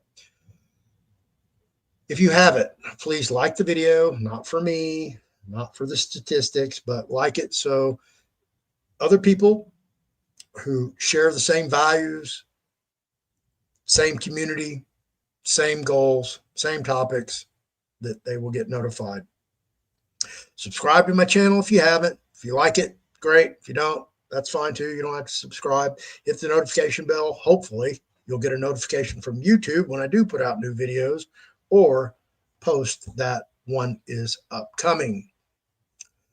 Leave a comment below if you haven't and tell me what you think about anything that we've talked about tonight. Boy, have we covered the spectrum. Oh, man. Never thought I'd be talking about RV and dating and prison all in the same sentence, but I've done it before, so I'll probably do it again. So thank you, everybody, for being here. If you want to reach me, you want to call me, this cell phone right here, it works 9 a.m. to 9 p.m. Central Standard Time. If you want this phone number to call me, go to my website, fearlessfloydshow.com, scroll all the way to the very bottom, and you will find my cell phone number. If you call me before or after 9 a.m., 9 p.m., I won't hear it, but I'll know that you called. And if you do it twice, you're blocked. That's just the way I sacrifice 12 hours of my day for this phone. So please respect that. FearlessFloydShow.com is my website. I'm getting ready to show you guys 6-minute promo, which most of you have already seen, on Ann's new book, Specialty Trust. If you want to get one, get one. I'm getting ready to, on the down low, I'm going to run a secret sale, 24-hour flash pop-up, and I'm going to blow out some books. Anne LaFleur lives in the French Polynesian island chain in Tahiti. She doesn't live on Tahiti, but she lives on a little island. And she calls it a river. I'm going to say a creek, because apparently they had a flash flood and the bridge washed away, that she is able to get to the market. So now they have to cross this creek to get there. They're going to rebuild the bridge. I sent her money to help substantiate to rebuild her bridge so she can get back to civilization. And we're going to do a flash sale, 24 hours to raise funds to rebuild the bridge in Anne's community. So look forward to that. It'll be coming soon. I don't know when. Again, it's a time thing. I'll probably do it this week. So stay tuned. Look out for that. If you are looking for the original book on trust, this one, as well as her new specialty trust books, they will be in a blowout. I'll be doing classes. I'll probably do a whole package of things. And I mean, like, serious blowout. I have a lot of these physical books. I'm going to order almost the same amount of the specialty trust books, the actual softcover books, and blow them out. I have so many that when I move to Puerto Rico, I don't want to take, you know, I don't have more than a dozen each. Otherwise, they're going to get nothing but beat up and damaged, and they're going to become unsellable when I get to Puerto Rico. So I want to get rid of them before I go to Puerto Rico. So we'll see how big of a dent I can put into my current inventory as well as a future inventory. So I very seldom run specials. I did one in 2024 for Halloween, Thanksgiving, or Black Friday. And then I did 12 Days of Christmas after Christmas. That didn't work out too well for me, but is what it is. So if you want to grab them, stay tuned. There'll be plenty of opportunity for you to really get some good scores. Some really good scores. Stay tuned. All right, I'm going to run the promo. Thank you, everybody. I'll see y'all when I see y'all. Enjoy your weekend. Good night. Thank you for hanging around to watch this special promo on the new book by Ann LaFleur and Fearless Floyd, Specialty Trusts. We'll dive right in. There's the cover to the On Trust books. That's the first book that Ann wrote. This is the third edition on revocable, irrevocable, foreign, charitable, remainder, express, college education, and land trusts. It has instructions, templates, examples, everything you need in this trust or in this book to run these 7 different trusts. Everything you need.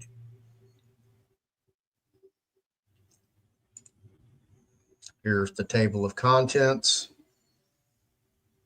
And please disregard the error bookmark, not defined, notices on the right hand of the screen.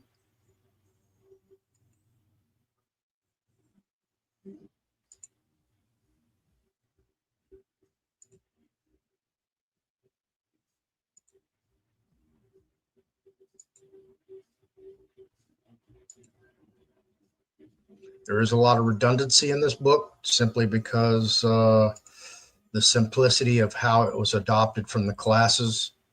So you're going to see, a trustee appointment letter in every one of the trusts when you just really need one and just change the information. Here we go. This is a specialty trust cover. And here are all the trusts that are available in this book. How to create and operate specialty trust, full instructions, templates, and examples to create and operate. A Q-tip, a qualified terminal interest property trust, qualified personal residence trust, irrevocable life insurance trust, third-party special needs trust, community property trust, asset protection trust, discretionary trust, ministry trust, decedent trust, charitable trust, special needs trust, perpetual family trust, testamentary discretionary trust, grantor retained annuity trust, irrevocable farm trust, pets trust, AB trust, and marital trust, as well as the bonus DNA trust addendum. Here is the table of contents. And again, please disregard the error bookmark at not defined.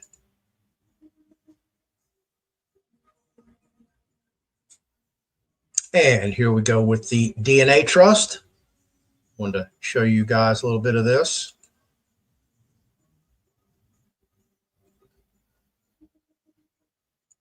That's the first 3 pages right there. This is the bonus.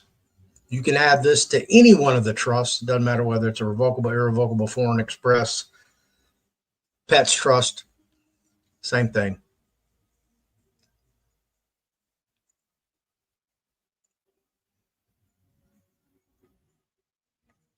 If you'd like to get one of the books or a combination or a package,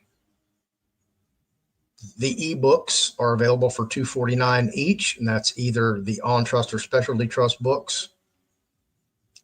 If you'd like a soft cover, they are $259. I do have package deals available at thefearlessfloydshow.com/store on my website. If you'd like to do an a la carte package deal that I don't have available and you want to put something together, hit me up, thefearlessfloydshow@yahoo.com. I mainly hang out over on Telegram, so come hit me up over there. These 2 books are probably the only books you will ever need if you ever want to operate in trust, and everybody should at least research it and see if it's right for you and your family. Thank you for watching, everybody. I appreciate it. And I'll see you at the next show.